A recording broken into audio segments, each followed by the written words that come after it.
Hey, look, a new subscriber.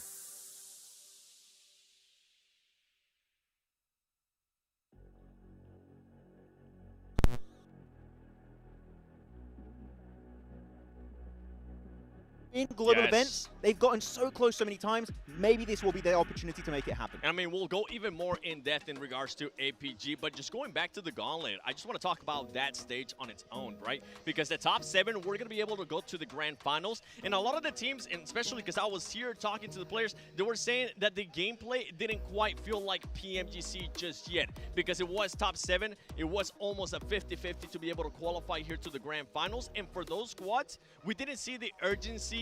We didn't see all the craziness that happened during the group stages, especially in Last Chance. So for all the squads that qualify via Gauntlet, I'm really intrigued to see what they're going to be coming up with here on the first day of Grand Finals, where there's a lot of stake. You want to be in first place, but let's look at the schedule, Jukes. Yes, as we can take a look, we got the schedule going on. Gauntlet, Group Green, Group Red, Last Chance, all that's over. We are here in the Grand Finals, baby. 3 days of action, and man, am I excited to see it, Max. Oh, it's going to be an exciting Grand Finals. Every single one of these stages leading right to the Grand Finals. Gauntlet was very exciting. And actually, talking about the Gauntlet, there's a little bit of an advantage. A majority of the teams in the Grand Finals lobby have played the Gauntlet at some point in time. Meaning, if you play the Gauntlet, you have a little bit of an advantage because this lobby is not too far off what we have today. Yeah, as you can see right here, we got those teams, and we got that one slot, the host country invite 7, and that is Vampire Esports. Now, this squad hasn't played at all. How do you feel about that coming in here? I'm intrigued to see what they're going to be doing in regards to their drops, right? We saw the mayhem that happened in 𝐿𝐞𝐥 Factory, in Rondo specifically. At one point, we ended up seeing 8 teams, absolute mayhem. I want to see what Vampire, if Vampire wants to get into that mix, but do we want to say what we know yet, Max? All I said is the Sertani is looking towards 𝐿𝐞𝐥 Factory. He said he's quite intrigued about it. Oh, man, I'll tell you what, I'm intrigued about this prize pool, baby. $3 million on the... I'm sorry, but man, Rondo's bringing the heat from pretty much Circle 1. The hot drops, the 3-1 splits right here, 7. Kept happening the entirety of PMGC. Was so exciting to see happen. Yeah, especially when we ended up going to group stages, Last Chance as well. I mean, some of the squads were absolutely popping off. We talked about that 8-team drop that we had in 𝐿𝐥𝐥 Factory when we're talking about Rondo. The amount of eliminations, too, that we were seeing within the first 7 minutes of the game, it was absolutely insane. We had 67 elims at one point in Circle 5, which is... How do you have that? That's pretty much an entire game, pretty much, right, 7? It's madness happening there. So if you want to try and create a big lead on Rondo, game 1 of each day, that's the time to make it happen. Out of all these teams right here, Max, and Jukes as well, I kind of want you to go in this, Jukes. You know what? You'll go in this one first. Is there any team that kind of surprises you a little bit? My pick right away had to be R8 with the Gauntlet, finishing as champions of the Gauntlet. Absolutely nobody expected R8 to be the champions out of that, and that's going to be a big question mark for me for the finals. Yeah, I mean, no doubt. R8, definitely a big contender here, especially after that performance. You know, another team, I mean, I got to talk about 𝐿𝐴, right? The fact that they didn't make it in the Gauntlet was a little wild to me, right? But then, after day 2 of their stage and group, they just started popping off. So when it comes to 𝐿𝐴, I'm expecting some big things from them here. What about you, Max? Look, one thing I've learned over the years of doing PUBG Mobile eSport, never doubt Sylas, okay? He has a plan, and he will stick to it until the very end of whatever tournament he's played in, so 𝐿𝐴 are going to be looking good. But back to a point about R8, Mina winning Gauntlet was just a genuine surprise, and you know what? Sure, you got 𝐿𝐴, great player, you got Prestige. Amori, the off angle, just suppressing fire from this guy was second to none for the MENA region. I wonder, can they replicate this here for the Grand Finals? And not only that, the thing that was impressive with this team is how aggressive they were playing. They weren't really scared. I got a chance to talk to Ida, and they're like, we're not playing scared. We got absolutely nothing to lose. We just got to be able to make it to top 7. I'm hoping that some of the aggressiveness that we saw there out of Gauntlet translates here in the Grand Finals, because we've seen the timing absolutely improve from some of these squads. I mean, D+, at one point, they knocked one player, and they ended up just eliminating everybody on a full push. Yeah, well, you know what? Let's go ahead and take it to Barney to see what we got going on in the fan zone. Welcome to the Fan Zone. Now, for PUBG Mobile fans all around the world, it isn't just simply about esports, this event. This is about everyone coming down and having something to do. So many activations and interactive things to take part in. Right behind me, we have World of Wonder. We've also got Metro Royale over here. Like I said, so much to do here. PUBG Mobile really are pulling out all of the stops, and I can't wait for you guys to come down to Cyan Paragon and check it out. Dude, if you are aren't here, you're missing out. I'm gonna say that because this is crazy, dude. That was just a tiny glimpse of what was happening over here. But man, you know what? They had a crane game, right, to go and pick up some crates. I was at the front of the line and was immediately denied 7. The employees were like, "Sir, sorry, you cannot do it." Dude, if the winch could talk, it would be screaming. You know, it would just be like, heck no. But it was awesome. It was so. I mean, that's where we got to watch the Muay Thai fights, and I think that's why we were mimicking some of that. And at one point, I think it was 2 sisters fighting each other, which I was really hoping somebody would get knocked out because in Muay Thai that happens, and it was awesome, but it didn't happen, sadly. Dude, we saw like a front flip head kick. That was crazy. I missed that. Oh my gosh, it was great. Damn. It was a spinning elbow at one point too. Blank and I looked at each other like, if that would have connected, if that would have connected, gone. It would have been over, baby. You know what? But man, you know what? There's all kinds of goodies here. So for those of you guys that are here, enjoy it. You know, for those of you guys that missed out, we're gonna have a whole bunch of stuff in game as well. We'll talk about that in just a little bit. But you know what, 7? You've been here this entire time. That's okay? right. We've been at home during the league stage. 7, you've been boots on the ground. What kind of rumblings have you possibly heard from some different players? Just give us a little bit of the inside scoop since you've been here. I mean, some rivalries that have been building up through the stages as well. Teams just pretty much eliminating each other and then just turning back around and saying, "Yeah, that's right. Don't come to our drop." And I think that's a lot of those teams didn't end up making it here to the grand finals. Yeah, all I see is 𝐶𝐸 like, "Oh, I don't want to talk to the Korean teams." Yeah.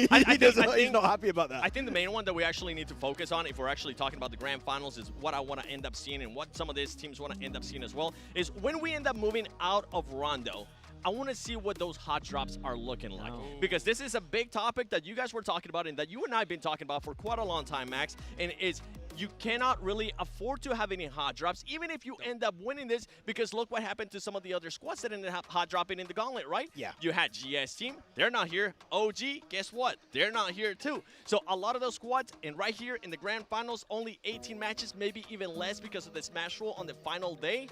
You cannot hot drop, and Miramar is going to be spicy. Oh, yeah, if you miss out, no more last chance. You know, it's grand finals for a reason. Yes. But yeah, looking at Miramar, 𝐿𝐴𝐴𝐴, it's 2 teams in particular. 𝐿𝐴𝐴𝐴, Hint. they've dropped there the entire time, Yes. right? Going into the gauntlet, into the stages for the league stage.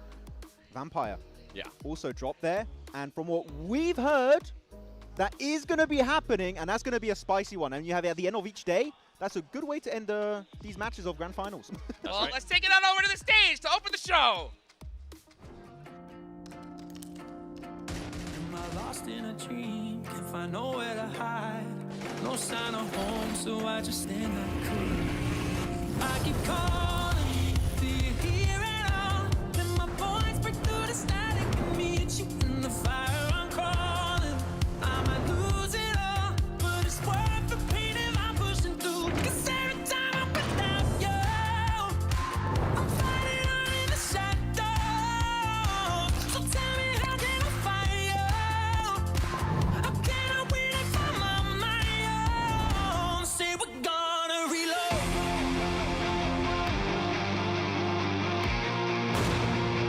I can't do this no more. Say we're gonna reload. Say we're gonna reload. Say we're gonna reload. Say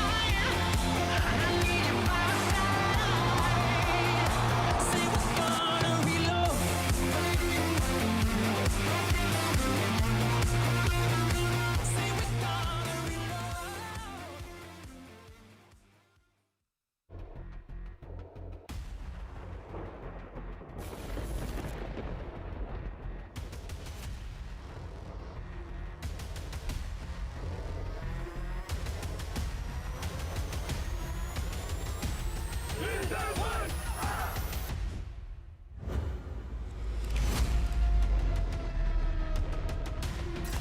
𝐼𝐸𝐴𝑥, what a grenade! Rock stays alive. What in the world? Hold up, and it's Icy getting rolled. Oh, he's actually getting his team in, and in a mishmash of chaos.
opening, guys.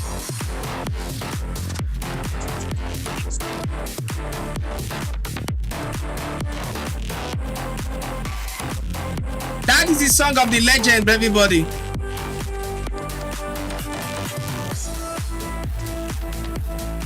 The song of the legends.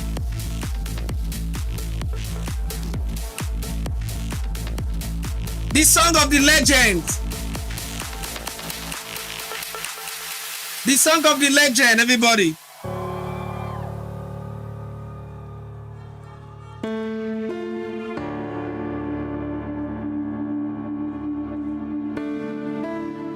Damn, guys, I just missed this, bro. Vicky, I just freaking missed this, bro. I don't know when they're playing, but I think they're gonna play.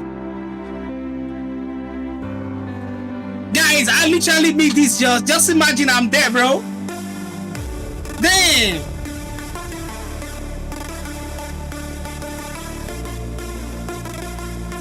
Woo!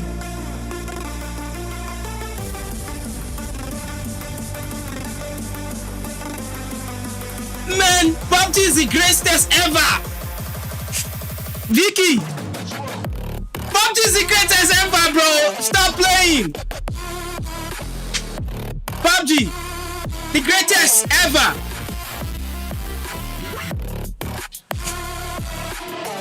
The greatest ever, bro.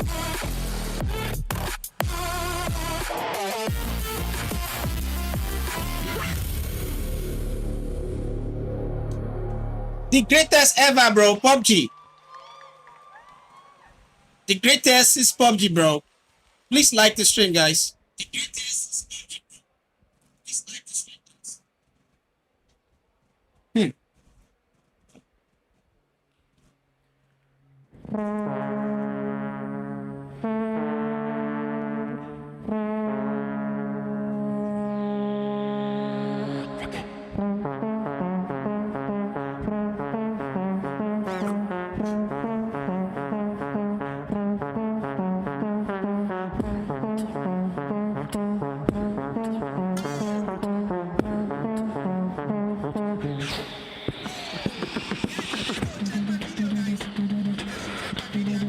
For you guys, check my video. You guys will understand. Check my video.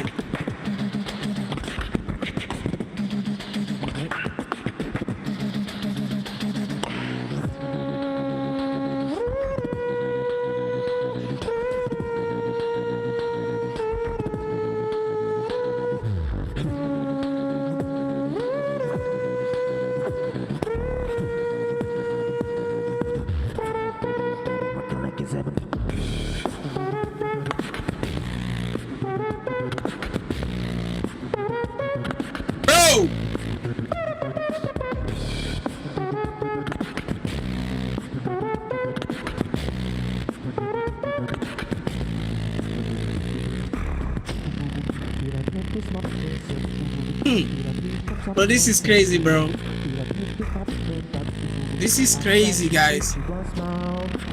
Guys, like the stream, guys. Like the stream. Be on the stream. Like. Let's go. Let's go.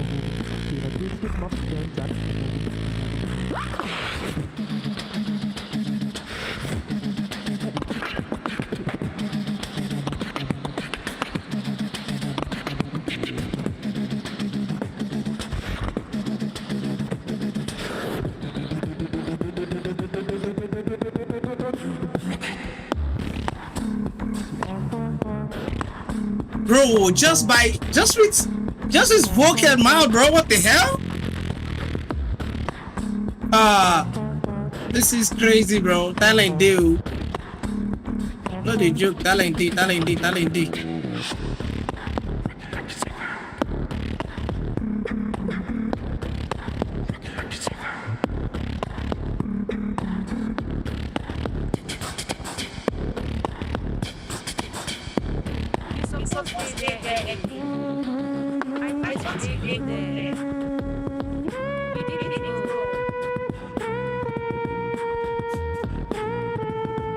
Yes, I need to.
Guys, like the stream, guys.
Oh, what the hell, guys?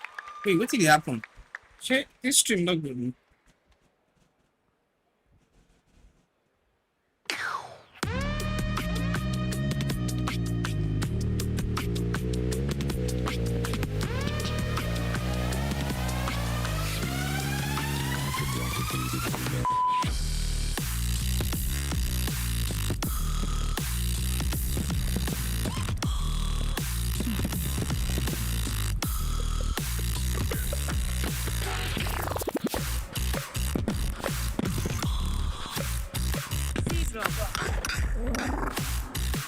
Yo!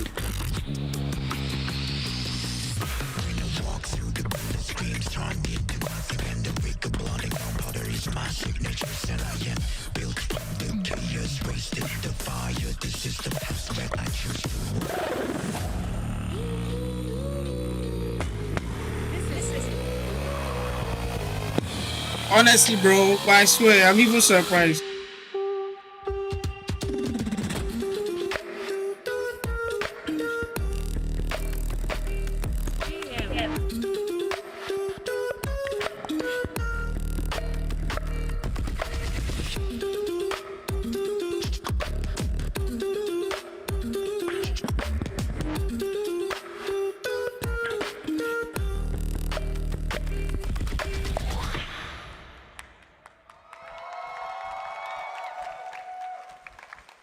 And that was crazy, bro. Imagine. Good morning, everybody in the chat, guys. Can we guys like it? Can we get a likes in the chat, bro?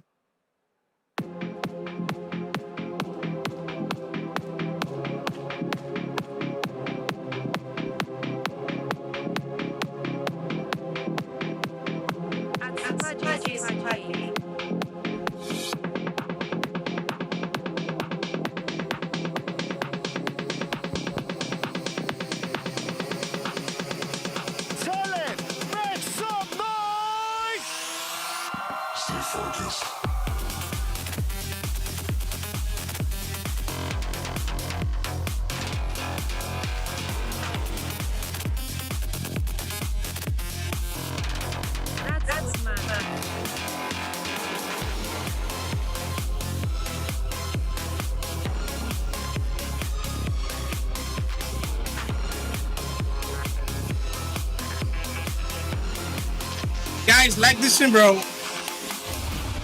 Guys, I'll get check my new video, bro. What's a video for you guys? I'm searching this DJ. It's actually this DJ. I don't even know what is this. Name it. I'm searching PUBG.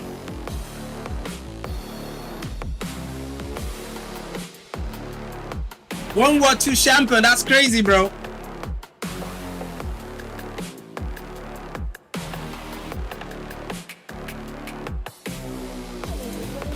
I'm listening. สวัสดีค่ะเอาล่ะขออนุญาตต้อนรับนะคะแฟนๆชาวไทยทุกคนขอเสียงแฟนๆชาวไทยกันหน่อยแล้ว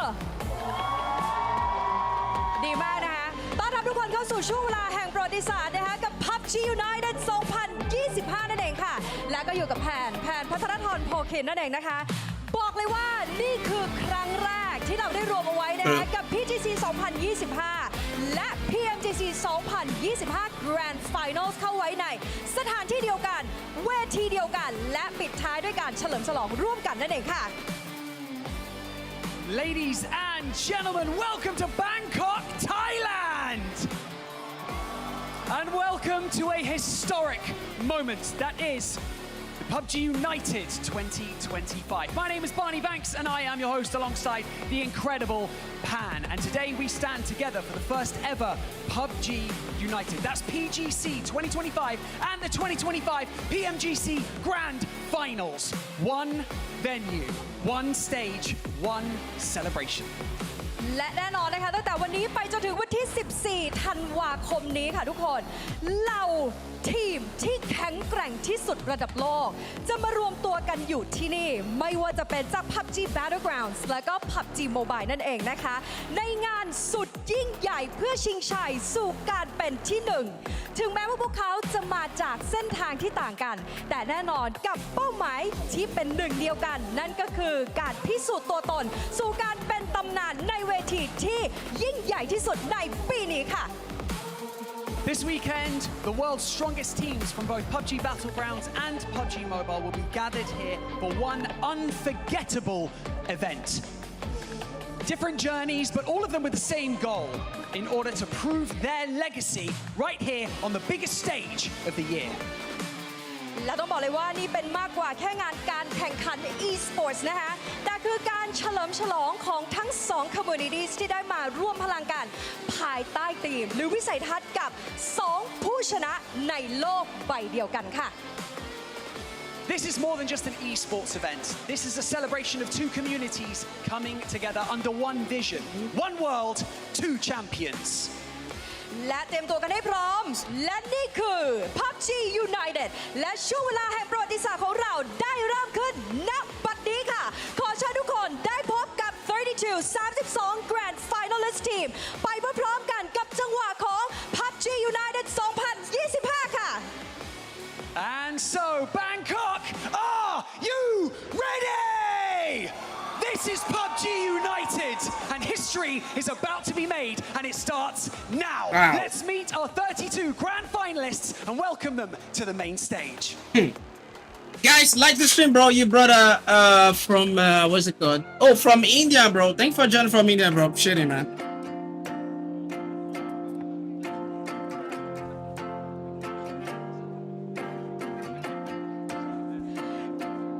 Let's welcome PGC 2025 Wildcard Team, Funland and PMGC 2025 Host Country Invite Team, Vampire Esports.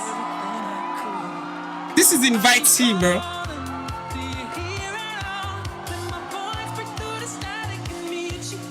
Bro.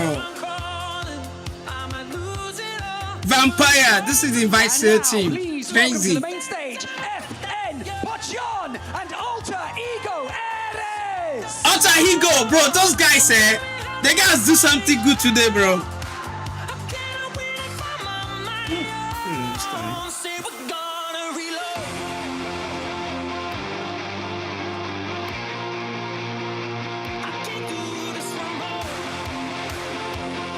Up next, here comes 17 Gaming and Team Flash.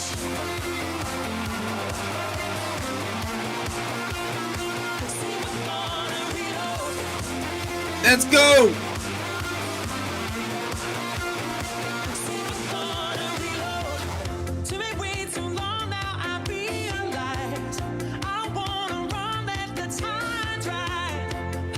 Next, it's Na'Vi and 𝐿𝐞𝐻 team.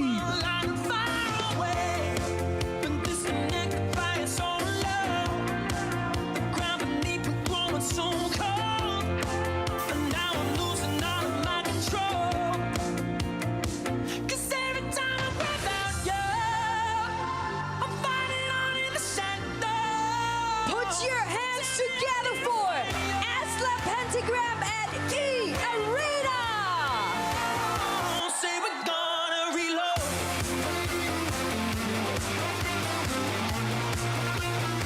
Say we're gonna reload.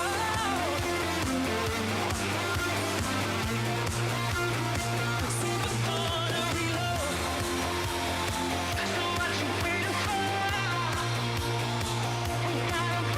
Alter ego. Bro, this guy really tried, bro. They tried. Bro, what did they happen now? Come on. This TikTok don't die, I beg. What did they happen to TikTok for God's sake? I beg, I know they restart this stream, I beg. I know they restart it.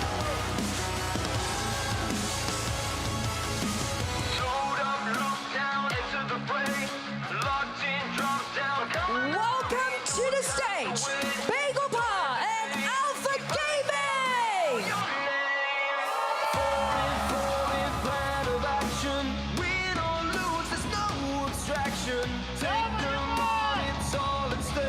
The time has come, so see we are fate.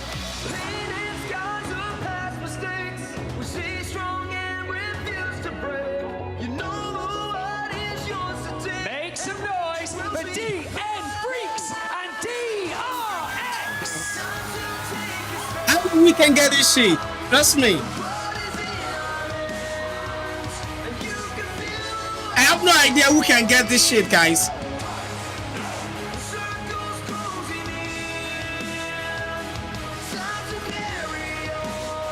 Entering the arena, Territory 5 and 𝐷𝐶. Guys, please like this stream, guys. Please, guys, like this stream.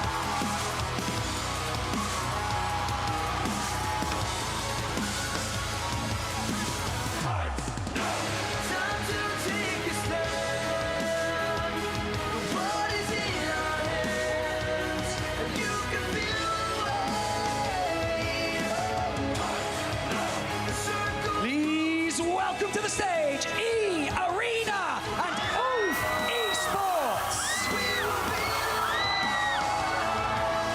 Guys, honestly, guys, I literally missed this opportunity, bro. This is so painful, bro.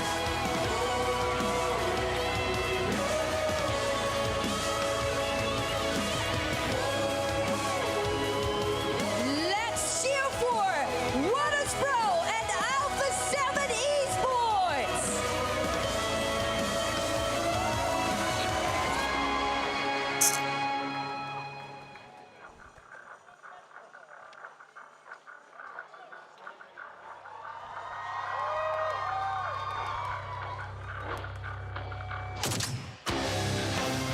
The S7. Bangkok, make some noise for T1 and Mad Balls.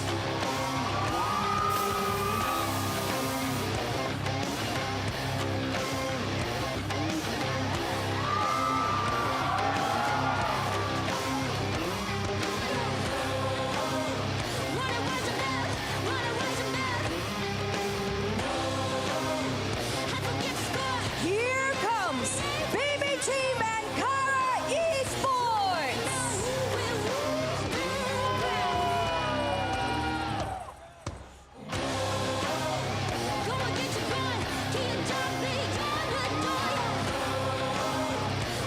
Crazy, bro.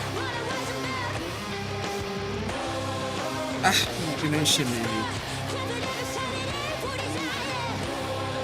Welcome to the stage, Twisted Minds and Thunder Talk Gaming.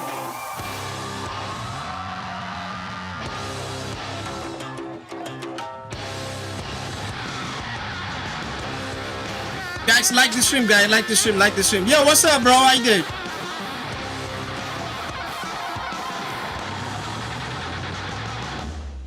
Make some noise for Team Falcons and Oh, Team Falcon!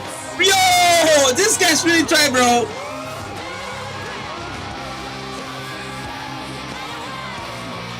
Team Falcon, they really try, bro.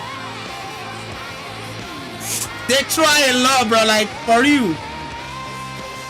Team Falcon, bro. This is gonna be hard, bro. It's gonna be hard to win from these niggas, bro. It's gonna be so hard for these guys to win this shit, bro. Trust me, it's gonna be so hard. GC 2024 champions D plus Kia. It's going to be so hard, bro. Here we go again. The scars are still fresh, but we will overcome the pain. The lights will never fade. This mission ain't broken. Don't take what is spoken. Our path ahead. และ PGC และ PMGC ได้รวมพลังเป็นหนึ่งอยู่บนเวทีแห่งนี้แล้ว มาร่วมเชียร์บริการและร่วมค้นหาว่าใครจะได้เป็น2ผู้ชนะบนโลกใบเดียวกันค่ะ PGC and the PMGC now stand united on one stage. Stay tuned until the very end to check out the two champions in one world.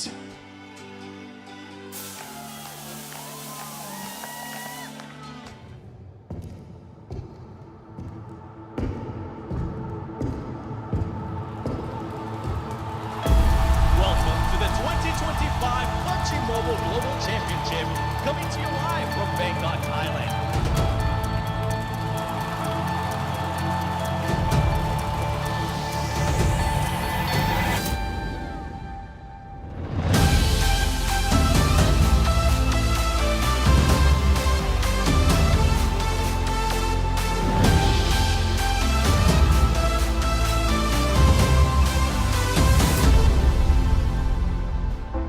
I hear a shout, it shatters the silence in the morning. Call your name, I see the doubt.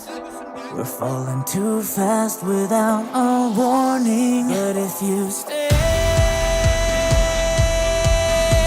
you'll battle by my side. They'll never ever win the day.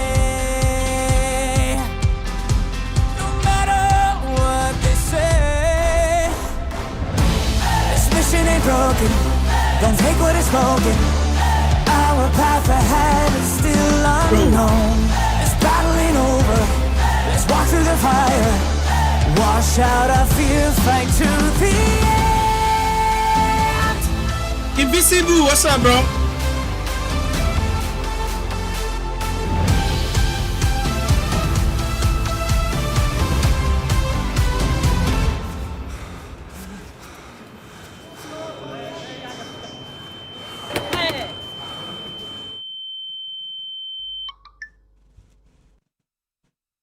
Here we go again. The scars are still fresh, but we will overcome the pain. The lights will never fade. This mission ain't broken. Don't take what is spoken. Our path ahead is still unknown. This battle ain't over. Let's walk through the fire. Wash out our fear, fight to the end.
𝐒𝐫𝐨 𝐒𝐞𝐫𝐨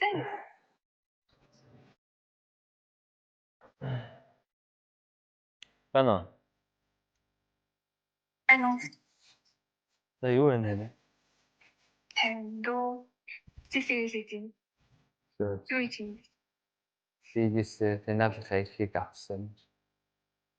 팅거 음. 그래서 뭔데 𝐼𝐸𝐾𝐿 그래서 뭔데 아예 성격이 그래 영어로 따위에 나간 그룹다. 나랑 팀진이 제일을 Nasıl narong soyunmak narong dulunya Grup desence 𝐒𝐞𝐫𝐨 mungkin banget sumpah 𝐿 dah itu 안돼 dah dah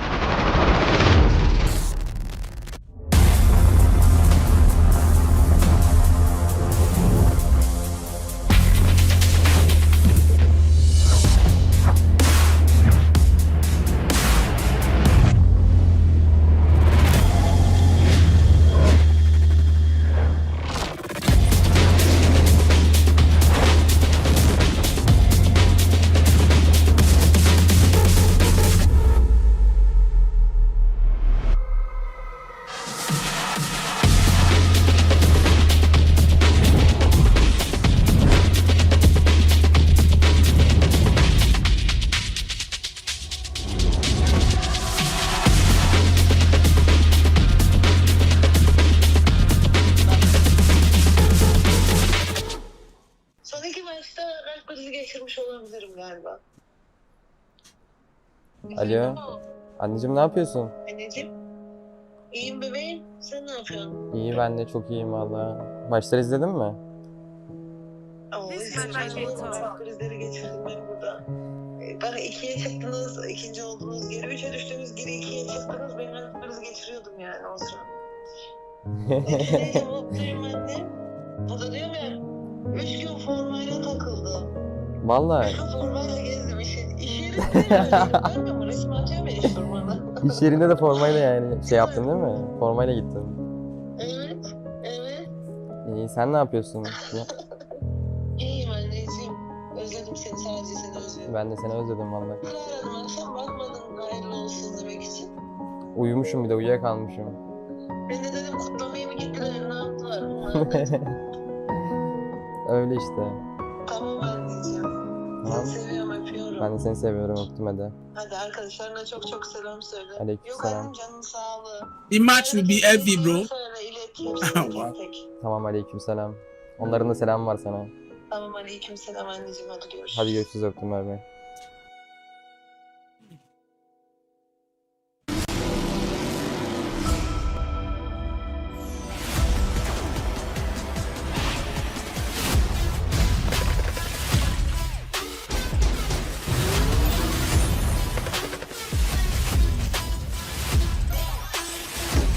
Yo, what's up, bro?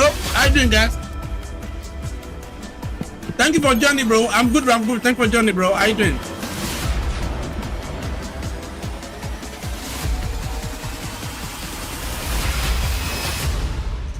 Guys, if anybody can like the stream, please like.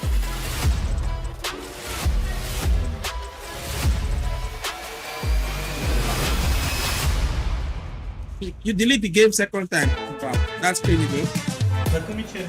Man, I can't show sensitivity today, bro, because we are watching. I can't show you my sensitivity today, bro. Silas. Silas photo. Because I'm watching the PMGC, bro. So I can't show you my sensitivity today. If you want my game settings, go to my video. I post a video on my YouTube. Check my sensitivity on my video. En iyi karar veren Silas, en iyi aim de bence Hepimizin White'dır ya aynen. 𝐿𝐸𝐴𝐽'den. Evet, yanlış yere geldi. en kötü kartı koşun tepede adam koydu. Takımda en iyi eğime sahip olup da kötü kararlar veren.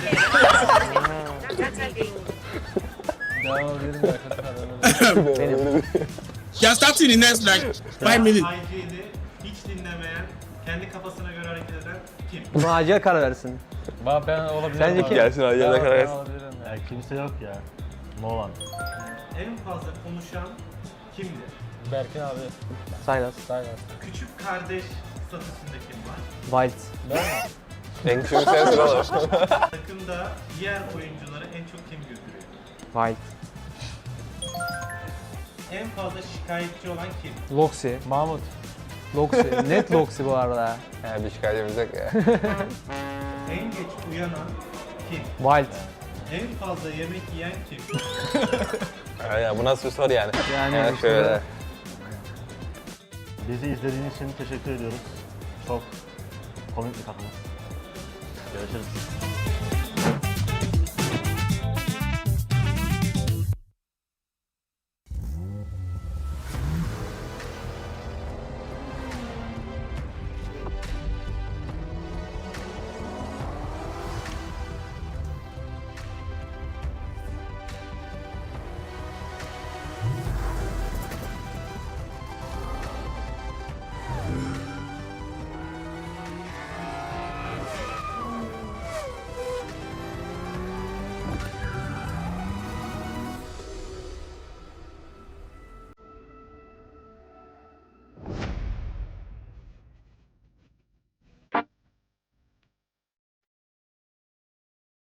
За сайн байцгаана уу? Намайг 𝐼𝐞𝐥𝐸𝐴𝐽 бүрэн боёр гэдэг.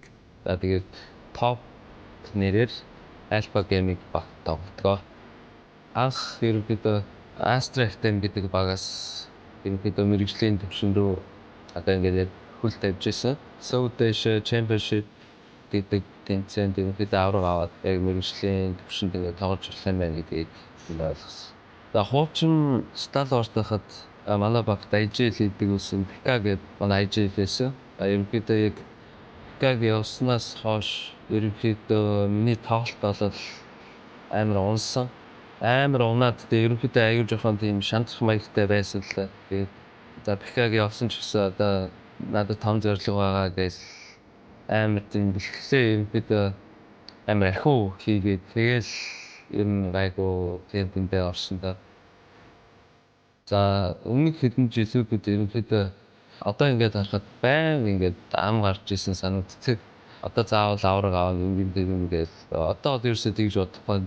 Яагаад тэгэхээр бүх багууд яг ингээд скил ур чадвар одоо бүх юмараа ингээд дэлхийн бүх багууд яг адилхан төвшөнд очсон учраас ерөнхийдөө яг нэг тийм амар улаахгүй байгаа. Тэгээд яг оо одоо өөрсдийнхөө бэлдсэн юм гаргаад үзнэ. Тэгээд за ерөнхийдөө яг өдийг хүртэл явхад намайг одоо ингээд хамт бүтээлсэн хүмүүс байгаа. Тэгээд аав ээж эхнэр одоо тэгээд хайртай дотны хүмүүс найз нөхөд одоо биднийг дэмжиж байгаа фэнүүд тэгээд одоо бүгдэнд нь баярлалаа. Бүгдэнд нь маш их баярлж явдсан шүү л гэж одоо хэлье да. Тэгээд бидэд одоо энэ тэмцээнд ерөнхийдөө чадхаараа сайн хичээгээд орноо.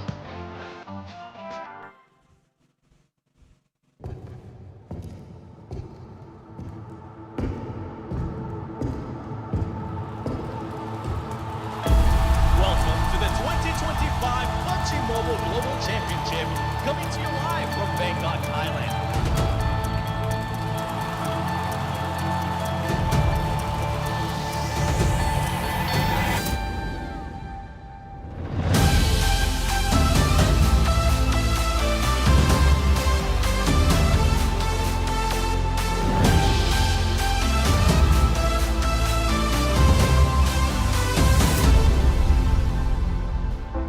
I hear a shout, it shatters the silence in the morning. Call your name, I see the doubt.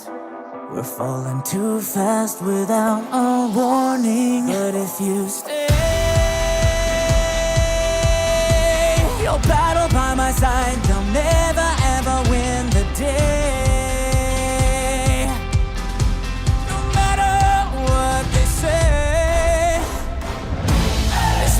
broken, don't take what is spoken. Our path ahead is still unknown. This battle ain't over, let's walk through the fire. Wash out our fear, fight to the end.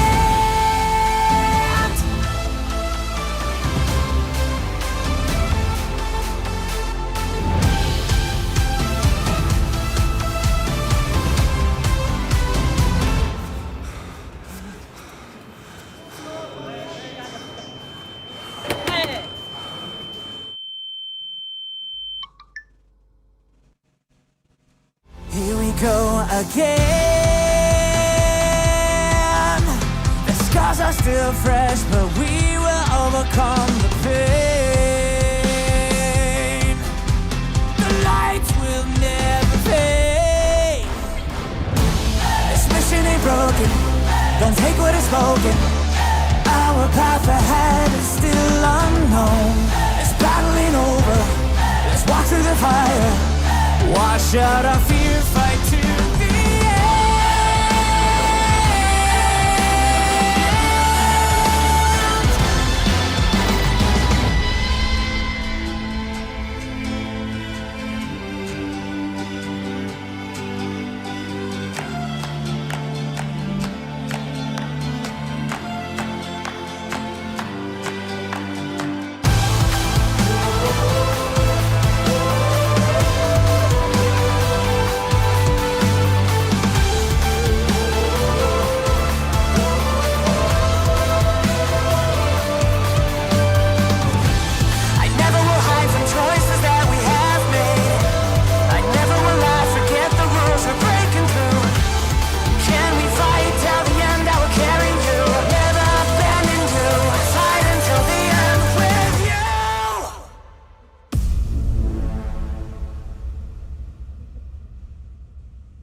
𝐿𝐶𝐶 Миний дэлхийн аврал болоод хүрээдэг ирээ. байна.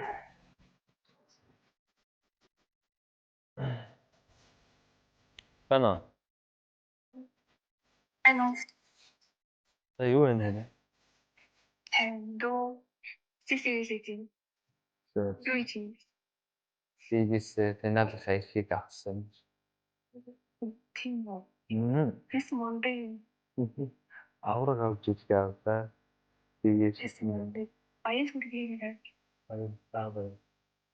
Яг 3 удаа яг ногоон групптэй боллоо. Дараагийн тэмцээний хизээ. Guys, 3 more minutes to go, guys. Тэнааш нь 12-наас 14-ний хооронд. Мөрөвтэй санаж. Миний дэлхийн аврал болоод хүрээдэг ирээ. Few more minutes to go, everybody.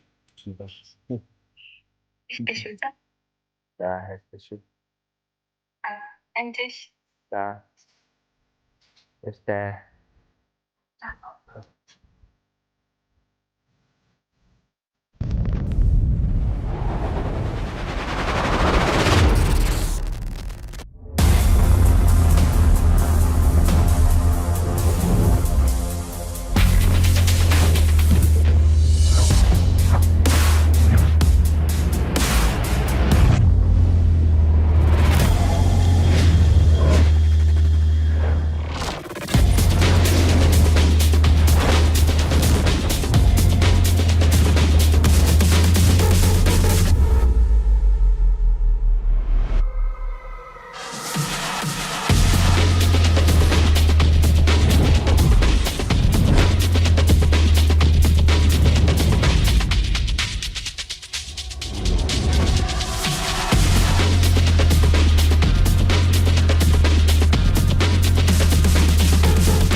galiba. Alo. Anneciğim ne yapıyorsun? Anneciğim. İyiyim bebeğim. Sen ne yapıyorsun? İyi, ben de çok iyiyim valla. Maçları izledin mi? Oo, izlemeden olur mu? Kalp krizleri geçirdim ben burada. Bana 2'ye çıktınız, ikinci oldunuz, geri 3'e düştünüz, geri 2'ye çıktınız. Ben kalp krizi geçiriyordum yani o sıra. Neyse mutluyum annem. Bu da diyorum ya, 3 gün formayla takıldı. Vallahi. 3 gün formayla gezdim iş yerinde. Görmüyor musun? Resim atıyor ya iş durmadan. To you live Straight from Siam Paragon in Bangkok, Thailand, welcome to the 2025 PUBG Mobile Global Championship. My name is Barney Banks and I am your host alongside the incredible Natcha. And we proudly welcome you to the long-awaited Grand Finals.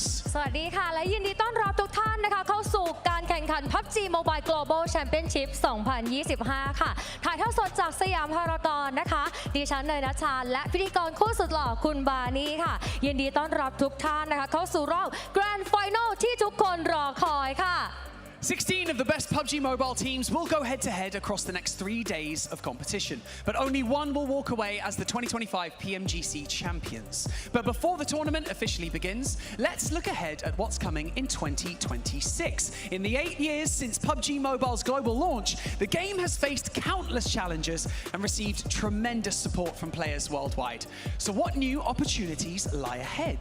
ต้องบอกว่าทั้ง 16 ทีมนะคะจะดวลเดือดกันตลอด 3 วันค่ะแต่ว่าจะมีหนึ่งเดียวเท่านั้นนะคะที่คว้าแชมป์ PMGC 2025 ไปครองนะคะก่อนที่การแข่งขันจะเริ่มขึ้นในวันนี้ค่ะเดี๋ยวเราจะพาไปดูกันว่าในปี 2026 จะมีอะไรใหม่สำหรับ PUBG Mobile กันบ้างตลอด 8 ปีที่ผ่านมานะคะเกมเนี่ยได้ผ่านทั้งความท้าทายแล้วก็ได้รับแรงสนับสนุนจากผู้เล่นทั่วโลกค่ะปีหน้าเราจะเดินหน้าไปในทิศทางไหนเดี๋ยวเราไปรับชมพร้อมๆกันได้เลยค่ะ So let's take a look together and see what the future has in store. Hi everyone, I'm Rick.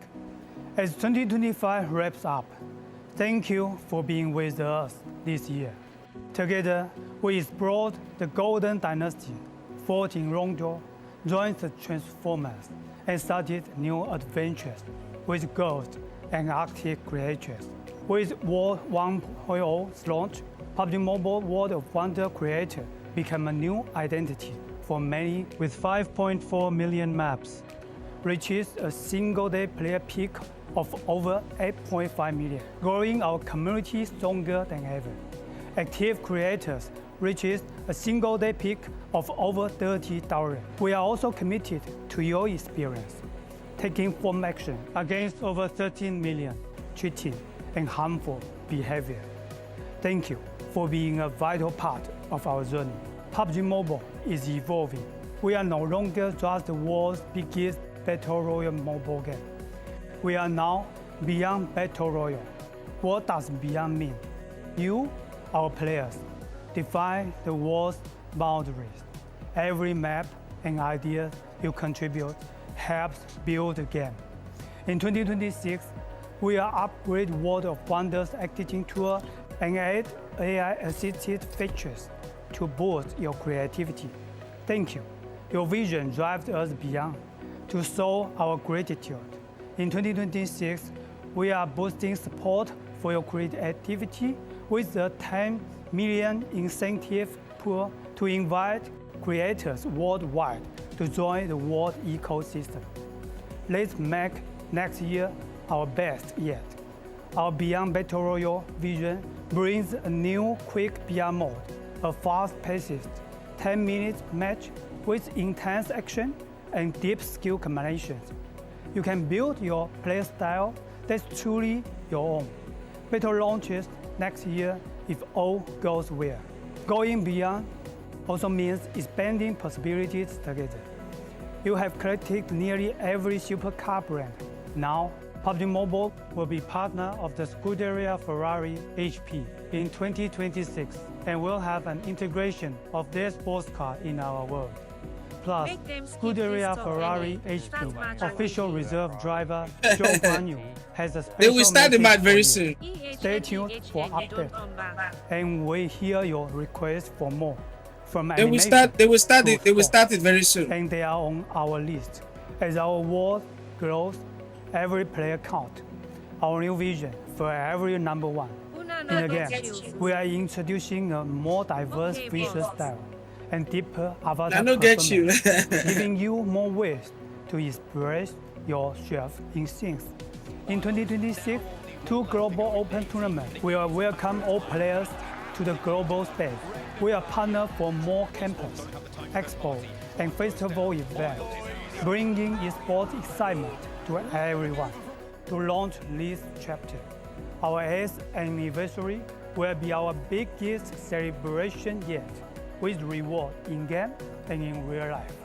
Thank you for being the heart of our journey. Together, we'll continue to build what's next. Winner, winner, chicken dinner. See you next year. Thank you so much to all of the developers. This is truly exciting. We would also like to thank all of the players for their long-term support of PUBG Mobile. In 2026, player creativity will continue to bring fresh energy to the game. Thank you so much for all of your passion and dedication to PUBG Mobile. Next up, we will be presenting the Creative Vision Awards 2025. It commemorates all of our beloved creators out there for the love of PUBG Mobile. And the first award will be the World of Wonder Creator Annual Ceremony. Let's see this year's WoW Annual Gold Award winner. และต่อไปนะคะก็คือการประกาศรางวัล Creative Vision Award 2025 ค่ะเพื่อเป็นเกียรติให้กับเหล่าครีเอเตอร์ทั่วโลกที่สร้างสรรค์ผลงานให้กับ PUBG Mobile นะคะ I'm trying to check something here. World of Wonder Creator Annual Ceremony ค่ะเดี๋ยวเราจะมาดูกันนะคะว่าผู้ชนะรางวัล Go Award ปีนี้คือใครค่ะ So now let's watch the video.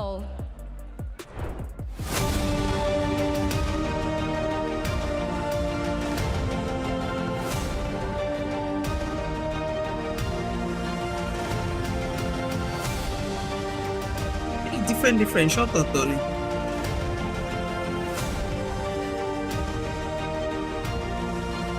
Different, same thing now.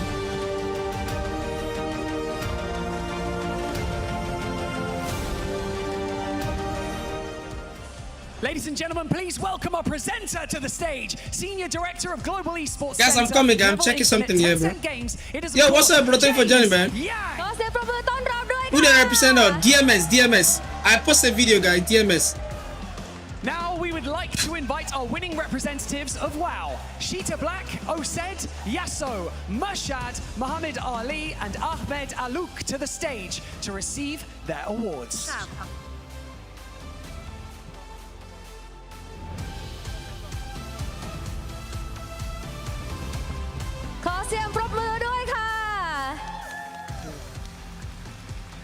Different.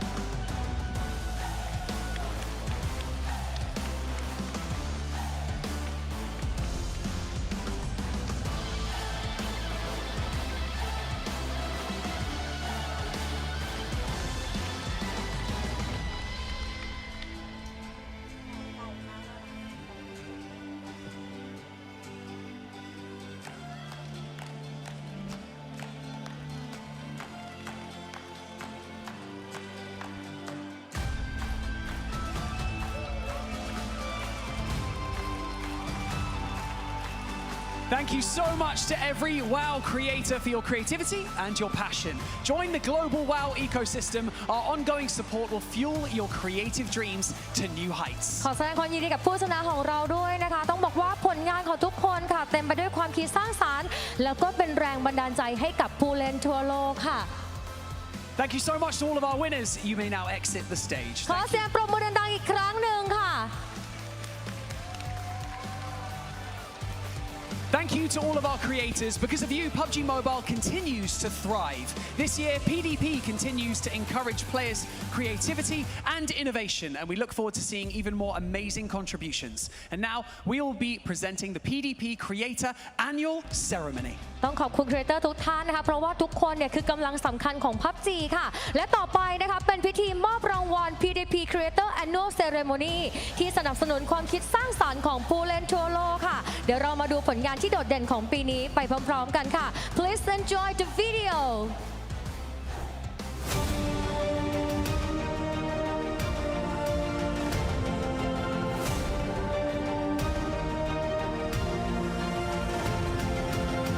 Alright guys, like the stream, everybody.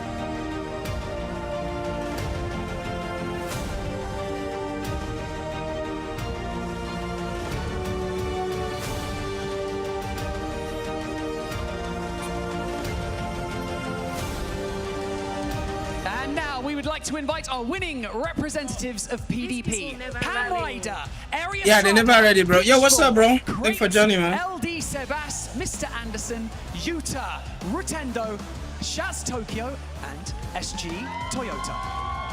SG Toyota on this. SG Toyota. You guys know SG Toyota, bro. You guys know SG Toyota, right? SG Toyota. Guys, everyone, come on. ขอเสียงดังๆด้วยค่ะ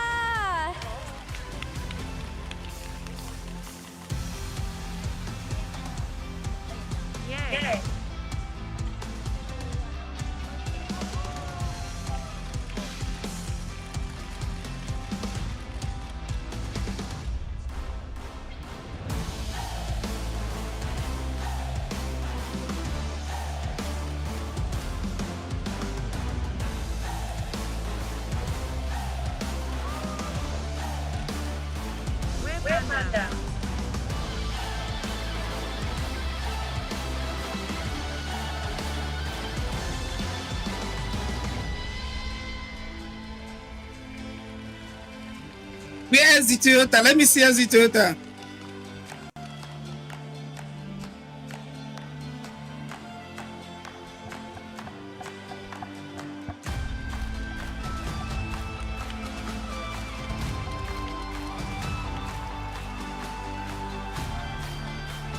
Yo, namaste, bro. Namaste.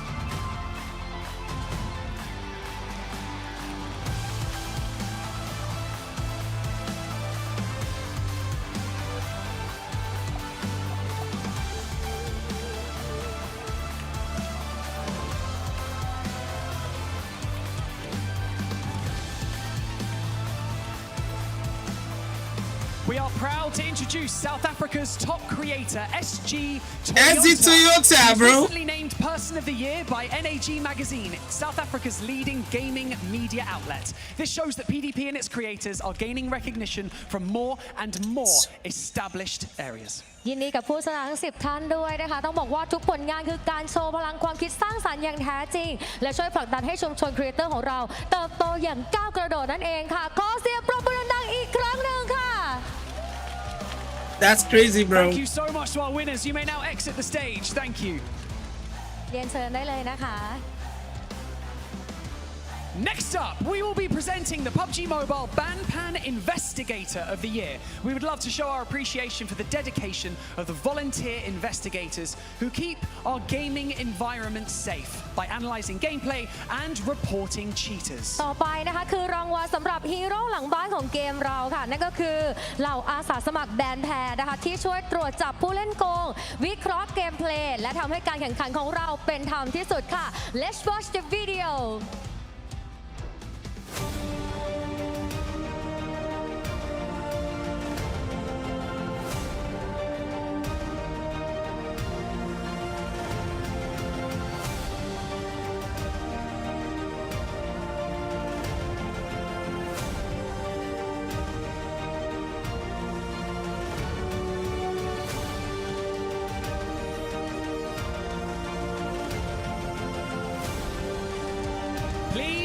Welcome our Gold Investigator representatives, Dila, Jenin, Seoul, TC Senior, and G3 ADA to the stage.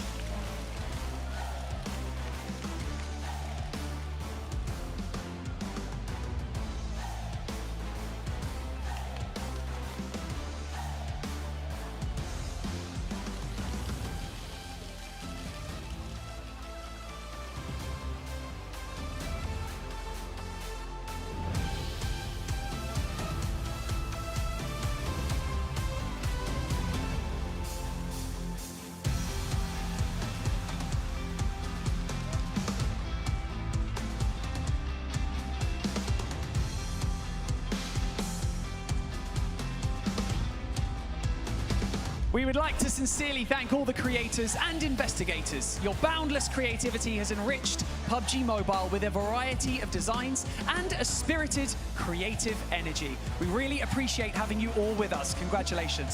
ยินดีกับผู้ที่ได้รับรางวัลทุกท่านด้วยนะคะต้องบอกว่าพวกเขาคือกำลังสำคัญที่ทำให้ PUBG Mobile ของเราเป็นสังคมเกมที่ปลอดโปร่งและน่าเล่นที่สุดค่ะ Thank you so much to our winning representatives. You may now leave the stage. Thank you. Okay. Up next is a very special segment. I will take a microphone, please. Sorry. Thank you very much. It's very special because this has become a true tradition, hasn't it? This is our annual PUBG Mobile esports announcement, presented by none other than Mr. James Yang. Thank you, Bonnie. Hello, PUBG Mobile fans in Thailand and across the world. Yes. My name is James Yang, the Senior Director of Global Esports Center at Rebel Infinite. After a spectacular year of PUBG Mobile esports, we are finally here again at the biggest global tournament of the year. Now, I'd like to share our announcement of what PUBG Mobile esports will be in 2026. In recognition of the incredible esports experience we've cultivated with our pro teams, players, and you, the fans, we are delighted to share that PUBG Mobile won the Mobile Esports Game of the Year at recent Esports Award for the second time. Thank you. But we are just getting started.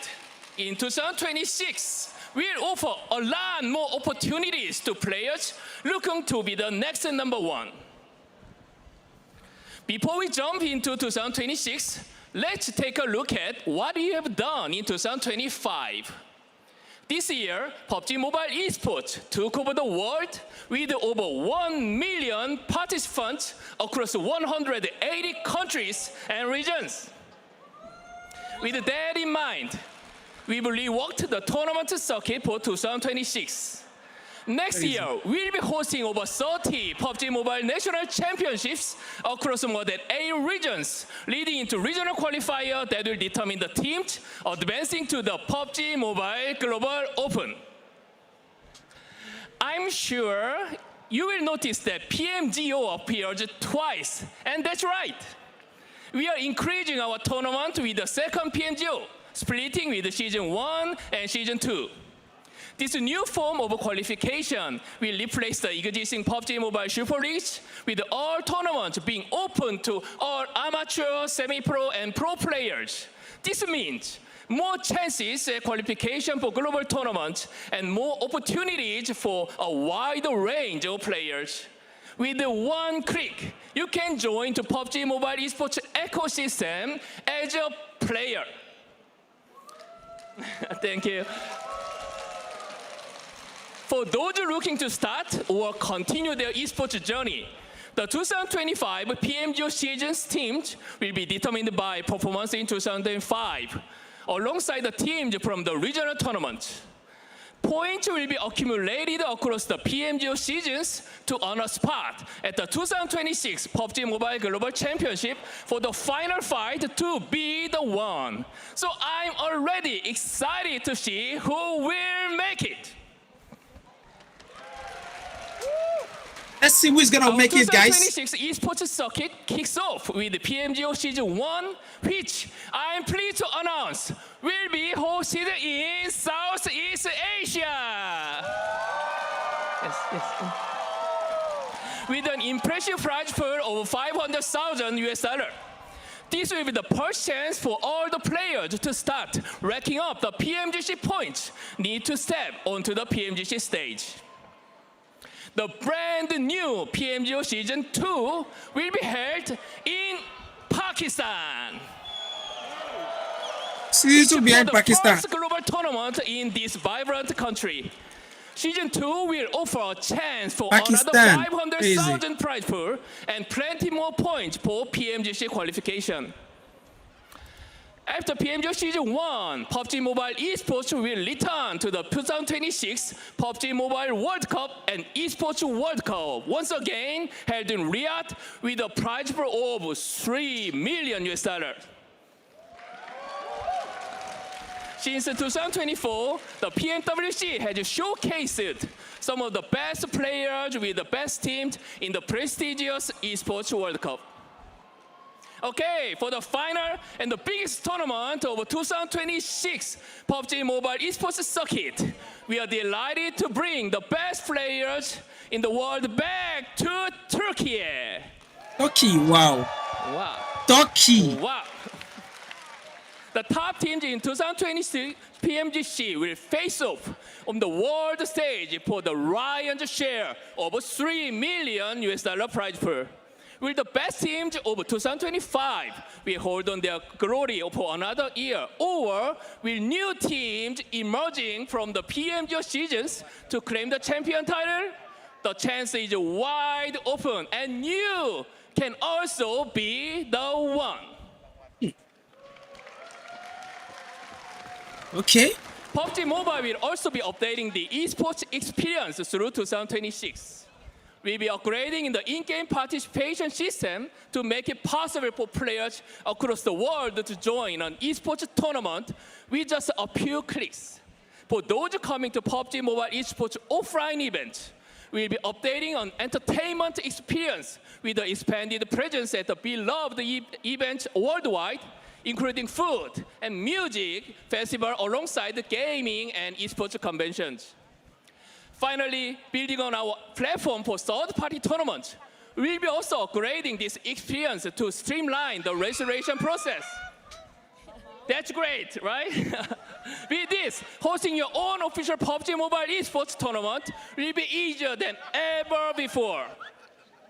With all these brand new updates, PUBG Mobile esports will continue to provide more exciting tournaments, more chances for amateur and pro players, and more ways for fans across the world to engage the best Battle Royale esports experience. So thanks for listening, but just before I wrapping up, we have one more surprise that we are very excited to share with you all here in Bangkok. So please join me to welcome Butterbeer.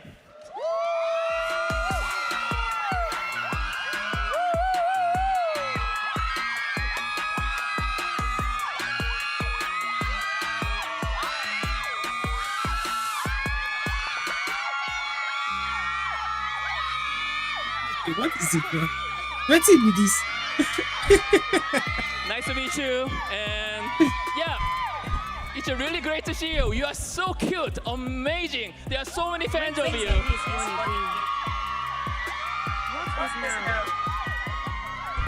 So as a local icon, can you teach me how to greet in Thai?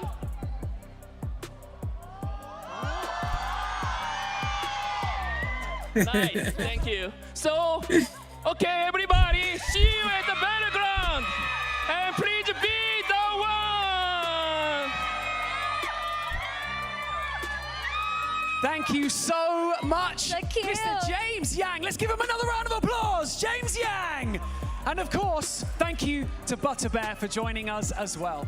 If you haven't already, make sure to visit the PUBG Mobile Butterbear collaboration in the fan zone and Siam Paragon. ค่ะขอบคุณคุณเจมส์ยังมากๆเลยนะคะแล้วก็ขอบคุณน้องหมีเนยด้วยนะคะที่มาร่วมสร้างสีสันกับเราในวันนี้ค่ะสำหรับใครที่ยังไม่ได้จับจองเป็นเจ้าของพลาดไม่ได้นะคะอย่าลืมแวะไปชมโซนพิเศษ PUBG Mobile X Butterbear บริเวณโซนแฟนโซนณสยามพารากอนแห่งนี้ด้วยค่ะ Now, before we officially begin the competition, we are pleased to introduce a brand new element debuting at this year's PMGC, the Egg Smashing. This is reserved exclusively for our champions. This exciting feature adds a unique twist to the celebration, offering special rewards from Infinix and a memorable moment for the winning team. ใช่แล้วค่ะปีนี้นะคะต้องบอกว่า PMGC เนี่ยมีลูกเล่นใหม่ที่เปิดตัวเป็นครั้งแรกด้วยนั่นก็คือกิจกรรม X Smashing นะคะที่สงวนไว้เฉพาะทีมแชมป์เท่านั้นค่ะซึ่งกิจกรรมนี้นะคะก็จะเพิ่มความพิเศษแล้วก็ความสนุกสนานให้กับช่วงฉลองชัยชนะนะคะพร้อมกับมีของรางวัลพิเศษจาก Infinix ด้วย And now, to give everyone a clear look at how it all works, please turn your attention to the screen as we present the official introduction video and what each team secretly selected the eggs that they wanted the chance to smash.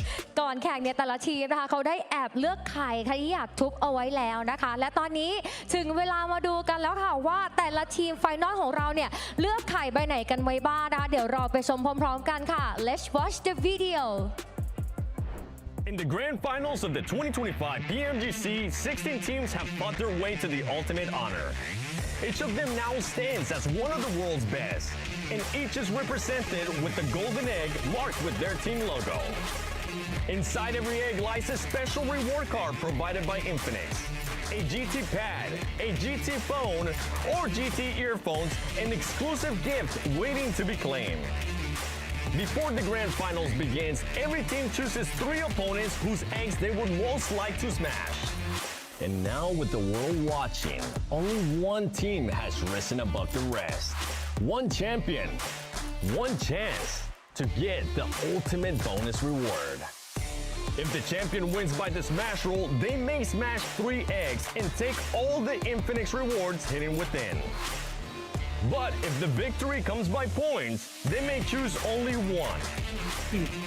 One egg, one moment, one prize. One prize. This is the 2025 PMGC Egg Smashing Ceremony. Sorry, bro, we are not playing game today. You're looking for. Let the champion step forward and let the smashing begin.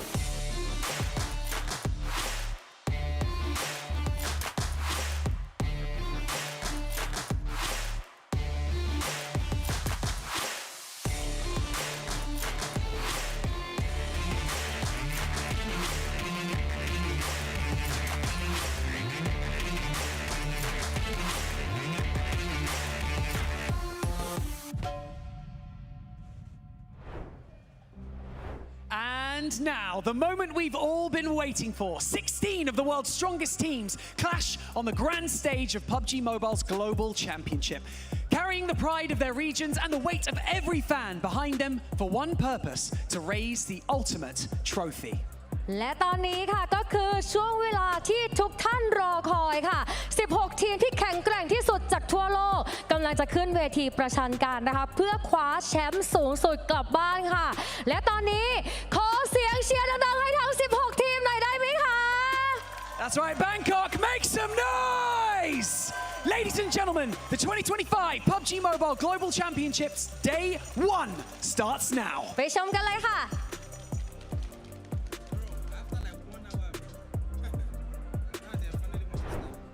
Now that is how you start a show. Goodness gracious. We saw James Yang on the stage with some crazy announcement. 7.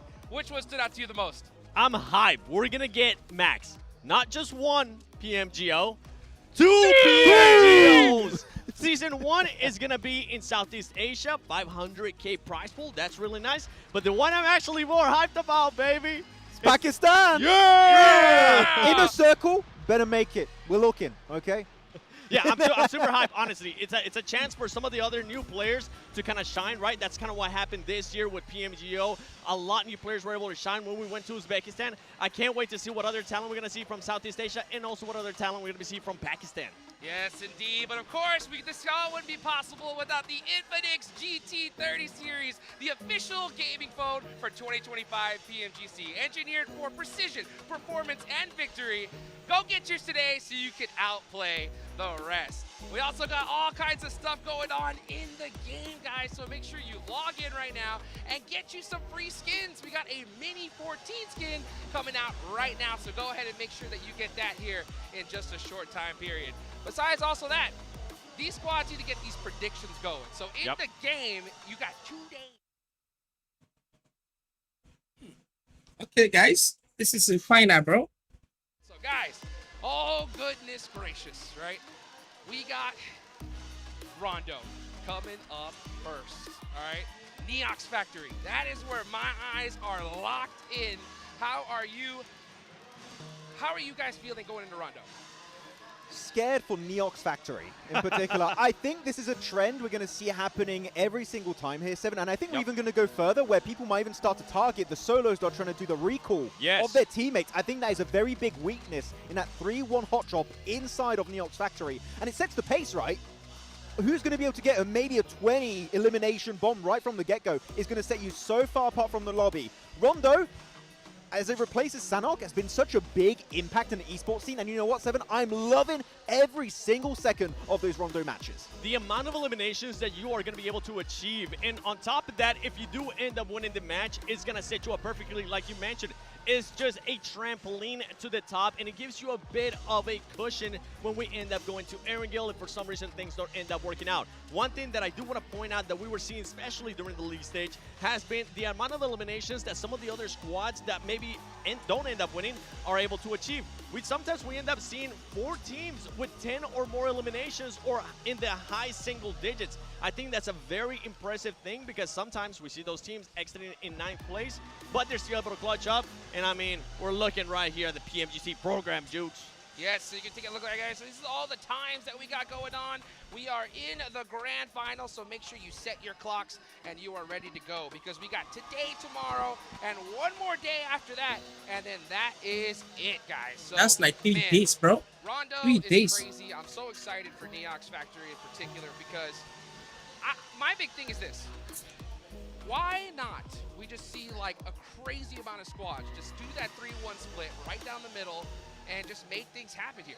We have. Yeah, I mean, yeah, we've seen it. And chances are they're going to do it again. It's been really successful. How many squads do you think we're going to see? Oh, if you have to vote, I mean, like 8, possibly. 8 teams dropping over there could be a possibility. I mean, one team that we know is definitely super keen to doing those hot drops, right? I think it was APG. They started leaking a little bit away from their typical drop location. Now going over there, not really fully involved. My views don't even reach 10 views, bro. Why the hell? I mean, the crowd is lively right now, right here in Bangkok, Thailand. They're ready to see some hot drops, and I'm personally ready to see some hot drops. And I'm ready to see some of these squads not taking a chance for it. Something that you did mention just now, Max, that I want to kind of deep dive a little bit more into. Those 3-1 splits, they do have to be able to adjust for some of these squads. And look at this. This is something that I want to keep a close eye on. Yeah, absolutely, Max. Look at that. The 2 teams that we saw battling out last year. 𝐷+𝐿𝐸 versus 𝐿𝐸𝐴𝑥. That's going to be a big battle for sure. One of the biggest rivalries here, possibly in PUBG Mobile esports ever. 𝐷+𝐿𝐸 and 𝐿𝐸𝐴𝑥, the island finish on Miramar. They will be going down in PUBG Mobile esports history. And now, 𝐿𝐸𝐴𝑥 back with a vengeance. They have 𝐷 on the team that's just been a stellar player for this squad. But we know that 𝐷+𝐿𝐸, as the reigning champion, Seven, they are coming in hot. They're looking confident as ever. And they want to be the ones to take it back-to-back, just like Nova Esports a few years ago. And for 𝐷+𝐸, it's going to be that factor of eliminations. You can't just rely on the MVP for PMGC 2024 in regards to Nobu. You got to have that backup that 𝐿𝐸 is able to provide for the squad. That has been a huge addition. And even though they've been in the same roster, I mean, throughout this tournament, 𝐿𝐸 being able to secure those eliminations, being able to clutch up racist in Nigeria. What do you mean? Well, you know what? Speaking of impressive, right? One team that we gotta talk about is APG. They weren't that impressive during the gauntlet, but come Group Green, this team went out of their minds, Max. 0 wins gauntlet. The prank is real. Group Green, now we mean business. 4 chicken dinners, 113 eliminations. They were coming out so hot here, and especially one thing that was very nice to see, Seven. We've seen Doc playing a little bit more with the team, but Top in particular, his Mini 14 is just, what the hell? This guy was locked in. It felt like he had a ×20 scope on his weapon sometimes. If APG wants to be, that's going to continue to be the factor for them. Top needs to be able to keep on putting those performances. You just mentioned it too. Doc needs to make sure he stays with the team. And for this squad, I just want to see them continue to play close together because they haven't really been able to in previous tournaments. Right now, especially in groups, we saw what was able to happen, and boy, the points just speak for themselves. Yeah, they also have a past MVP right on the team in 𝐸𝐴𝑙, and also Top has been a PMGC MVP before, and you know what? Can he claim the throne once more this time around? Look at his stats. Having anything over 2 average eliminations in a PMGC lobby is pure madness here, Hot Jukes, and he does it here. Unbelievable. Those are the average, of course, among the gauntlet and the group stage. And if you guys didn't see the announcement on the Instagram, they're giving away a Porsche Cayenne to the MVP of this tournament, Max. My question is this. if one of the teams players actually gets it, do they share it with the squad or they keep it for themselves? I talked to some teams that said we're going to share it. That's why I'm happy I'm not a player. We're like, hell no. It's mine. It's my Porsche Cayenne. Okay, I'm keeping it. Though one of the contenders here, CEO in this head-to-head, man, from Turkey, he stepped up massively during his stage. I'm looking at top. As a dad myself, and as top as the one Start that has been able to perform, like this, and fuera they use. Now fuera go finish very soon now. $500K that you get for winning the championship here at PMGC. I want to get that new whip, you know? Get that car seat in the back. Let's go for a ride. Go for a ride, indeed. It was so crazy. We were actually talking to Alpha 7 too, right? And we were talking to Carrillo. Yep. And it was like, all right, yeah, you know what, Rebel, one of them win the car. I'm driving it. I'm driving the game. You know what I'm saying? You got to hit those rotations all day long. And those rotations we're going to see big time coming up, right? So we got Rondo, we got 𝐿, and then we got a couple matches of Miramar, right? Man, what other squad, Max, right? Besides the teams that we talked about, are you really excited to see here today? I'm very hyped for Team Flash, right? Barely qualifying in the last game, thanks to a literal loot crate just coming out of nowhere, dropping from the sky, saving tops, and you know what, able to clutch it up in the final moments, getting a backstab play onto 𝐏𝐫𝐸 and able to qualify. They are my rookie team, not just of PMGC, possibly of the entire year. If they could do the entire run here and actually win PMGC, that would be one of the best storylines for a rookie team ever in this esports. Yes, well, guys, let's get this all started and take it on over to our casters, John Allen and Blake.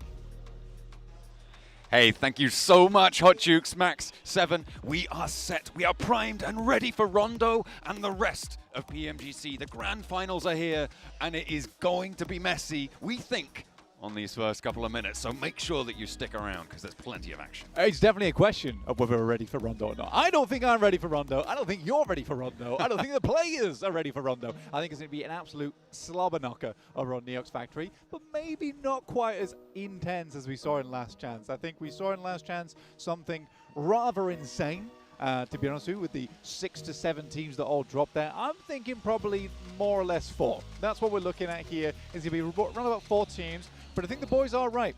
You know, dropping one player on the outside is a little bit dangerous now. I think teams are hunting those players down. Absolutely. It is a question of where you put that last player, though, right? Because there's nothing that says you need to be anywhere near them at this point. You could go to literally anywhere as that 4th player. So, yeah, maybe you're hunting down those solos, but maybe you're going to be swiping at ghosts here, ghoulies coming on in, because those recalls work from anywhere on the map, Blank, and they will be available for a long, long time into this first match. You can see our players starting to get ready, starting to get prepped. The earbuds are finding the ear canals here, and that's exactly what we like to see as the lobby's filling up. Man balls on our screens.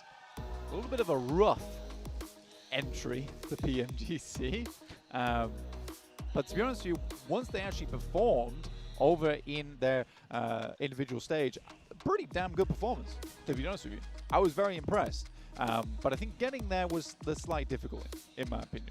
But once they're here, they were playing very, very well. Though I will say one thing is that for Alpha Gaming, as much as we hype up Alpha Gaming, we do need to look at that gauntlet. We got to take a look at it. Oh, right? We got to analyze that gauntlet. That gauntlet was, a little bit bad, right? A little bit bad. Group stage, wow. Amazing. Gauntlet, didn't feel great to watch. And I think that, like the boys were saying, it's 45% of the lobby, roughly, that got through in the gauntlet, right? So those are the teams you have to play up against. And I think that APG slightly struggles in a higher skilled lobby. I think they like to bully, honestly. I think they are a bully team. But there was such potential there in that group stage that there is the big chance for them to just strike out. But I have that worry. That worry is in the back of my mind.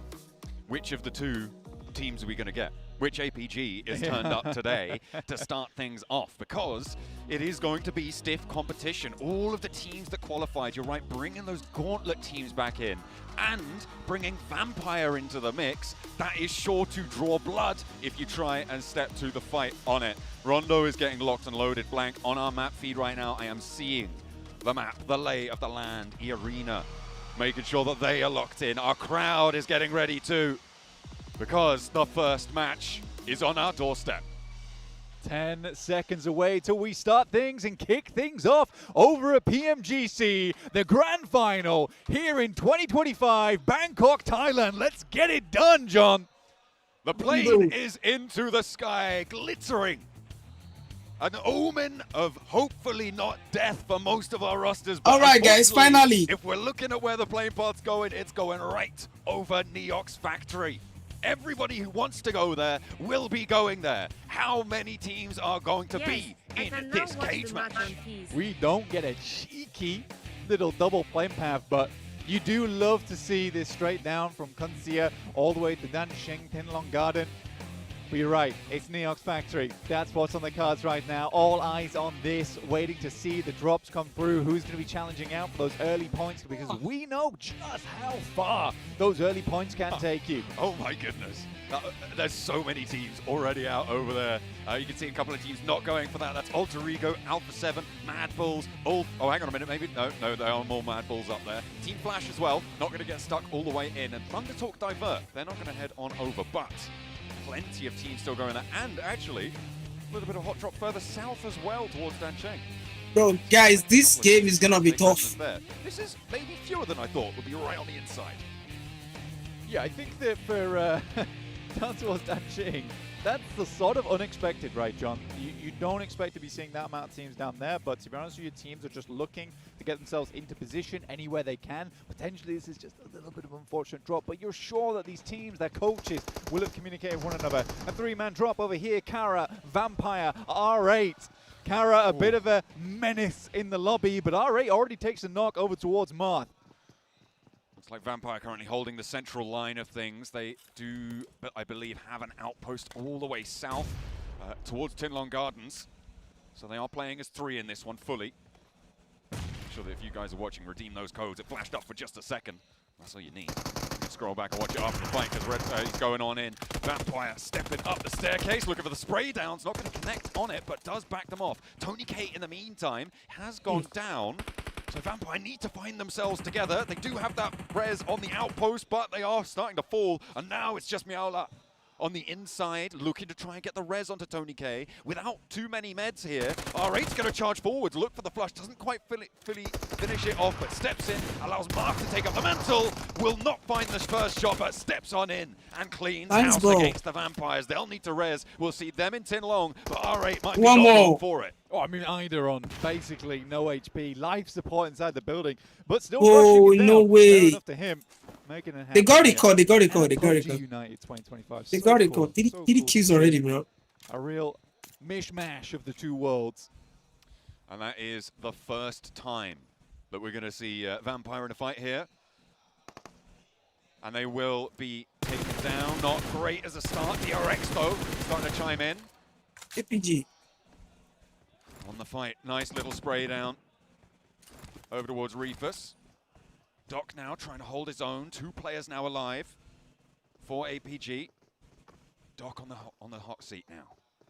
Playing up and along the ridgeline. Has to back off. Another player on an off angle. 𝐿𝐸𝐸 makes his life all the harder. Now minimal HP. Trying to get the heal desperately, but the crushing force of 𝐷RX rolls forwards. He steps into the fight. Will not Fuck APG APG. going down to 1. And those reses are already starting to come on through. 𝐸𝐸 already getting 2 of his teammates back up. And now he needs to bring Doc back in. Yeah, no messing. APG, what did it happen? 𝐷RX, so easy, does make it look so easy at the start of the tournament against one of the most touted players in the game there over on APG. The Flash, I think that the boys on the desk, they'd be right. They'd be right in saying that this is the rookie team of the year. An incredible squad. With basically no, I don't want to say no emotions, but they were not nervous at all. Not a single shake in those hands. Not a single quiver on those lips. It was incredible to see. I think that, honestly, for the Flash, it's such a standout performance, such a breakout performance. You don't see this happen very often, and I think 2025 is a magical year just because of that alone. I mean, you know, Max was saying over on the desk, oh, hang on a minute, Rosemary. He's got shots over towards Lemon. Doesn't finish the job. Oh dear, that's going to get untidy potentially. Lemon, though, with a pump action, low HP, will be going down If he isn't too careful about things, Rosemary stepping in, a skill comes through, Lemon hits the deck for the drop shot, stands for the challenge, Lemon giving it a really good crack there, but will be taken down. Rosemary able to win the challenge on that one. 𝐿TR happy to purloin the point. Team Flash, though, look at a try and challenge and keep that Rookie of the Year title alive. Win knocked first in the EMP zone, blaring over this fight as well. Will start to fade away. Chips backing them off with a nade barrage. I think this is... No, there's multiple players here from D+. They're going to try and fend off this fight, but with Win getting back up, ZS on a crucial angle here. Look at the lineup he's got. If they step too far forwards, he's just going to cut through them. There's no cover their way if they don't find it. The picture-in-picture blend is going on, but Chip storms forwards. Team Flash get one, get two, but they aren't really going to get too much of an answer. ZS behind the tree doesn't connect onto Nolbu. The two players from D+ on the top, they're going to have to stick this one out, but 𝐿TR's riding in. He's got that back angle. There's backup coming through for D+ here. I don't think Team Flash are going to last too long in this fight. The nade connects, but it is too little. It is too late. Oh my Coming god. through there with a backup. Nice backstab from him. Will keep the team alive. Chips and Nova did a pretty good job. But again, that's why we do fear the Flash. They are a little bit dangerous when it comes to those close range engagements. Can never really count them out. 𝐵𝑜𝑠 is already getting down to it. Over towards Alpha 7. Mafioso takes a tumble. And they're continuing here, but 𝐿TR straight back into it. Flash getting killed again, bro. Seemingly not. I mean, this is what we were expecting more in 𝐸𝐽x Factory, to be honest, Blank, but it seems like everyone has come to their senses on that fight. Not going to be engaging with it. Instead, they're taking the fight to stage 2, as they're all moving in and trying to get in around 𝐸𝐽x Factory, around the area south of it, towards Yulin as well. Alpha 7, scrapping it out. I mean, this is on the north side of the circle, Blank, far north of Test Track. Not quite up to the river just yet, but it is on the north side and inside the next circle. On that recall tower, Alpha 7 currently have control of the middle. Team Flash really wanting to stay alive on this one. Win on the inside after getting recalled. 𝐿TR steps forwards. Crazy, bro. Team Flash Flash. will be able to drink that one down. 𝐿TR. Flash went down, bro. What the hell? Now there's one player left for Team Flash. Hopefully they can find themselves a recall. Tops moving very far out. Might actually clash with 𝐿TR there. As we hop on board now with DRX. Again, they played from 𝐸𝐽x Factory, winning the fight with APG. Now they turn their attention to Thunder Talk. DRX, rough start for them over in PMGC. Looked very passive. And then we got a whole new side. Very much two-faced this team, where it's immediately came out swinging. Very aggressive in their group. And definitely dominated that lobby. See what DRX can get done here, because it will be nice for D+ to have a brother on the stage here at PMGC. The codes. I remember the gates. I remember the codes qualified. That one South Korean team that you could rely on to do well on these global stages. Top is down though. And in the second fight for APG, they also take a dip early. 𝐸𝐽 picking that point up. Look, I'm not calling it this early, but this is not a good start for APG. We were asking, what APG are we getting today? For now, the answer is one that has stalled at the start. Hopefully they can make up ground in the rest of the match, because those recalls still very much possible as teams start to move on in. I was trying to keep track of the final player from Team Flash, Blank, but they went all the way up north, and I've lost track of them entirely. They're somewhere off in the far reaches of North Rondo, but the guys, like the stream, guys. Go all the way away from them. We're heading back down south, so it will not be a 𝐸𝐽x Factory finish. We are denied that, sadly. But I do think for the guys over on D+, do need to make a bit of a rotate now, get themselves to a slightly better position on the map. They are rotating through over on that northeast side. 𝐷 started out their game pretty well here at 3 Eland. Now, going back to your point about APG, let's leave it. Okay. Let's leave it. Fair enough. You know, it's a worry in the back of my mind. It's the start of the day. I'll give it a couple of matches, right? Match 3, maybe we'll make a different call, especially here in this 3-day sprint. Can't waste any time here.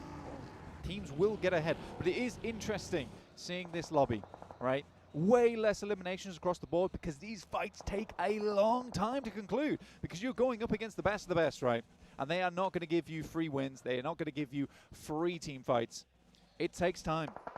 We're at 21 elims right now in the game. Let's see if we can rack up a couple more, because Krypton hops out. The spray downs from Alva on the back line, though. An 𝐼𝐸𝐸 roll in successfully. Eren has to duck down behind as he can't connect the spray downs. Krypton not really in too much danger from the nades. The high ground from 𝐿 as well makes Eren's life so tough, and that is going to be a back off. Scarface likely to get flushed away, and we're now at the tipping point in this match, Blank. Teams are going to start to have no real accessibility to these recall beacons, so for ALF, this is a bad omen for their game. For this one, it's not looking super hot. As 𝐼𝐸𝐸 𝐼𝐸𝐸 racking up 4 elims. They don't take Fuck a casualty. yous. It's much better on that front.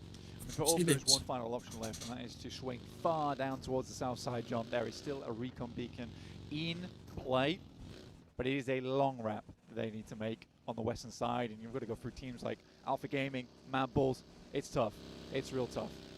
I think, yeah, Solus has actually broken out all the way northwest, very, very far. May have not even joined in with the rest.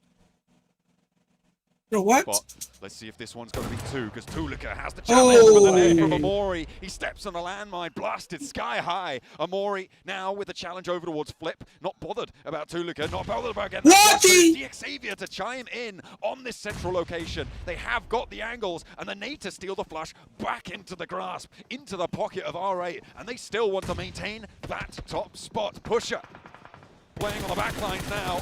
Doesn't really have too many players to play around with him.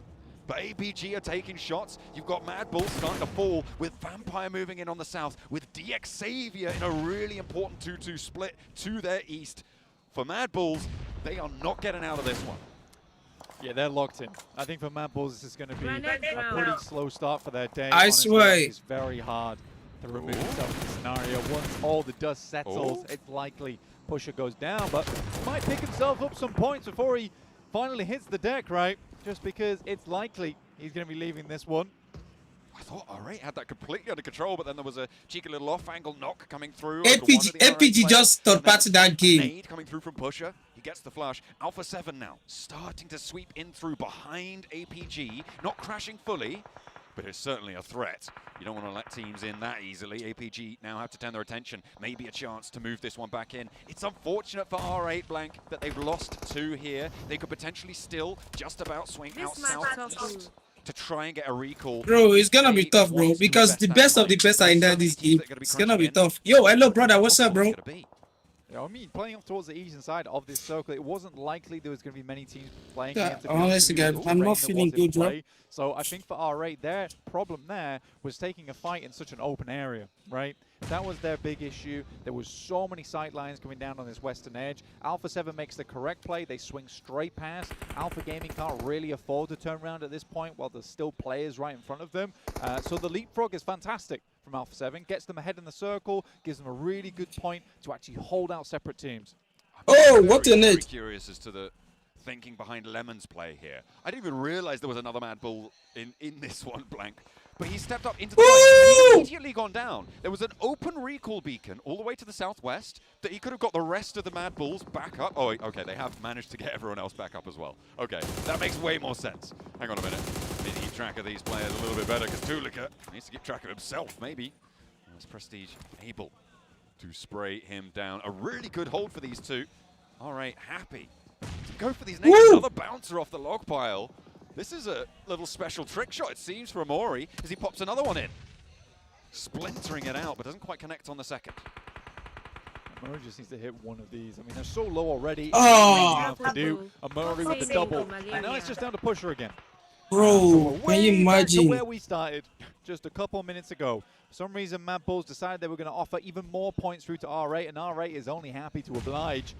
Hey, 8 in the name, 8 on the points right now. Great kickoff, but 𝐴𝐸𝐸 decide, you know what, enough is enough. We don't want this. I just feel tired, bro. I'm just feeling tired, bro. He's still very much the last player alive for Mad Bulls, but could have an impact on this fight. So could Alpha 7 and the Outpost on the south side. Lazarus for Vampire. Doc trying to move in on the sidelines. We'll see if those third parties come into effect. The next circle's just about to pop as well. Tension on the western front. Keeping with the angles. Oh, Reefus. Oh, Reefus nades himself. But Prestige does go down. Top thank you, Derek. Find that shut down. Now just the one player for the two teams. Look at a hold. 𝐼𝐸𝐸 on the corner. purportedly the best player on the roster. We'll see if he can live up to that tally. Pusher landing nades to the backline. Doc not stepping in just yet. Top now healed up, looking to move on through. The res is coming on in. Amori backs off, plays towards the shelves, plays towards the back of the warehouse here. A nade to thread on through, maybe land at the feet. Steps to the open door, wants the challenge. Calls him out, but backs back off immediately. He's given them the runaround. Has he been able to find it? Has he been able to hold the hold? No. Will fall down, and R8 are the first team to go out completely here, Blank. R8 leave, but they get quite a few points for the back of that as well. Now Pusher does live slightly longer than them. They are the first team to fall here over on Rondo, down to 15 teams remaining at the moment. Alpha 7 don't really want to deal with this guy is still alive, bro. Pusher though, can't imagine he's going to be up for too long. But I've been saying that for quite a while. And he gets the first, and he gets the second. Oh, he's looking for flashes too. Pusher on the door frame, but a sliver of HP now, and it is going to be APG bearing down upon him. One shot would do it though. There's damage. Oh, Pusher with 3 against APG. They cannot get in. The door is closed. And the clutch here for Pusher onto 𝐿. Low HP, but the nade's cooking already. He gets the heal off too, Blank. The nade through, but it's off target. Looking for more healing, and 𝐿 has no idea what has happened. This guy won 1v3 APG. Almost with the 1v4 right no now. way. 𝐿's cooking 1v3 APG. Pusher drops. This is crazy. Drop that stun grenade out, blind his target. What's your name, bro? I thought 7 viewers. 𝐿 knows he's already sprayed. The nade No, I'm gonna stream it. Bro. 𝐿 wants the challenge on the Why sleeping? I'm not sleeping, bro. I'm watching it. Look at a challenge. 8 rounds now, still in the chamber for Pusher on the corner of the door frame. And 𝐿. Oh, bro, that was crazy. 1v3. Almost. Which team have we got today? Almost. Answer me. God damn it. Now. Yo, Adex is my name. Humiliation there. Holy shit, that was crazy. APG. But yeah, I mean, bro, APG versus my balls, that is crazy. Totally crazy. So hesitant with the way they played it, man. 1v3. The old red flag there. Bro, this is why I love S2FK, bro. S2FK is crazy. This is why I love S2FK. Up on high, very nice position for him. But I swear, you really tried, bro. Get the circle shifting away. Really tried. APG's down as well. They couldn't really make the lead from that position. But yeah, the circle shifted back over towards 𝐿𝐴. They had a very nice central position around about 10 minutes ago. Since then, they've had to move slightly down, but the circle moving northeast does give them another chance into this match. We're aboard with 𝐿𝐴 now, very close to Vampire. A team they haven't come into conflict with for a little bit, Blank. Sorry, where's the Vampire? Okay, While, but no, it's not like he has more damage, but he's more stable than DBS. More stable to use than DBS. I can't say he has more damage than DBS, but it's more stable to use, to control. Over this sort of area, you can see 𝐿𝐴 just up there on the peak. He's looking for 𝐿𝐴. Okay, he's playing in the foothills. No one's taken shots at him just yet. Does have the backup on this side from the rest of the roster, which is why he can be so pulled with these peaks, because you just can't do this. I mean, it's such a funny position to see all these players in. Dropping the old emergency flares on the head as well. Love to see it. Sakura back in the picture. Usually we like to see Sakura up on these. No way! This time around, he's taking the fight over towards Kara. Rosemary hits the deck, and Killer's happy to pick up that first elim for himself. And a real troublesome target at the top of this hilltop, if you can call it that. Yeah, absolutely. Recall beacons shut off now, Blank. No recalls possible. So for GOAT team, these elims do stick. 𝐿𝐴 now backed really very much into a corner here as GOAT team crunching in from the north side. Vampire swelling around the foothills here. Krypton and Alva for 𝐿𝐴. 2 players remaining. Picture in picture, scrap, 𝐿𝐴 having a real trouble with some time. Alva, ooh, with the dice roll, nearly landing onto his head, but does manage to just about stay safe for a moment longer. 𝐿𝐴 for 𝐿𝐴, and our picture in picture stays tall against 𝐿𝐴, but a big comes through. Vampire charges, and it's a 1-2. Bro, city nades, man. Double nades across the sky there. City nades. 𝐿𝐴 does it again for 𝐿𝐴. Comes through in those critical moments. City nades, bro. 𝐿𝐴's getting smoked out here. We'll try and pick him up, but it is sighting from Thunder Talk. The sitter himself. Because you better sit down if you're in the presence of this guy. What a crazy player he is. 𝐸 looking to hold on the south, well, more than hold. They want to push forwards on the southeast edge, but There are plenty of teams trying to stop that right now. Kara a little bit in the way. Less so with the knock seen to their south player here, CEO. 𝐼7 though, on the western side. Really difficult to get past on this ridge. I don't know how 𝐸𝐴RENA are going to be able to find their way through. They do need an opener. Holy shit. 𝐸𝐿IN goes to 𝐼7. Man, bro, those guys, got stuck in early. they are so good in it, We're bro. looking at 𝐸𝐴RENA and 𝐼7, very much the teams now who remain with those slightly higher elim counts. Teams are definitely looking now for that chicken dinner, right? If you're 𝐷𝐿𝐴RENA, you've played the long game here. You are wanting a top 5 off the back of this game, and I think it's very likely that 𝐷𝐿𝐴RENA is able to make that happen. 𝐸𝐴RENA as well has been fairly good on Rondo. They really do know their angles very well here. They know their terrain. Good shot towards Xing there from Wild, from 𝐿𝐴RENA. Will keep ThunderTalk at bay, but they will have to push through them soon. Yeah, some flash, never get any Q, bro. Lots of ground covered by them right now, but it's that western peak that is going to be, it's almost a vortex that's keeping these teams under on the western edge, and I think GOAT team have the most flexibility right now to try and break that vortex, but we'll see if they're able to do so, or if teams are going to extract value from them. Poser very much in danger right now. 𝐸𝐴RENA are playing this slow, carefully, but it should work out. The nade posted in through the window. It's going to force him out of position. Should force him out of position. Poser steps out wide. The nade's still on the inside, but he dodges that somehow. Goes down either way. Back. Was that shutdown came from Paris? He got shot from the back. I'm not entirely sure where that one came from, but the point goes to Is Paris either 𝐵𝐵 way. is in the game? No, 𝐵𝐵 is not playing this one. Not this one, bro. 𝐵𝐵 is going to play the Superstars. Definitely are going to get it now. Yeah, I think with 𝐷𝐿𝐴RENA, that's a great little bit of awareness around the map. Get the little knock, get the flush through, going down towards that southeast side. As much as they can damage these teams on the southeast side, the easier it gets, because it's going to be a long while before they have to turn their attention to this pillar over on the western side. So the east to them is the most important at the moment, which is why you're seeing 𝐷𝐿𝐴RENA make those flexible. He's going to play the Superstars. Getting 𝐾𝐿𝐴RENA from down here. Probably Guys, like the stream, guys. Send down, but yeah, for Tony K, this is an aggressive push and one that should be punished soon. He's only got 9 ammo though. He's waiting. He can't take the spray. I see. This is the big issue. He's waiting to see teams or players start to take damage. Yeah, he has to change it out. Doesn't have any nades. Doesn't really have anything. Okay, that is hopeful, mate. Come on, pull the other one.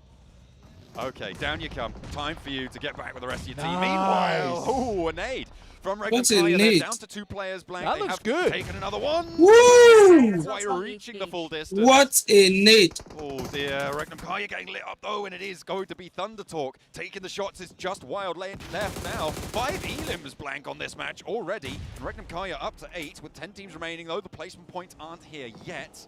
King with a pickup, and ThunderTalk gonna slither on out of there. Vampire is down to DRX, no less. I do think for looking towards that side of the map there, John, I really like the way ThunderTalk played that one now. I mean, setting up 𝐴𝐵 as that outpost on the outside gave them all the information that they'd ever need while still having a foot in the door of the circle. So any moment, Sighting could turn around, and then they send King in as a taxi driver. Just about makes it. Oh! Lazarus does not that have was a revival. that was so close, bro. There. Not quite, not quite. The water's a little bit too toasty, burning away that health bar. GOAT team now on that northwestern side. 𝐸𝐴RENA also will take the knee. And it's all, for me, I mean, it's a 3-way fight at this point, in my mind. Maybe 4. We'll see who wins that western side. But 𝐼7, 𝐸𝐴RENA, 𝐷𝐿𝐴RENA. These are the teams I'm looking at.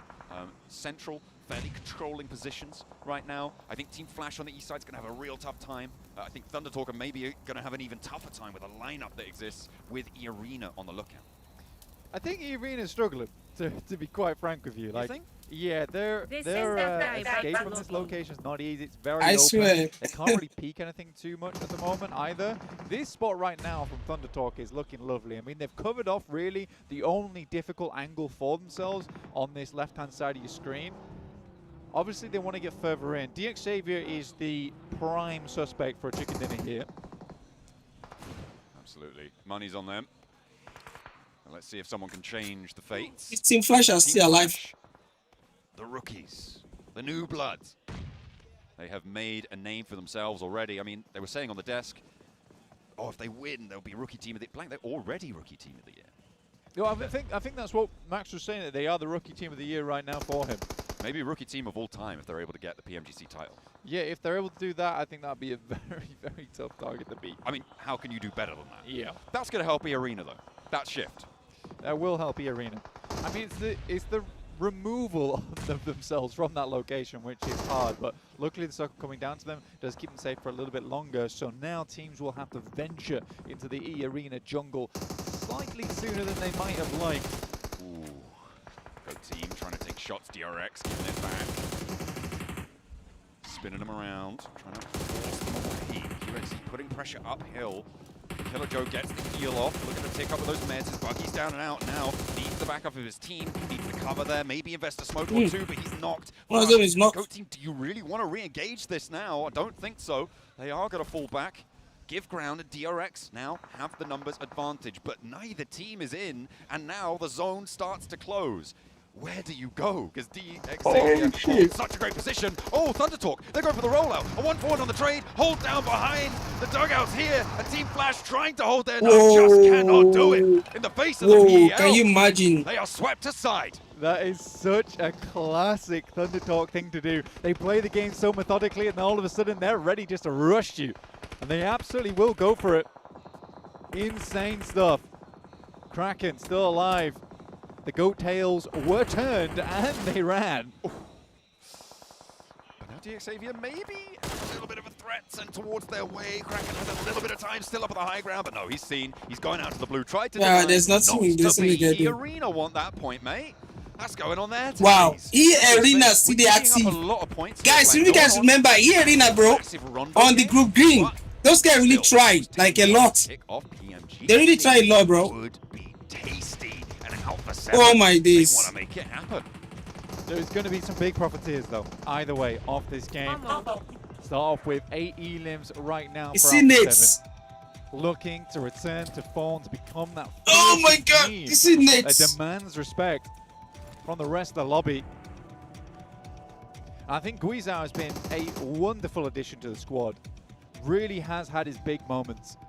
Undoubtedly, you know, even if they win, he's probably going to be leading the team after this, which will make me sad, but it will not make me surprised.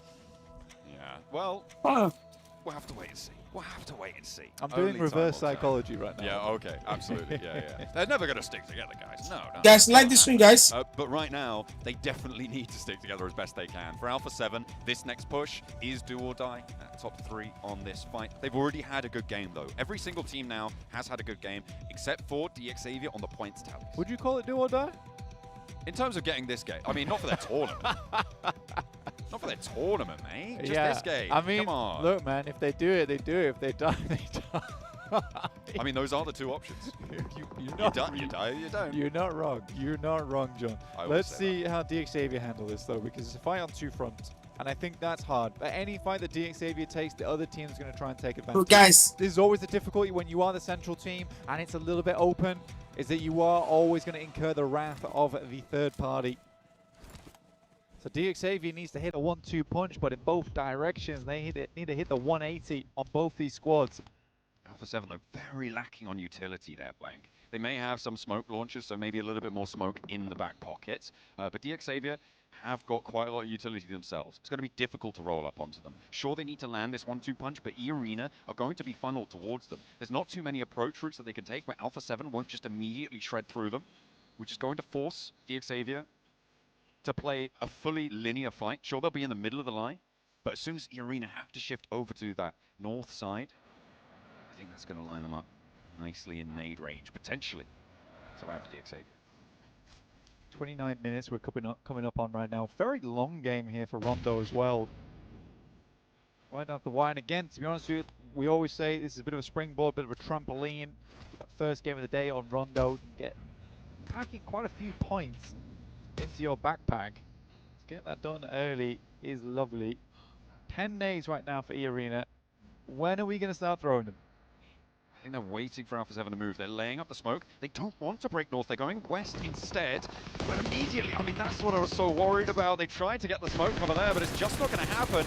immediately torn apart by Alpha 7. Alpha 7 may choose this to be go time because they know they've done damage. They know they've slowed 𝐸∞'s roll. They won't have the sightlines. Revel looks for the pickup. That could have been the opener. That would have definitely sent them down the hill. But Alpha 7 going to have to play a little bit slower. Hello. 𝐸∞ nades Oh! so close. See Not that going the nade, bro? distance, though, and Alpha 7 stay as 4. Honestly, at the moment, 𝐸∞ needs to start taking knocks and flushes. At the moment, they aren't able to get their players back up again. For 𝐷𝐸𝐸, that's bad news. Mafioso going down is lovely. Steal away by Paragin, though, by no less. Well, they do need the points. They'll try and take them. 2 players now remaining for 𝐸∞, and a nade uphill from 𝐷𝐸𝐸. 𝐿𝐸 and Revel now, the last 2 players, are going to be standing up top, but Alpha 7 go down to a volley of fire, and 𝐷𝐸𝐸 stand tall. They will survive in the middle. 𝐸 the last to go, and the bullets are whizzing over that's his head. crazy. Who's going to win this shit? Treads on out. 𝐸∞ are not done just yet. 𝐿𝐸 still behind. Could cause problems, but with 4 players alive on the 𝐷𝐸𝐸 roster, Alpha 7 fall. 𝐸∞ on their knees. Bro, there's nothing, bro. 𝐷𝐸𝐸, They kick it off with our first chicken dinner. DS, first chicken dinner. At the beginning of the game here, the There'll be a beginning DS, of bro. the tournament. Incredible stuff from 𝐷𝐸𝐸. Again, a team that's very controlling when it comes through to those late games. WDS, they try, bro. They try. Again, I do think that 𝐸∞ makes They hold the position very, very well. What they've done is started throwing nades over towards 𝐷𝐸𝐸. You got to hope for that initial knock, for then Alpha 7 to try and get some presence in there. I think for them to try and wrap on Alpha 7 was really over-aggressive. I'm not really sure, honestly. I don't think that was the right play, though. I'll tell you what was the right play. 𝐷𝐸𝐸 having a really strong spot in the middle, you know. When all else fails, just get good positions, you know. What can you do? Either way, brilliant kickoff. 𝐷𝐸𝐸 with the first chicken dinner. Let's head back to the desk.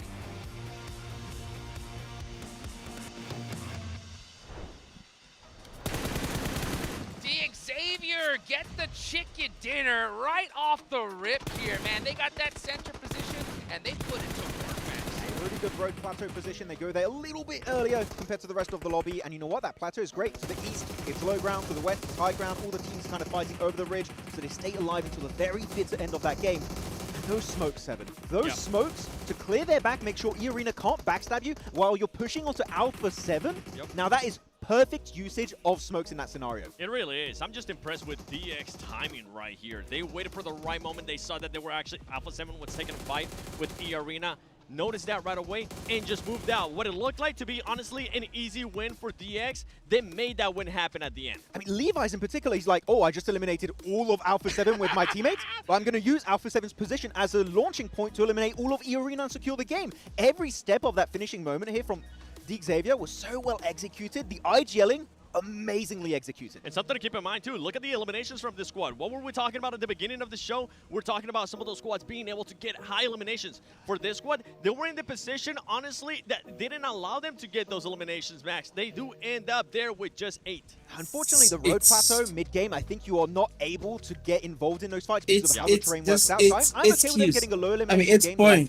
It's all we fight now and maybe go out early. That's or we get 18 a position where we know we points. easily make it top 5, maybe even top 3. 18 points. Even compete for that chicken dinner, which in this case it was. They really tried, bro. They really tried. They tried. Low elimination match here on anyone tried. Speaking of fight time, right? Alpha 7. Oh. Yeah, anybody's welcome, bro. So many opportunities. Anybody's free to join this stream. Third party, but they just you're welcome, so brother. Stealthy there, 7 at the start. There's a lot of stuff to talk about Alpha 7. The first and main one has to be Obscure. Not playing in this round. It's actually Mafioso for most of PMGC league stage. Yeah, that's ended 18 up points. Being just the sub. They got for 18 points. Game, Mafioso steps in, and even though he doesn't end up with a lot of eliminations, he was doing everything right that we've seen out of Mafioso, making sure he didn't overextend, making sure he set up the plays for the team, and going back. I want to mention the fight that was happening between RA and Mad Bulls, and then APG third party in that fight. Alpha 7 could have maybe overlooked Max and see if they could maybe get a cheeky elimination. No, they were fully focused on their game, and this is a completely different team for Alpha 7. We're used to seeing that team be a little bit more aggressive, even if it's from far away, trying to get those eliminations. A Brazilian team not playing aggressive? Excuse me? What's going on? No, really, they saw that fight you're talking about to the west. You had Mad Bulls, you had RA, you had APG. They're like, it's not really worth it. Let's prioritize position instead. And you know what? That position gets them in the podium position of this match. I love how passive they were, which is weird to say on the Rondo game. I do have to admit that. But I think that in that position with the circle continuously moving away from them, they played it beautifully, and this is the Alpha 7 that can play big aggro, high elimination games, also more passive finishes to make sure they have that podium go in their way. And the awareness too, something that they ended up noticing, they were thinking about maybe going for a fight with 𝐸 towards the southeast just to clear that south, but they realized that DRX was going to be pushing up, so what did they end up doing? They end up getting their players more towards the north, stopping that push because DRX was coming in hot, and I mean, DRX timing around this game was actually quite nice. I mean, DRX had a good timing until the moment where they got a little bit indecisive. They had Goat Team north of them, they had to the east 𝐿𝐸𝐴𝐵𝐴, and they had Alpha 7 here. 𝐿𝐸𝐴𝐵𝐴 was looking at DRX like, okay, well, you push Alpha 7. And it kept delaying it, delaying it, delaying it. So much, in fact, that the blue zone became their biggest enemy in this one, which makes you so easy to nade for the entirety of Alpha 7. Yeah, I mean, beautiful game from them. And you know what? I love the fact that, yeah, they were playing it passive, but they weren't afraid to also get into some fights, right? Early on, they caught Flash on that recall max, right? Yeah, exactly. Yeah, that was a very interesting one, able to try and get yourself some early eliminations for Alpha 7. They're like, if there's a solo, it's possibly a recall strat. Let's try and get him before he pulls off the recall, which unfortunately for them did not happen, but still some nice ones coming out their way. Though, I want to pivot the topic here. Yeah. Goat Team, 𝐤𝐸 on top of that rock pillar. But good strat, but underlooted as hell. He had barely any bullets left at the end. He had one grenade. I think he even got to the point where he was trying to emergency cover flare players below him. That was the best. That does not work out too often. So if you want to send a play up there, 7, just loot the hell out of the early game. I mean, he was looking at VP, just push up towards his squad, and just with 9 bullets left on the gun, he's just like, do I go for it? Do I thought he was actually going to end up tapping, at least just cause some damage. Make him back up. No, he just goes, all right, with well, the S2K. and then he switches to the SOK. Let's see if this will hit. We got a pop from the crowd on that one. They started laughing, but yeah, overall, great positioning, great awareness for Goat Team. They did that 3-1 split wonderfully. Something that you ended up mentioning during that match is that they did have Goat, that killer, pretty much on the top, letting him play, letting him just scope out everything. The other 3 players towards the north of where 𝐤𝐸 was, and just seeing where it was going to be going. But yeah, I'm with you. Just way too underlooted there for 𝐤𝐸. Yo, what's up, bro? Thank you for joining, guys. You have to at least try one time. Teach me game, please. Right? I love that. I'm gonna go a little bit earlier. How am I supposed to teach you, bro? We were thinking we're gonna have you have to like you play the game yourself and you learn how to like play. You watch people play game. That's how you learn.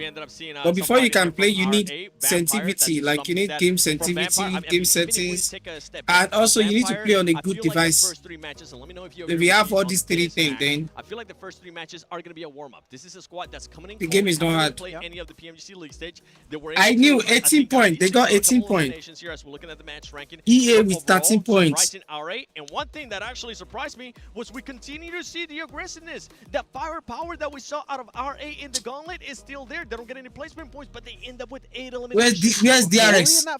DRX. Especially with those grenades. APG. APG is not even in the game, bro. Right, able to clutch APG. 𝐿𝐸𝐴𝐵𝐴 is able to get the nail in the coffin. Second page on the leaderboards. And yeah, D+ none other than 𝐿𝐸𝐴𝐵𝐴. Now that the game just started, guys. So don't worry. Oh man, I was so sad that we missed that fight, but I get it, right? I mean, Zone 4, that circle shifts up to the north. The 𝐸𝐸𝐴𝐵𝐴 were outside of the circle, but with that hard shift, they go and take that northern position.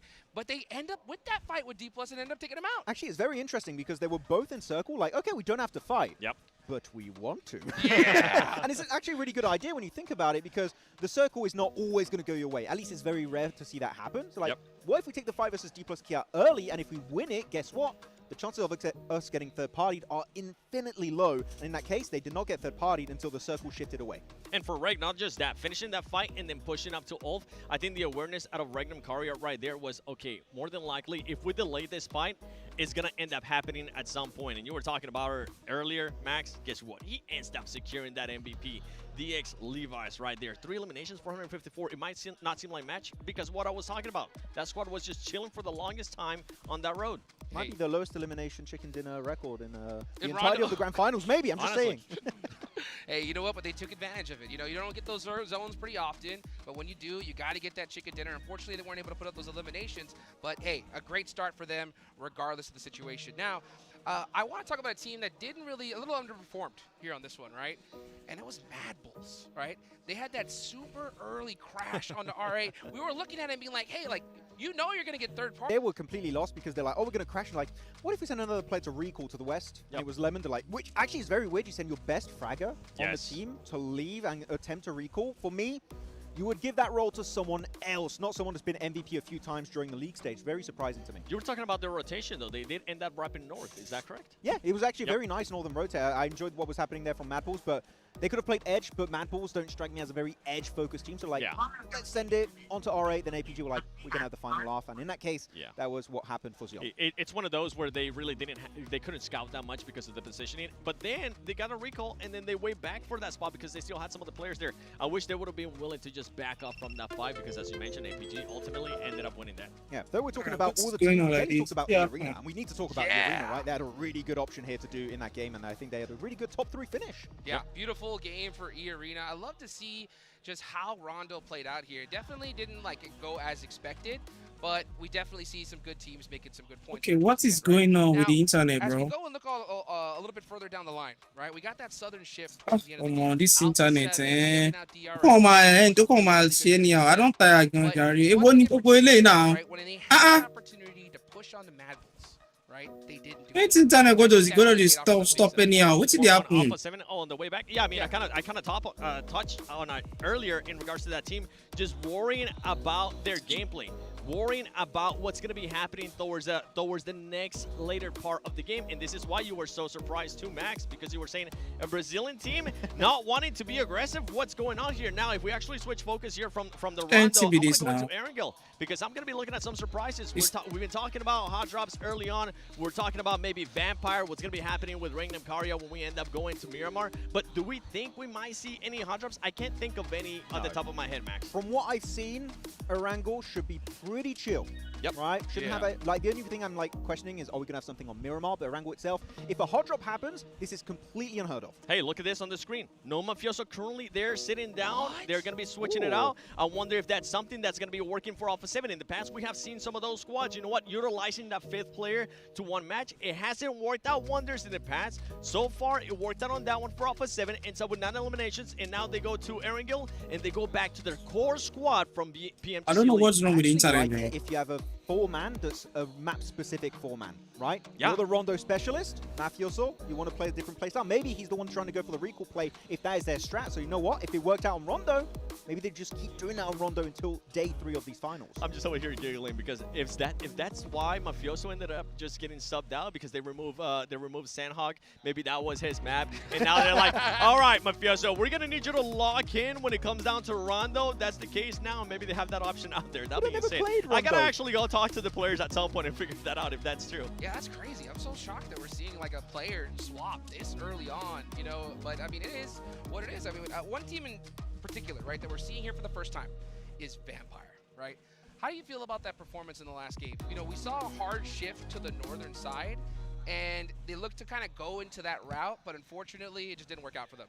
It was a bit unfortunate because they played the western side of that rock, that stone pillar position that 𝐿𝐴𝐺 was on, and all these teams are just getting forced away by the blue zone into making a decision. Do you go north? Do you go south? They actually have a really good fight versus 𝐿𝐴𝐺, right? I believe they even get the full squad wipe onto 𝐿𝐴𝐺, which was great to see. But then the entirety of GOAT want to get involved. Yep. DRX are holding the southern eastern edge of that rock pillar.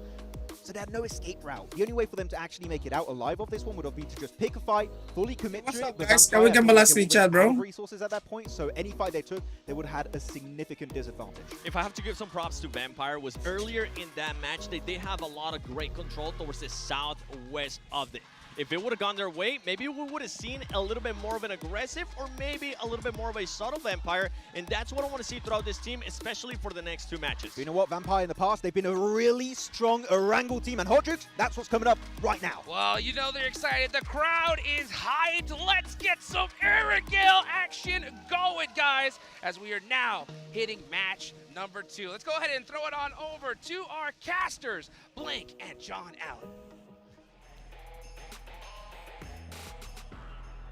Let's get stuck into 𝐴𝐵 blank. A little bit colder of a drop than we were expecting on Rondo, but... Well, I was kind of right, so... well, yeah, okay, all right, okay, fine. Than most of us were expecting on Rondo, but let's head over to the grassy pastures with the plane in the skies once more.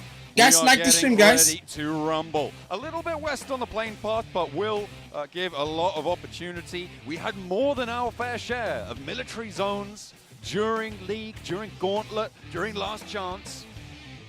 I'm expecting, what, 6, 7 military zones this tournament? These finals? Don't look at me like that. You gotta stop this. Guys, like the stream, guys. Yeah. Okay. You're that's actually just killing it. You're beating it. That's the secret. That's what you got to try and do. They'd only stop doing it when you make it uncool. We are going to be heading over You're towards cosplaying a brand right now. Yeah, absolutely. Yeah. Okay. Yeah. Silence, John. I'm a brand social media account right now. Wow. Okay, we're getting a few teams down towards 𝐶𝐳𝐿𝐼 to start things off. 𝐼𝐸𝐼𝐞. You also have Thunder Talk as well as APG. So APG aren't alone here anymore. A bit of a battle for the vehicles, at least on the northwest side of 𝐶𝐳𝐿𝐼, whilst we wait for our first circle to come through, which indicates potentially a 𝐶𝐳𝐿𝐼 finish. Oh, what? No! Oh, he's going for the swings with a knife around the tree. Oh, he's a sitting duck. Yeah, you're not going to be able to get that one. Krypton able to take it down. He nearly got Alva out of the buggy. He did, yeah. He really, really did. That's it. That's terrible news, though. Terrible news for Thunder Talk. Blank the circle. I know. I just talked about it. Just then. Yeah, definitely. Potentially they head down towards 𝐶𝐳𝐿𝐼 now. But sighting going down is terrible news for Thunder Talk. One of their best, if not their best player on the squad there in terms of firepower. Not having him on board is going to hurt the chances for Thunder Talk. They're lucky in the sense that they get down towards what is potentially a 𝐶𝐳𝐿𝐼 finish here early, so they can play this one out. You'd much rather be on 𝐶𝐳𝐿𝐼 as a 3-man than playing over on the north side at the back of the queue in 𝐸𝐵𝐵𝐵𝐵, as we've seen a few times in the past from Thunder Talk as a 4-man. It's a little bit more of a tough rotate to go for. But teams aren't sure. Teams really aren't sure on this type of circle, John. They're undecided whether this is going down towards 𝐶𝐳𝐿𝐼 just yet, so we're waiting for that stage 2. It's going to be a mad dash if it is. At the moment, I'm seeing it probably be around that sort of 70% probability we're going down to 𝐶𝐳𝐼. Go on, do it. That's what I'm thinking. Say 60 to 70%. No, I wasn't going to say that. You said that. But look, we get the little sub window on as the desk highlighted Yo, earlier. that far now. Alpha 7 restructure. How you doing, bro? But about 70%. That's what I'm. Don't look at me like that. I'll start giggling, and you don't want that. But it's fairly likely. But I would say it may be quite profitable to sit on that north side of the bridge and look for a camp there. Or play a 2-2 split around it. That's a little bit more difficult, though. So for Ulf, I think they have a good opportunity to rack up points. I mean, they could get 6-7 elims on this position. Yeah, I think the issue is for Ulf is holding as a 2-man on that northwest side is rough. It's very, very rough where you are in such a skillful lobby that the potential of having those 2 players go down immediately is really, really quite high. And that's what I'm worried about personally. Thunder Talk still chasing down right now. As like this stream, guys. Look to try and find a shot. Are you in Thailand? What's up? No, I'm not in Thailand, guys. For the rest of the team. I think I'm not in Thailand, guys. I couldn't get a visa. I thought I told you guys so. Tail wag the dog there, which is a lot of times. I posted a video on YouTube on TikTok for you guys. I didn't get a visa, bro. That's why I'm not going. Success out of those angles. He does find a lot of success, but there is definitely times where we've seen it, and it has been categorically the wrong decision. Absolutely. I mean, rosemary is a seasoning, right? It's supposed to go with the rest of the. That's correct. Of the dish. That is very correct. It's not its own main course. Nice. Guys, just like this, it never will be. But stick with the salt, the pepper, and the beef. It's an elevator, though. It's definitely an elevator of flavor, and that is what rosemary brings to the table. My concern with what Max was talking about earlier now, because Max, man, said something I definitely disagreed with. Oh, yeah? Which is that VPE, quite a good Erangel team in the past, which I would agree with. Okay. It's not the same team. Different team. But hopefully they're rocking the Polar Party Mini 14. You guys can log in to make sure you get your free permanent skin there. So make sure you're heading on over. You saw the little flash up on the left-hand side. And make sure that you're getting that free emote as well. There is plenty of goodies to be had for the duration of these finals. Blank, all the way up until Christmas, you can get that free emote. Why you know, we ain't messing around. You know, you get your goodies on Christmas Day. What's happen now? Say I don't get the visa. I don't get the visa, bro. The visa disappoint me. You are getting yourself some loot here from the visa they give us issue. Overall, though, pretty fun game to start off with over on Rondo. I should not get the visa. We're not fully go. Talking about how Alpha 7 is shifting Mafioso. All right, guys, like the stream. Are you gonna play later or what? Very good when it comes I'm not sure, bro. firepower. And I think on Rondo, you take. I don't know how long it's gonna be, but I think they are playing the game like the chances for Mafioso. They are taking little break. They are taking little break. Option of like, well, we messed that. They are taking little break, so we might end the stream again. And there has been multiple moments in the past for Alpha 7 when Mafioso. My TikTok don't die. I swear on God, TikTok. I don't tap for TikTok. I swear. Correct choice to bring back for Arango. He has a little bit No, more. nothing is just working in this TikTok and anymore. has been Nothing a is great working. addition to the squad. Singing his praises Yes, mighty highly. I think the guy's great. I think he's fantastic. Well, fair enough. We'll see if Wait, he's got wait, the chops for this TikTok. match, because they're right up on the north side for Alpha 7. Regnum Okay, Korea a little man. bit further south, but only just. They're out from Pachinki here. Mad Bull's taking shots. The way they hide videos, I don't like them. You go post video, you know, go get views.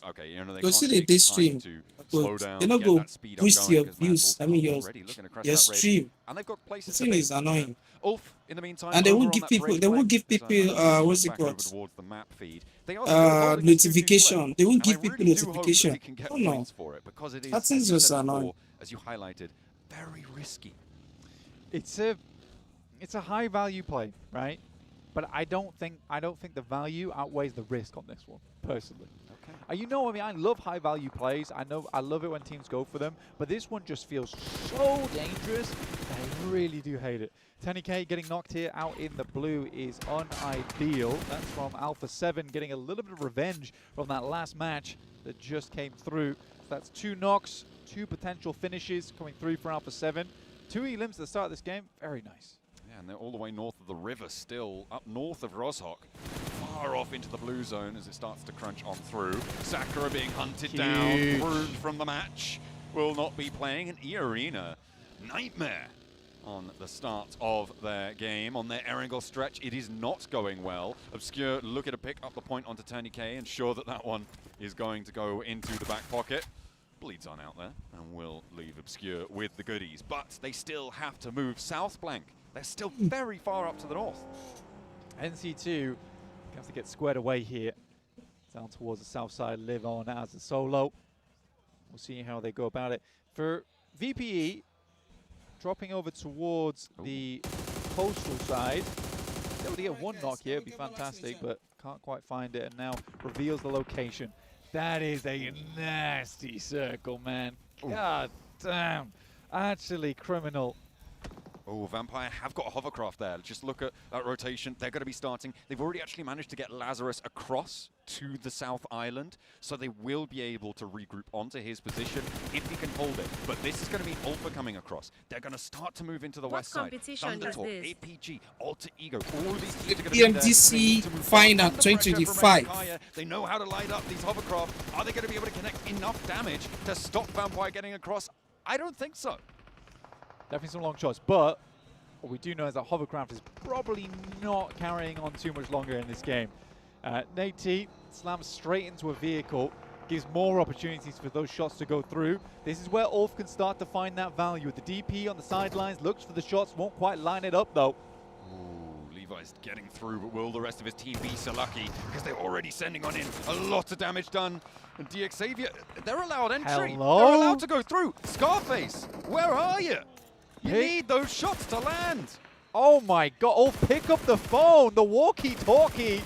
It is blaring off in the distance. Finally, they get 1 off the back of it, but they could have had so much more. Very much disjointed there coming through from Ulf. A little bit of hesitation there coming through on the bridge, and now Marso jumps into the hovercraft to keep himself alive. Nimble. Vicious, hopefully. Team Flash, this is on the east bridge. Lovely We hop very shot. quickly to the other side of the island. A lovely little What shot the down, hell? roll down from 𝐿𝐴𝐴 to follow it up. Team Flash having a little bit of trouble here. Kara giving them a run for their money.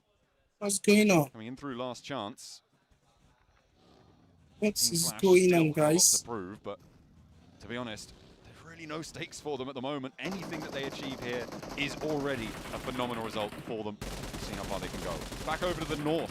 of the West Bridge as DRX are holding the Longhouse. That's some clean shots, man. Some very clean shots. Some insanely clean shots. That is squeaky. Flip up topside now, but will not be able to get his teammates back up again. Hyunbin looking mighty fine with that Abacam. Very nice, very nice. But they are still north of that river, still north of that bridge, and that makes things so tough moving into the next circles here. Towards the center, you've got APG who hold the hill to the west of 𝐿𝐶𝐿𝐴. I'm looking at Vampire as well, further out on that, getting all 4 of their players across. Yeah, I think for 𝐿𝐴𝐴, there's like this weird moment for them right now where VPE leaves that glider behind, and it's a tantalizing prospect for 𝐿𝐴𝐴. But also, why did VPE leave that for us? Why would Vampires let us fly if not to take us down? This is a circle you do not see very often, and to see it here at PMGC 2025 Grand Finals is a real treat. We could be ending up over towards the bridge. Nobody enjoys that circle. I'm so sorry for talking about military circles at the start of the match, Blank. I am really just, I am so sorry. That's okay. That's okay. I feel like, you know, I'm sorry to DRX right now on the north side. I'm sorry to 𝐿𝐴𝐴, sorry to Team Flash. You know, it's just ruined their day, really. Kicking things off, it has been a trudge through the mud to move on down towards this south side, and it is not going to get easier. All for getting squeezed. DRX going to be able to get across this bridge? I think they are, because Scarface really wasn't holding it. Well, DRX already had the anchor, right? They already set up. Scarface being down there has opened the gates for them. From DRX, he was the only player playing around the bridge, so for DRX has been a really good approach to them finding Scarface, who the competition because on that angle, honestly. The competition is by qualifying we're not doing it through the PMGC. I mean PMG. I mean, how would I say it? The African Cup, and I didn't play the African Cup, so there's no way I can be in the tournament. I mean the competition. And they were able to do well off it, get that point back under control, and actually may be able to achieve getting towards Scarface. But 𝐾𝐿 is going for it. 𝐞𝐥 on the underside does know that there's a player now pushing. But does 𝐾𝐿 know? They know they're playing the box. Thundertalk getting absolutely shredded by multiple teams as they attempted to strong arm some position away from some of the squads there around Ulf, around APG.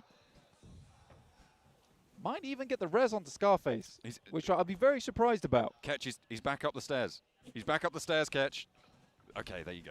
He's found his teammate. Back on for the res. Thundertalk, they're trying to take the other face of but it's not going to work because Aaron slides straight on into the courtyard, and Thundertalk, they're looking dizzy right now. That was a knockout punch and a half. Yeah, they got crunched between Ulf as well as APG. Trying to take that position. It was very aggressive from Thundertalk, which I like. I do like, but that felt it needs to have a little bit more oomph. I mean, the idea was there, right? Execution just a little bit poor on that side of things. DRX is kind of concerned with how this all went down. They got all their players across. They got the initial knock, and then 𝐿𝐴𝐴 just revealed himself for too long. They knew the angles from Ulf as well, so for me, that was a little bit of a mistake there from 𝐿𝐴𝐴. Potential misstep. Getting a little bit too bold with things. I'm looking at the middle of the circle, Blank. I'm seeing 𝐷𝐴𝐴𝑉𝑎 pretty close to it. They are maybe on for a nice little conversion match. Alter Ego just to their south. Playing very middle. Ulf on a 3-1, trying to flex between 2-2, but the spray down for Marceau over towards Alpha7, who finally made an appearance on the east side of the circle, but it's going back and forth here. Both teams extracting a little bit of damage, dealing a little bit. But it seems like Kara are more likely to be able to get their players back up. 𝐿𝐴𝐳 now on the east side, trying to stay alive for Alpha7. Meanwhile, Mad Bulls, one player. Oh, hello. Okay. Secret agent Cody Banks here. Flip. Oh, he's been seen. He's not moving. Oh, his footsteps are going to be there. So 𝐿𝐴𝐴𝐴 ruin it. So annoying. And 𝐷+𝐾𝐿 might think that they're taking shots at them. Oh, he's down. Okay, they're out. That is so fortunate for 𝐷+𝐾𝐿 that they didn't lose a player to that. Well done, 𝐿𝐴𝐴𝐴. You just helped out the guys that took you down in the last PMGC. Oh, that's friendly. I think that they would have not done that had they known who Flip was guarding out there. Oh, wow. I think they would have absolutely let Flip fly from that position. Now, this game really isn't PUBG Mobile anymore. It's DXA'd by the zone once again. Okay, all right. Fair enough. Right now, they are slap bang in the middle again. Guys, like the stream, guys. Large amount of the north side, but we're on board with this fight. A rematch from the PMGC back in London, 2024. 𝐿𝐸𝐸 looking for 𝐷+𝐾, 2 previous title winners going toe-to-toe, but Silas is out of it, so no longer. He's not going to be playing on that match. Not anymore. And they have the blue zone pushing them in too. 𝐸𝐸, they've made it across, flexing it all the way to the east side. We'll see how much further they can go. 𝐷_Wolf? Oh, what? He's still all the way towards Ferry Pier. Yeah, hadn't quite made it across yet. Okay. Hadn't quite made it across. Great nade from 𝐿𝐸𝐸 over towards 𝐿𝐸𝐸, but there is a nade coming over the top there. We'll get the air burst, but mostly damage over towards 𝐷, honestly. Some points is better than no points. At the end of the day, we're getting stage 4, and this is going to start to hurt. Going for the run. 𝐷_Wolf, yeah, just going completely down there. Not great. 𝐷 now with a challenge and steps out for it. Good peek there of 2-player peek onto the angle, and Chips gets dunked. Unfortunately, though, there is an immediate response, and 𝐷+𝐾, while still on 2 players, will be able to flex out for it. Lit up from the sidelines, though, as DRX turn their attention back out to the bridge. The arena have been eliminated. We are all the way to the south. We're all the way to the northeast. We're going everywhere, Blank. We're checking out all the angles. 𝐸𝐸, they've made their way in on a late rotation east. Right behind 𝐸𝐸 right now. 𝐸𝐸 a little bit of a dangerous team, but at the moment, 𝐸𝐸 sort of has their number a little bit. For 𝐿𝐸, I am amazed at their resilience, right? It is very impressive that they're able to slowly work their way back into a position that is holdable, that is playable. Very, very impressive stuff from 𝐿𝐸 here. Feels much more like the 𝐿𝐸 that we saw in PMSL EU, who was so dominant. Had a little bit of a fall off going in towards PMGC, where there was plays, times we thought that they could go so much further, but it's just not the case. This is their last chance to try and make that the case in this year, during this tournament. 𝐴𝐵G playing on the south side a little bit, close to the edge here. �goat team behind them. I don't think �goat team are making it out of this one. Zone goes south. Ooh, keeps 𝐴𝐵G in this one. And the 𝐷𝐸𝐸 compound. Don't worry, you know, they're still inside the circle with a shift. It's fine, it's fine. I think it's most unfortunate for 𝐸𝐸, who just about get themselves towards this spot, and now moving across the roadside is really hard. Getting over towards the west, John.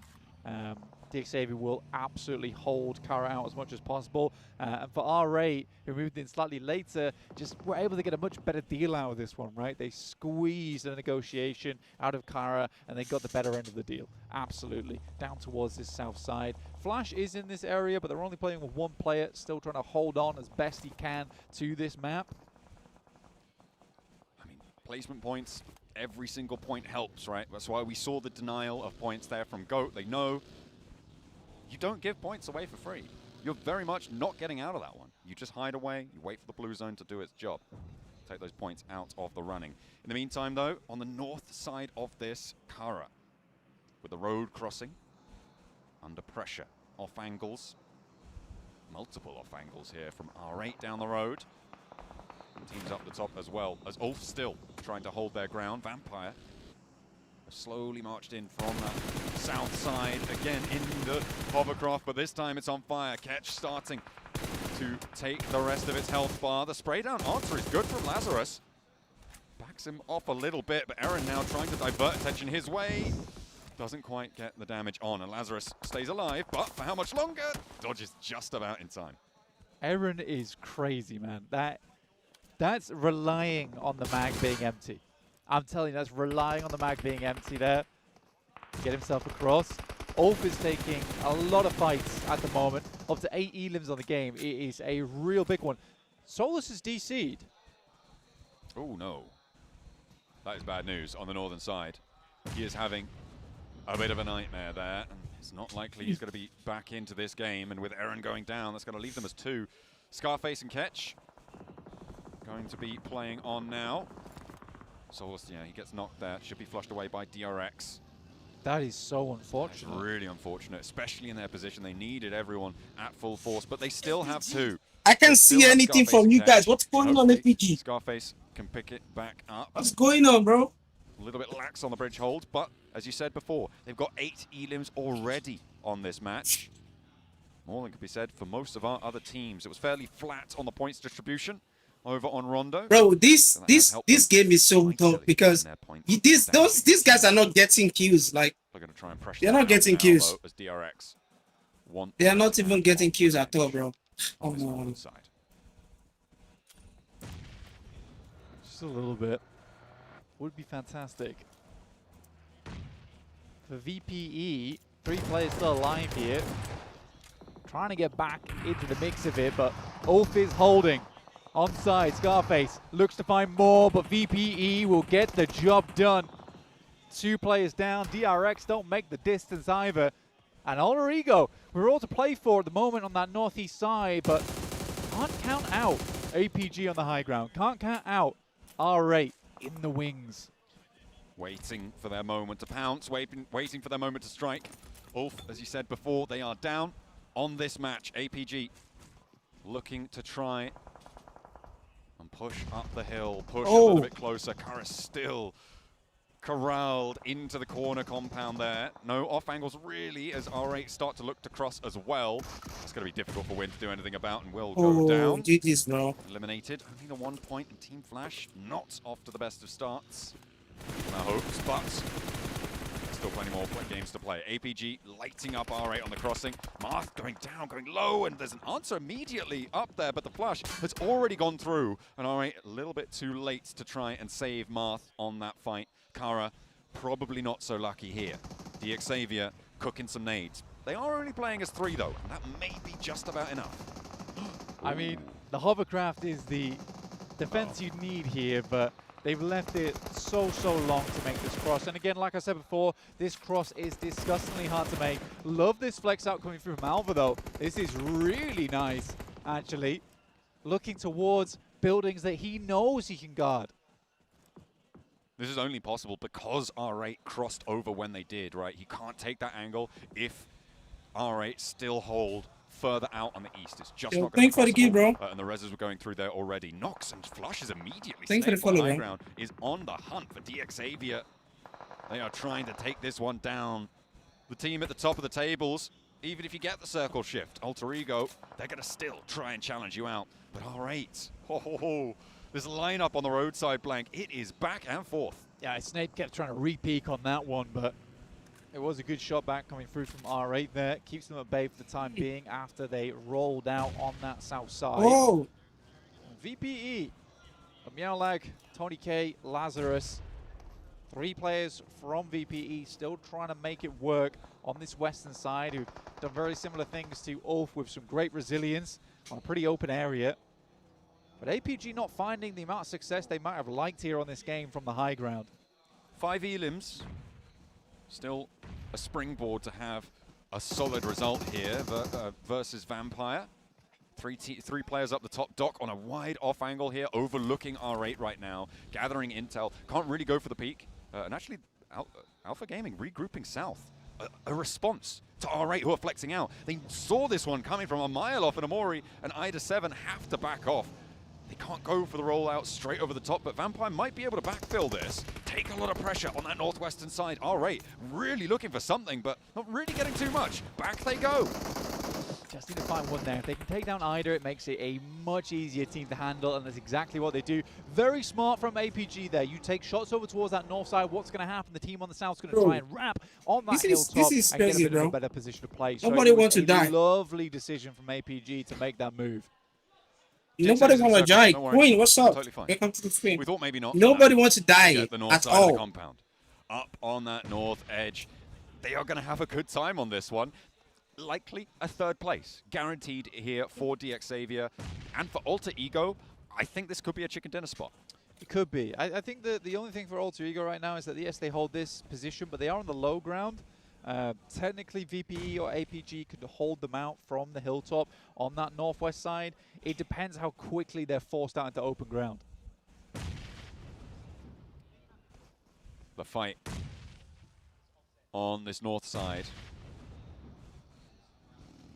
Really going to decide who's going to be up to bat against 𝐿𝐸𝐸, as you said, to try and shut them out here. 𝐼𝐸 a little bit diminished after their chaotic flex out. We'll put it that way, after a good response from 𝐴𝐵𝐺, and likely that they're going to be going down as well. 𝐴𝐵𝐺 really reluctant to take the fight on the northern side. It looks like they might be trying to roll down the hill here towards R8. Put more pressure on. Could be just trying to clear their back. Yeah, you've got to clear the mosquitoes, man. It's going to be very hard to take a fight with VPE properly, with 𝐸𝐸 as well as Prestige. I mean, 𝐸𝐸's going to hit those shots. That's an undeniable fact. This guy's a very good player. If you give him an opportunity, he will cause problems for you. Prestige makes the rollout, and there's the shot, as I was talking about it. Oh, okay, Reefus Nice. does hold his nerve against it, but 𝐸𝐸 is still there, into the buggy. And Reefus actually turning around, leaving all the work up to top. 𝐸𝐸 dodges back behind the tree trunk, and top not quite connecting, gets a little bit done, and there's the off-man. Nice. Okay, R8 will be going down as 𝐿 Nice game, bro. steps into the fight. 𝐴𝐵𝐺 a little bit slow now. 𝐴𝐵�𝐺, AE, VP, and DS. DS win the first game. If they win it, if they win another game, bro, they're holding the top table. Love to see it. They're gonna be holding the top table. 80 limbs on the game. Great start for them. 4-way fight coming to you. 𝐸𝐸, 𝐴𝐵𝐺, 𝐷𝐿, and VPE here.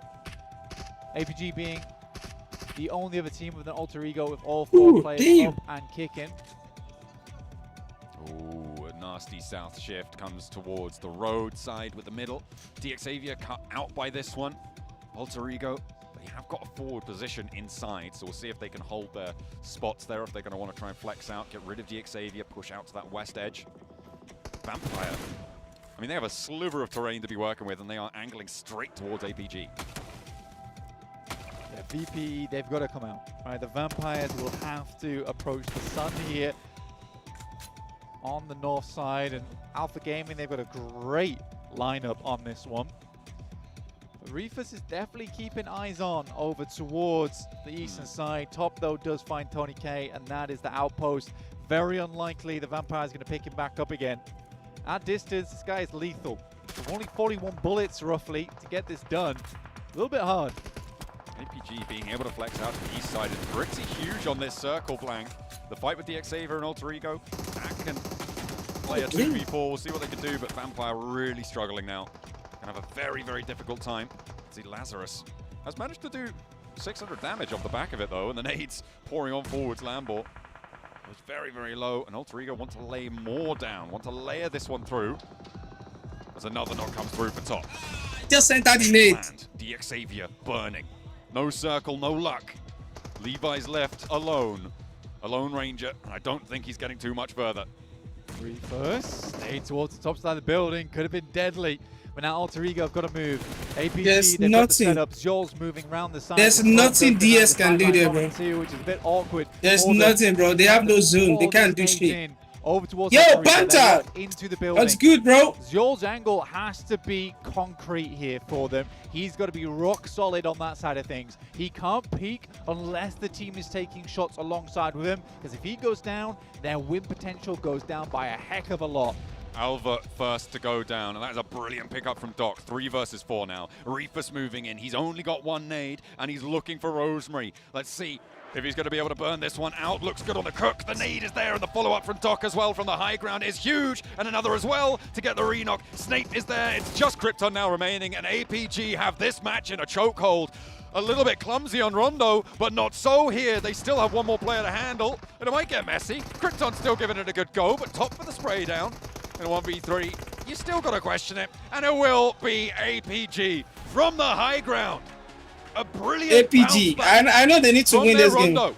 Onto the first Erangel. Yeah, they need to win that game, bro. Snap down towards R8 as well. Such good game sense from this squad jump. Brilliant, brilliant shutdown. Getting rid of R8, as you say, moving out to that east side, leveraging their ridgeline perfectly. 𝐸𝐸 couldn't get out. 𝐷𝐿 pushed to the backside. They will not be able to get past that high ground position. 𝐴𝐵𝐺 close it down. Nice flex out, nice responses, good calls, a cohesive unit, and that is what you need to see from 𝐴𝐵𝐺. With 𝐷𝐸𝐴 as well towards the center zone. I mean, they got themselves some more points, but can they keep this up? Considering the circle's not always going to be on your side. And even there, they weren't able to get themselves a chicken dinner. It all comes down to the gun skill at the end of it. 𝐸 looking fantastic, but it's 𝐴PG with the win.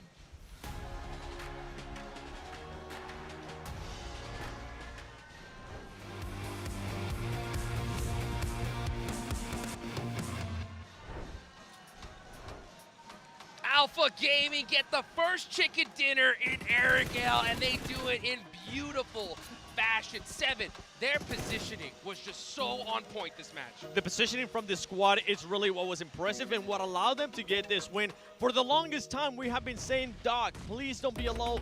Doc, please stay with your team. This time, guess what? It was actually due to Doc being away from the squad. They were just working on 3-1 splits, Max. They were working on 2-2 splits, with Doc actually being the passive player and having the rest of the 3 players just scout around. I mean, they were scouting a fight between 𝐸, they were scouting a fight between Vampire Esports, just collecting data and not overcommitting, not making sure that That's crazy, bro. Get that revive as soon as possible. They were docketing, but together. Yes. And that's the way. And even then, he was able to get 5 eliminations. Oh my goodness, 5 elims on that game. I mean, they've already won a game during CSA, right, in this exact area before. They know how to play those games, and they played it exceptionally well. Not getting involved on the bridge situation because, you know what, it's a bit messy. Play the southern western hilltop compound. They played it beautifully. The timing was great. Refos' off angles too, 7. Yes. That was really impactful and not overcommitting in that game. And even before that fight, keeping an eye on R8. We've seen R8, by the way. We gotta talk about R8 in a bit, but for that squad, just making sure that they control all of the eastern side in regards to those teams that we're going to be pushing up.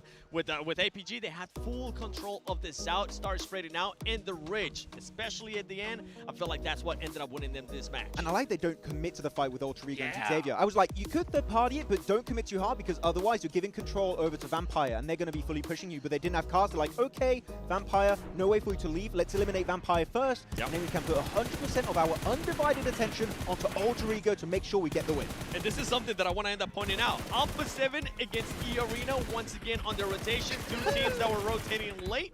Alpha 7 making sure that they ended up hunting down not just 2 players of 𝐸, 3 players of 𝐸. Man, so crazy. You know what? I gotta talk about this though, right? This bridge finish, right?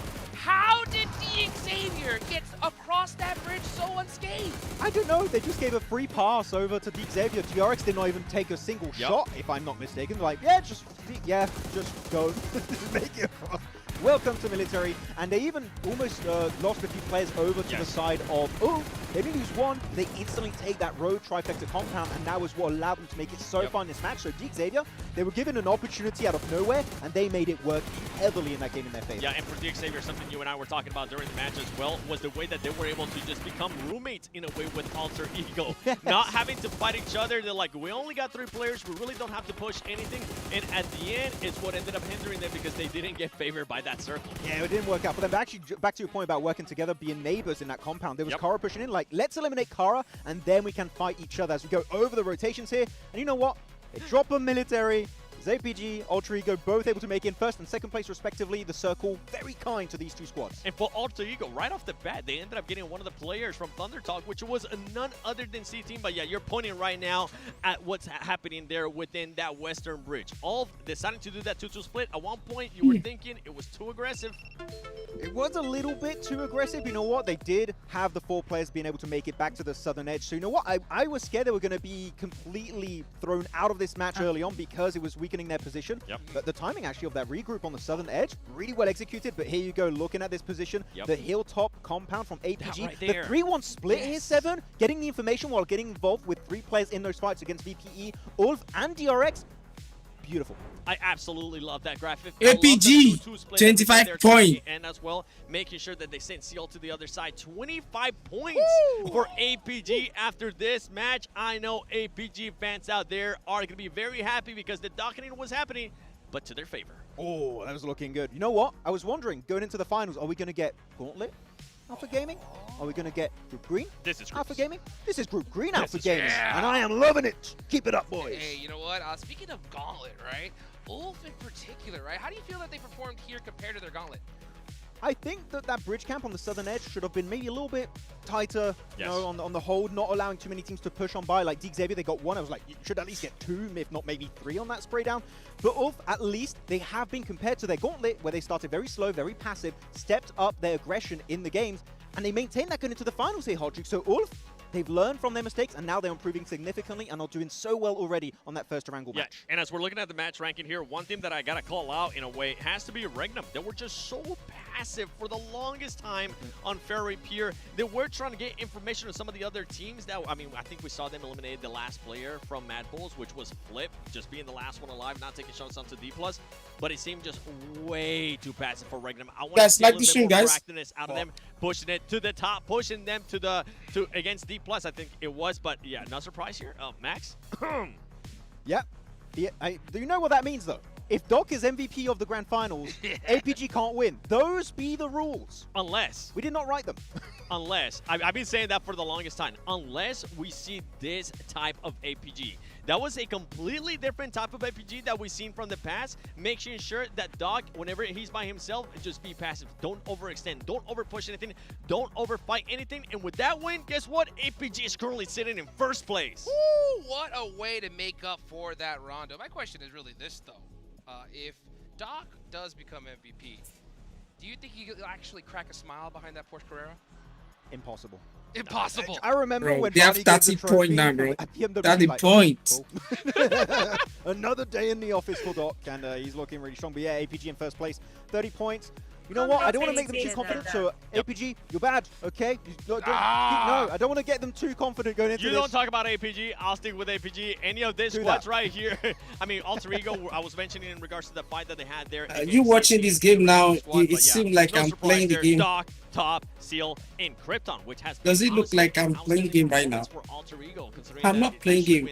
Literally watching PMGC, man. Rosemary, aka Rose Carry, going into the games when it comes to SCA players in particular for 𝐿𝐷𝐷𝐿. But yeah, Krypton really rising up the ranks heavily, very quickly during the league stage of this year's PMGC. And also Snape, he's not on this graphic, but I'm telling you, Snape had some really good knocks, instantly pivoting into a flush. He's very accurate with those mid to long range sprays. So the entire squad has been very impressive, but so has Alva, that maybe is not a frag on the team, but the positions he secures for his squad, we saw that during PMWC, right, 7, and he's been doing it once more at PMGC. That's something that we saw, especially out of 𝐿𝐷𝐷𝐿 when we came down to last chance, was their positioning towards the center of the circle, making sure that they kept working on that. Right now, it's working out wonders, and they're being aggressive. I mean, you see Krypton collecting 3 eliminations. I want to see this team, if they do find themselves in good positioning, I want them to be even more proactive. This is taking me back to Bigatron. Golden Oh! Talk about a throwback! Oh. Hey, maybe, right now, the way 𝐿𝐷𝐷𝐿 playing the full squad is putting up numbers. I'm loving it. 𝐿𝐷𝐷𝐿, SCA, maybe looking to take the trophy. I know it's match 2, okay? I'm going to calm down a little bit. But I'm very excited for 𝐿𝐷𝐷𝐿. Dude, I mean, this is so crazy, man. We see, we saw 𝐷𝐸𝐴𝐵 get some good, solid positions back-to-back. They put some points on the board here. Well, we're seeing an alpha gaming I think we have been waiting for. I love to see how these squads have just been leveling up, right? Every single stage that we get.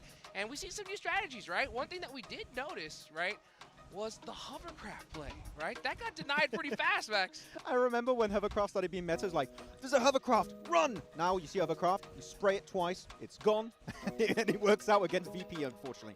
I mean, for VP, for Vampire, that's what ended up working for them. Whenever they make that push towards military, the 3-1 split that they were working as well, early on, they ended up sending, I think it was Lazarus, and then they realized, you know what, stage 2, let's just commit to it. Everybody knew that it was going to end up going there towards the military, and it ended up working out for this squad. I mentioned, for Vampire Esports, I want to see what they could do here within the first 3 matches. Right now, to be completely honest, don't watch it, bro. I think they're gonna play the game like a good team on Erangel.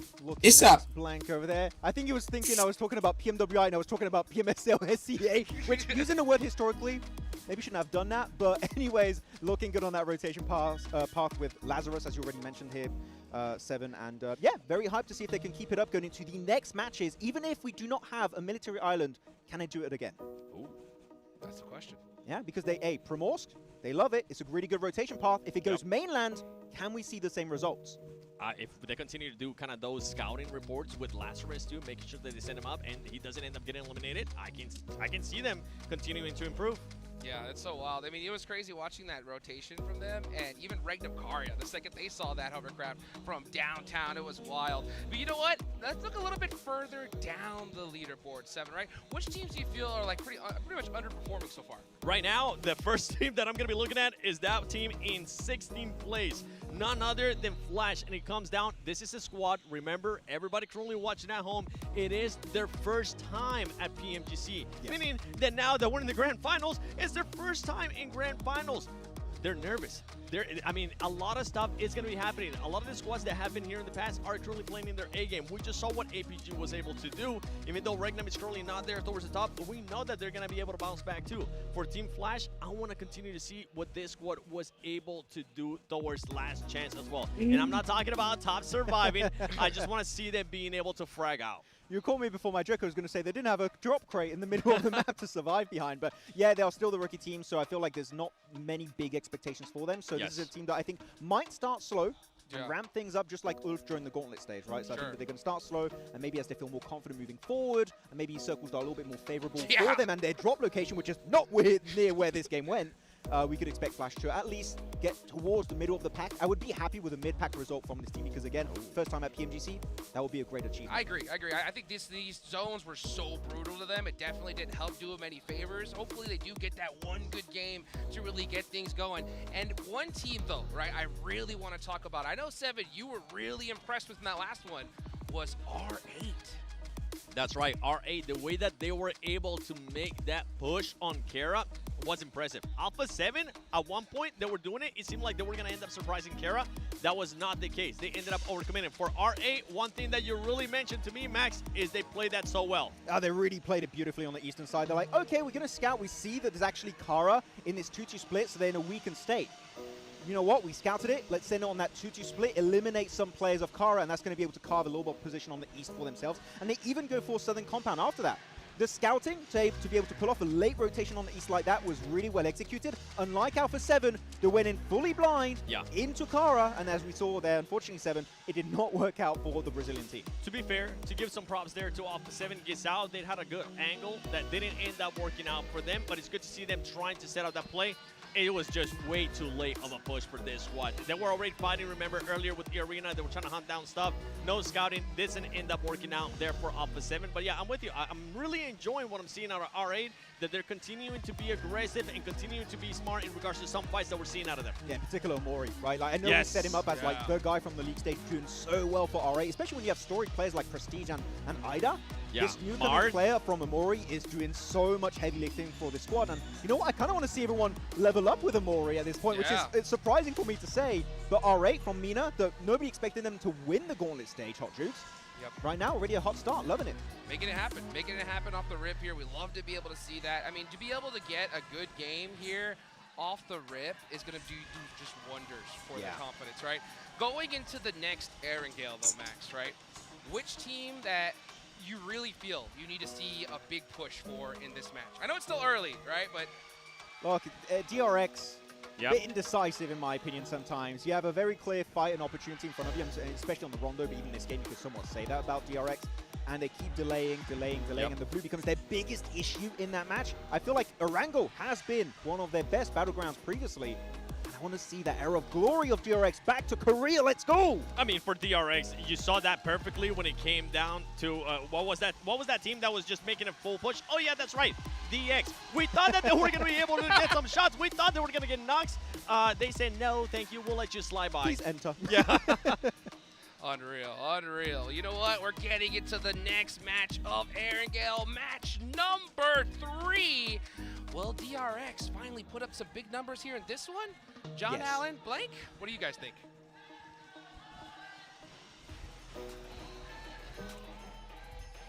I mean, what do we think? Well, I don't know what you think, but I think if you're going to put up points, better start now, really. You know, crack on. Days are wasting. We're on to match 3. We're already over the grassy pastures once again. Lovely look at the marble plane. Not sure if, well, it's probably not actually made of marble blank, but it certainly looks like it. Yeah, it does certainly look like it. Pretty heavy. It was marble. Might not fly at all. But we can pretend. Well, we can pretend. We can be real imaginers here. That's my new team name. PMGC, the real imaginers. Yeah, we never win, but we just imagine we do. TRI. Yeah. All right. Going back to the DRS then. So we've got a whole new outlook on life here.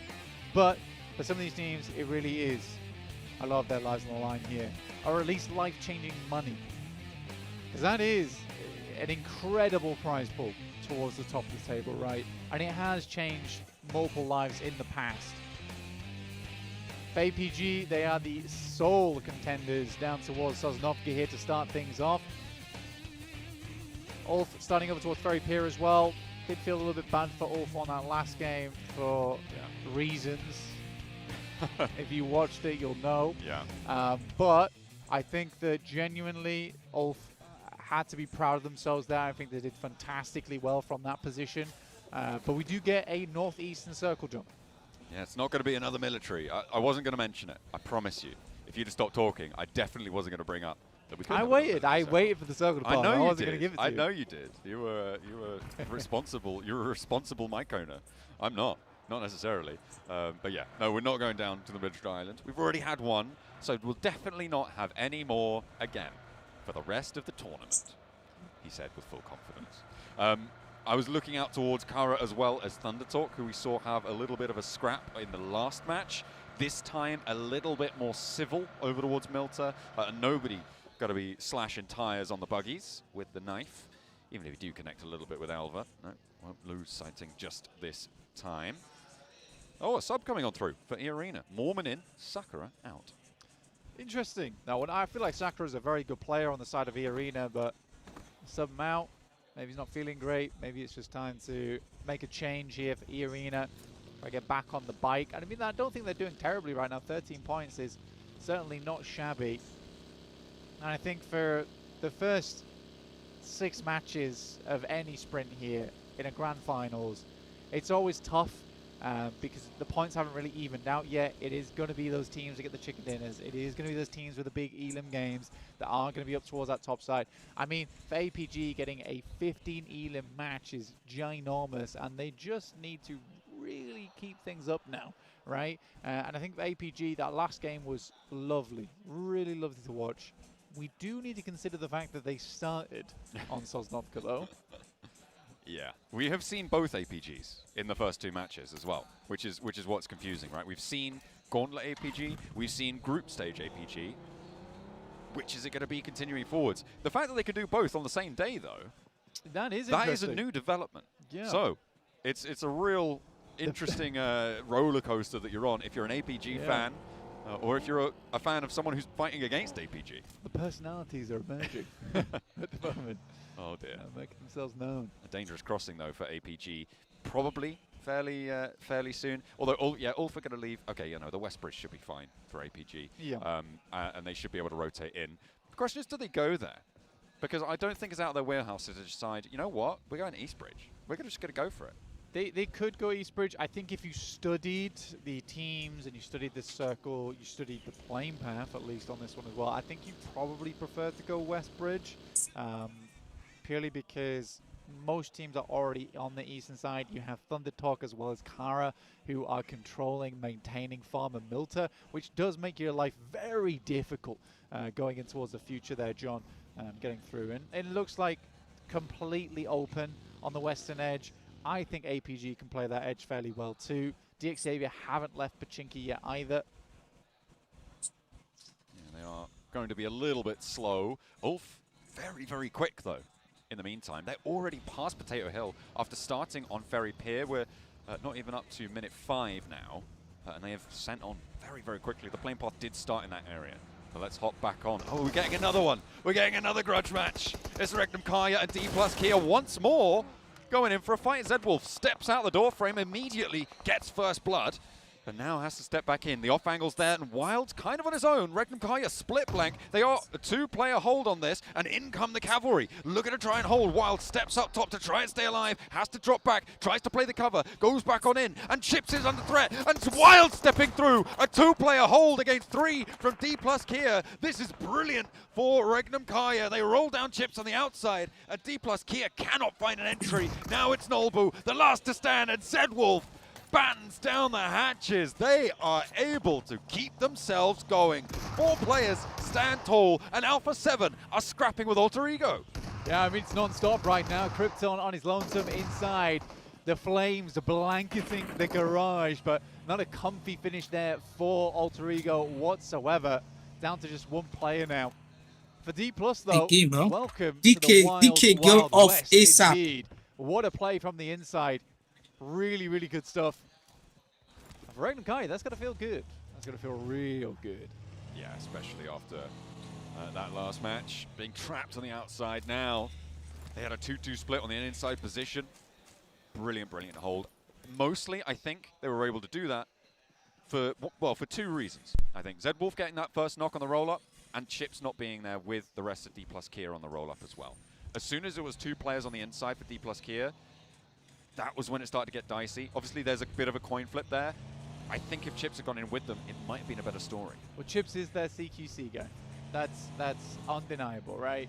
He is the one who does play forward with the team. He's the one with that firepower at close range. I think not having Chips there, you're absolutely bang on the money there, John. Yes. It's pretty unfortunate, especially assaulting Alamo as well. You want the full team. You've got to gamble with the full team there. If you're going to crash it, which is what they do, maybe they assumed that it was free.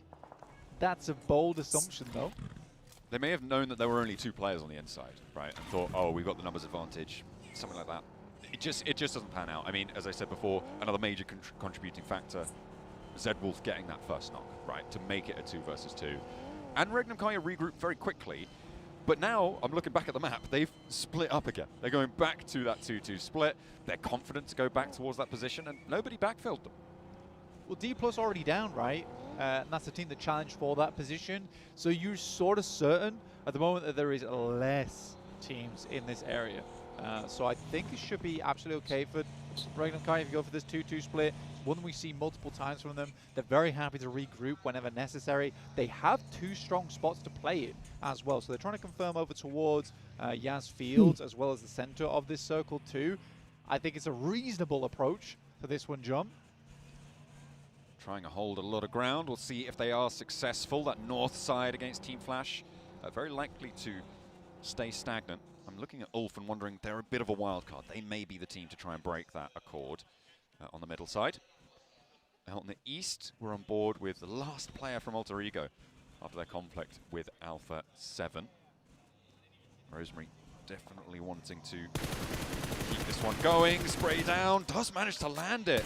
That is a big pickup for 𝐸𝐸𝐾𝐲 and a nasty surprise for Alpha 7, along with the circle. A nasty surprise for everybody else in this one, going up towards the Yas Fields and even north of that beyond, touching Stalbert and the mountains there. 𝐸𝐸𝐾𝐲, okay, he's still going. Alpha 7, they lost one earlier, they've now lost another. They're 2 players.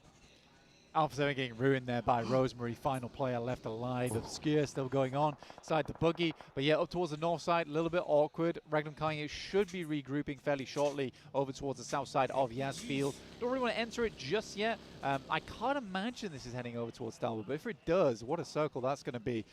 Great game starting out there for 𝐷𝐸𝐴𝐵 as well. The Mad Bulls, but they do have neighbors now, right?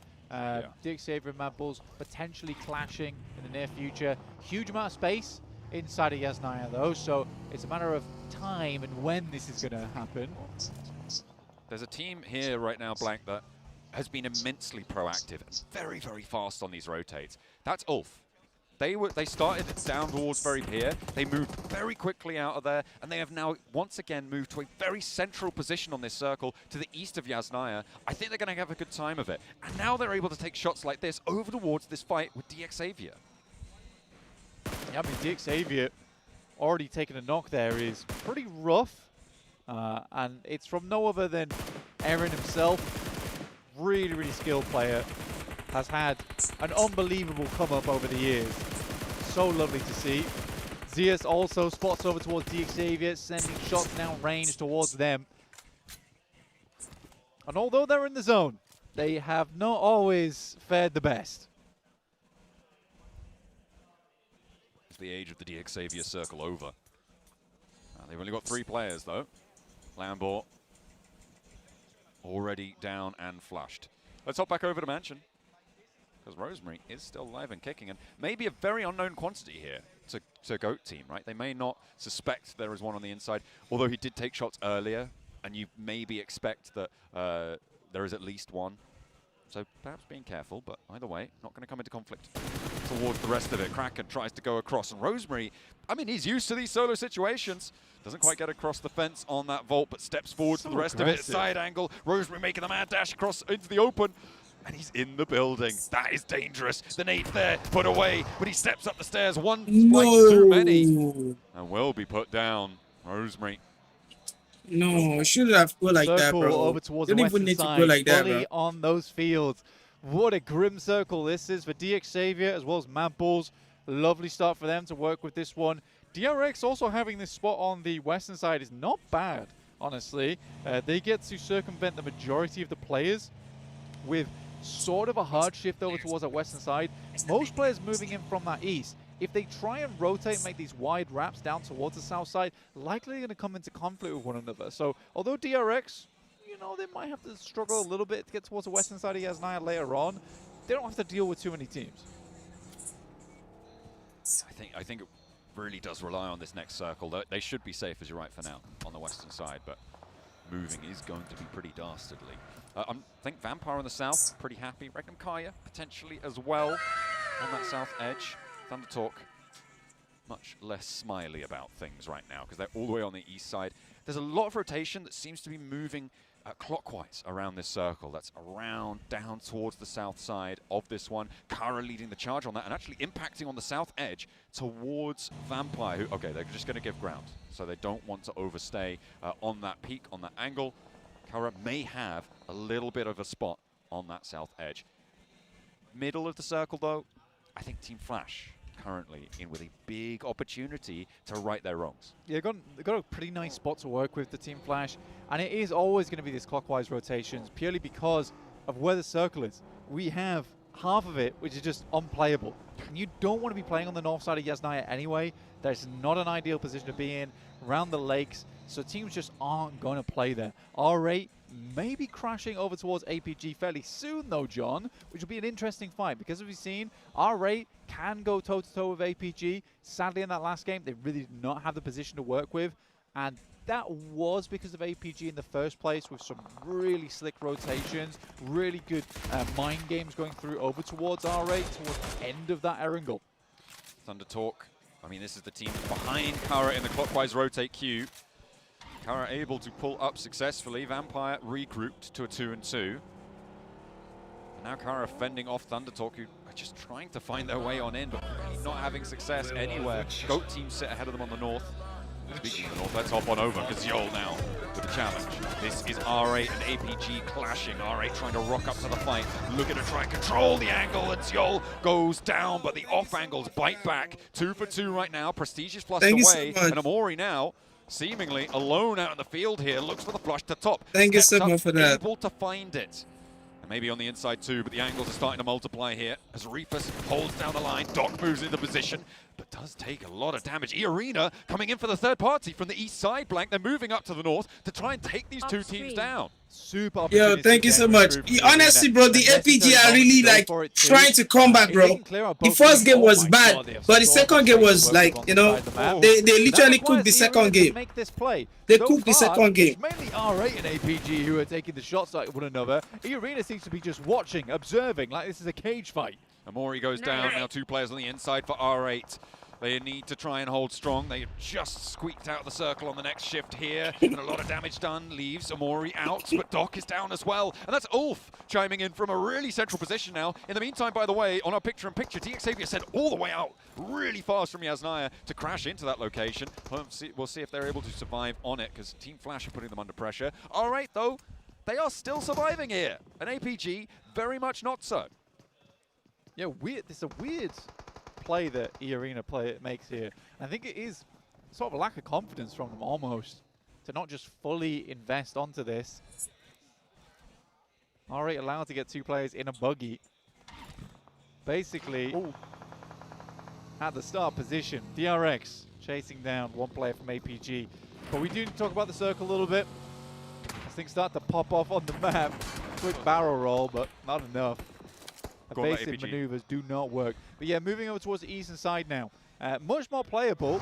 Still a little bit awkward, but you'd much rather be here than in the fields of 𝐿𝐼𝐸. Absolutely. I think, to be honest, at the moment, though, Thundertalk will take what they can get because they are getting lit up. The east side of 𝐿𝐸 for Alpha 7, the last player to survive after a tussle with 𝐸𝐸, and the rest as well. Thundertalk and GOAT team coming into conflict. I don't think that 𝐿𝐸 is going to last too much longer. It depends if GOAT team try and take shots up. Bro, APG, bro, they finally got wiped again. They're going to be able to escape this blue zone. May just succumb to it. As AJ is flushed away. 𝐿𝐸 down as well. King now the last to stand for Thundertalk on the east side. Alpha 7 down in 13th place. Yeah, not an amazing game from Alpha 7. They do get 5 elims though, and that's fine for now, at least. With 𝐷𝐿𝐸, the only other team towards the top of the lobby, still standing. It will keep them in contention. Thundertalk though, I think DRS might win this one, or what's it called? Or EA team, they might win this one. Goes down. That is a brilliant drop coming through from 𝐿𝐸. Now Wild and 𝐿𝐸 on the inside with Lewis bearing down. It's handled. Business as usual for 𝐿𝐸. Not a knock sent their way. They're up to 7 elims now, Black, and this is a much better game. Playing from the Heaven compound, it's worked out. Yeah, real anticlimactic there for Kara. Yeah. Lewis flying over the top, misses the roof by a mile, and 𝐿𝐸 shuts them down in 2 seconds. Go. Yeah, they are really strong because on the group green, those guys really tried. They tried very hard. Close by with one of his own, but doesn't quite have the tag on just yet. Doesn't have the bead, the marker. Oh, okay. I wonder if they think they've checked that angle with that nade. That could be dangerous. They should hear the pin pull here. 𝐷Wolf knows that Twix is stepping there, and there's a rock up. There's a third party coming through from Vampire. This is going to crash into the back of GOAT team, so they cannot go for this engagement. Vampire playing in the foothills, but this is only 2 of them, and Vampire are actually going to probably turn around off this shift flank because it's hard back towards Yasnaya. At least you have information, because the circle moves north, and it's again now a pretty nasty circle. For 𝐷𝐿𝐸, they're quite happy with the position they hold, but for the Flash, this is a very much winning position for them. Absolutely winning position. You have clear sight lines over towards that eastern side as teams start to approach towards you. They really only need to deal with mad balls, and mad balls have to leapfrog a lot of buildings to get here, which gives plenty of time for Flash to dig them out of those trenches as they try and wade through. I think Vampire is going to be pretty pivotal in how successful Mad Bull's going to be. Potentially 𝐸 on this north side as well. From that shaft, they have a lot of sight lines, but they do need to take it first, and it's not going down without a fight. 2 players fall on the inside. Marth cleaning house, not quite. Mormon able. I said this year they might literally win this one, though. They're dropping the smokes now, and they need to try and live this one out. But the north side, again, for 𝐸, if they can clean this out, great news. NC2, me, blocking my smoke. Oh no, catches the heel there. Not friendly, not nice. Catch for 𝐿𝐸 did flex all the way out to the east side. Vampire still doing a lot of damage, but it's actually Silas who chimes in for another knock towards GOAT team. There is an answer though. Oh, he's flushed away. Okay, hang on a minute. 𝐿𝐸 losing players. They've actually, okay, they moved ahead. I was wondering, why are they taking shots from that back? Don't they need to get a move on? But no, they already did. But they have moved in with 3. That should be fairly successful here. But 𝐿𝐸, they are at 3 still, so they're not doing terribly. Wild is down again. That's a 2v4 versus Vampire, and you start to believe that it's gonna be rough now for 𝐿𝐸. Already had a fairly decent game though with the 7 elims they were able to get. 𝐷Wolf just peppered at the moment. I think for 𝐿𝐸 likely they go down soon, but I think they'll be quite pleased with this match so far anyway. Wolf could go better. 1. Oh, he's traded. Killer Joe there. 𝐿𝐸 tries to move in to save his teammate, but he's flushed away very, very quickly. The roll down not going to quite connect. Catches on a mission, on a wide angle. The off angles are there, and Vampire now trying to stop this fight dead in its tracks. 2 players still for 𝐿𝐸. Go up in smoke. GOAT soon to follow. Divided and conquered by both Vampire and 𝐿𝐸. The flex outs working wonders. Tony K, what a player this guy is. Has always had a huge amount of talent, and is now looking to prove it here at PMGC. 𝐿𝐸 goes down to 𝐿𝐸.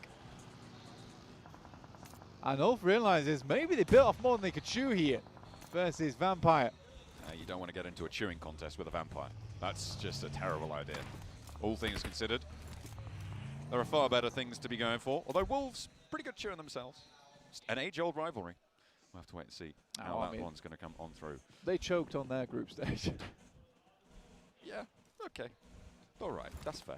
Vampire didn't even play a group stage. Shift into Flash's favor.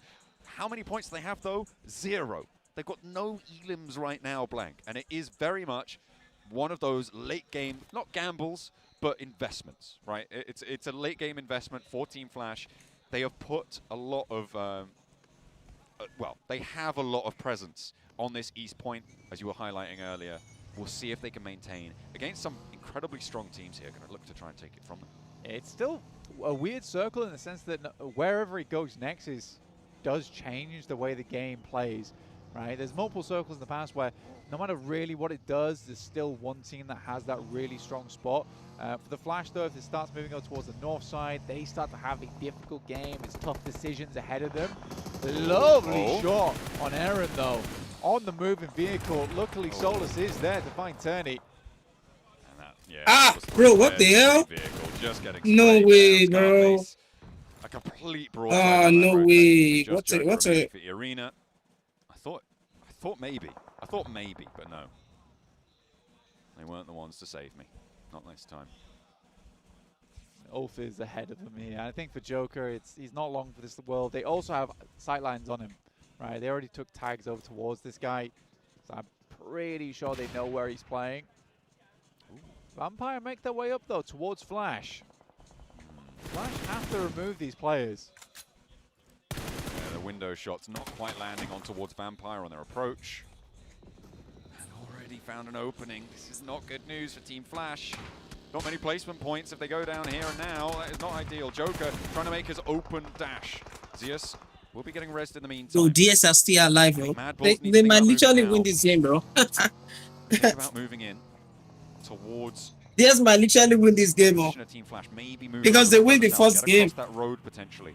We'll have to wait and see what they go for. Ulf also marshalling their forces after losing catch. They're playing as 3, but they've got this hillside. You can so in the circle, though. I think for Mad Bulls, they don't want to cross this road because what happens if this moves north? What happens if this moves down towards the southwest? There is a lot of changes that can happen here where then suddenly Mad Bulls have a prime position. Sadly, that is just the case right now. So teams can't make these rash decisions too early. For Ulf, they're likely just going to hold on the eastern side as well because you'd have to wait for Stage 7, Stage 8 to truly understand what kind of rotates you need to make. Come on, Team Flash. Let's start getting some elims here. It's about time. They really need to earn these points. Getting a chicken dinner here. Pretty solid stuff, if you can find it. Vampire, though, they have been very effective on that south edge. Ulf going for the crash. Okay, they're rolling in from the east side, over towards 𝐷𝐿𝐴𝐵𝐴. A lot of damage. No damage from the fire. Solus is next to fall, though, and 𝐷𝐿𝐴𝐵𝐴 with 2 hold out the first wave from the east side. Just Scarface now remains. A little bit of a lackluster roll up there coming on through. Over towards the 𝐷𝐿𝐴𝐵𝐴 corner. It's going to Flash, though, with the circle. Blank. I mean, they have to get points on this. They have to get more. You've got to translate this game. And if you don't, then life gets real difficult. Especially being in 16th place right now, this has to be the game that Flash really gets things back under control. If you can't win this match, you are starting to look a little bit scared. Yeah, he is out. This is. I thought they might have a chance to win this this like round. I said before, didn't play any of the stages of PMGC. They are our invite team. To go down to this squad, that would be a little bit unfortunate, no? I think so. I think so. Ground floor now, though. Under pressure, the Mad Bulls make the dash. Team Flash give ground. I don't think this is a terrible idea. You can't hold this with Vampire being in the wings, right? You cannot go for that fight with Vampire in such close quarters. They're already nading out your positions. They will third-party you at a moment's notice. It's going to be a 3-way fight, I think, for this one. I think it's safe to say this fight is going to be our final 3. Yeah, but 𝐷𝐿𝐴𝐵𝐴 getting in from this northeast side, very difficult. Oh, Scarface will try and put those long-range antics to good use for himself. but more likely looking for the top 3 here. Try and live things through as long as possible. You can see what kind of open ground he's crawling into. It's likely one of these players will spot him at some point in the near future. This three-way standoff, I think, kind of helps Team Flash survive, but does slow them down. I saw an explosive bow. I just saw an explosive bow. I didn't realize we'd invited 𝐸. What's going on? He's not supposed to have lives qualified. on. The legacy lives on. Oh, it's there. In Team Flash's hands. I mean, it's good. It's definitely good for clearing out these types of windows. So I don't mind it. I really don't mind it. Outside, they find their first point, blank. That is good news. All right, they're off the mark. Surely now they get the rest of them too. At the moment, there are 10 more eliminations that they could possibly find in this lobby. Getting 11 would be great. I think getting 6 and a chicken dinner for them at the moment would be a good result. See how Vampire handle this late game. See how 𝐷𝐸𝐸 attempts to remove themselves from this position, but I'm pretty sure Flash, Mad Balls, they'll all be looking their way. I think you deny here for 𝐷𝐸𝐸. I think this is a deny situation. Maybe you send one in, try to have a weird third party, but I think you just deny the points. It's getting to the wall, right? But again, there's so many angles looking at them that it's very unlikely. They have to be so aware when these angles change that they can make this move. But as time has progressed, as time has moved on, this is now what they know to be one of the only viable spots remaining that is about to be out of zone. You know what? This is an explosive bow angle. Over towards, wait, 𝐷𝐸𝐸 are going for it. I thought they were going to hide in the shack and wait for the blue zone to envelop. Team Flash take some shots, but no. If they get to the wall, it's fine. Okay. It's a question of getting to that wall, though. The smokes are there, and there are 2 really difficult angles for them to deal with. They've blocked off that high ground from Mad Balls so far. 𝐵 still have the cover. They haven't breached that one just yet. The back smoke's fading, though.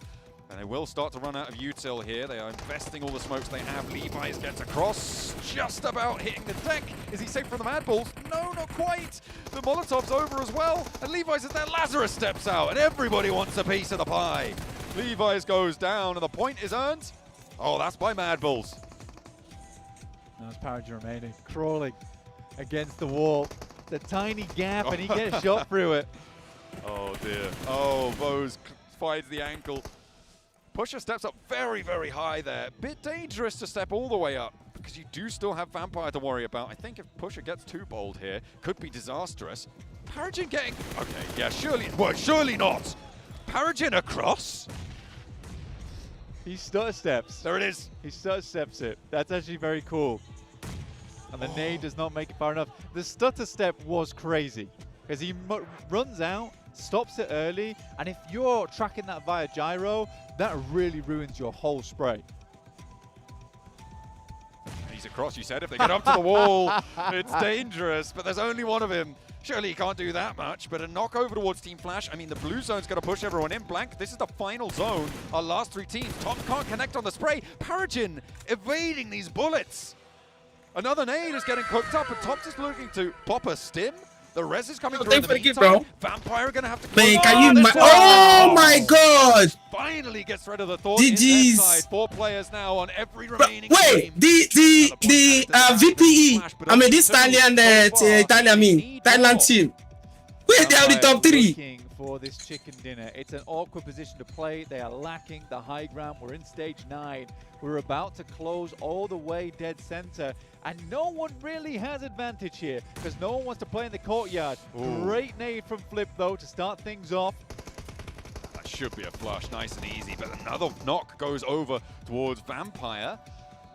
𝐿evi's goes down. That should be resable, but the blue zone's putting a lot of pressure on. Vampire trying to dash across. 𝐶ear's trying to track through the smoke, but a little, again, a stutter step coming through. Lemon moves out in the meantime. Now he's up close and personal. Nade's still in the pocket for Vampire, though, but a lovely lineup from 𝐶ear's to find another onto Vampire. Mad Balls, the only team now with 4 players alive. 2 𝐸lims on side. The Mad Balls will be denied entry. Nobody now healthy. Pusher moving forwards. Team Flash starting to lose players. Wind drops down in the off angle there and is the last player to go. And he will go up in smoke. A low 𝐸lim game and Team Flash denied. God. Vampire now burning in the sunlight under pressure. But 4 players alive, just about dodging it. A bounce on the nade and 2 Mad Balls now. Look at a charge through the Vampire. On the off angle though, there is nothing to do. Oh no, it's self-nade.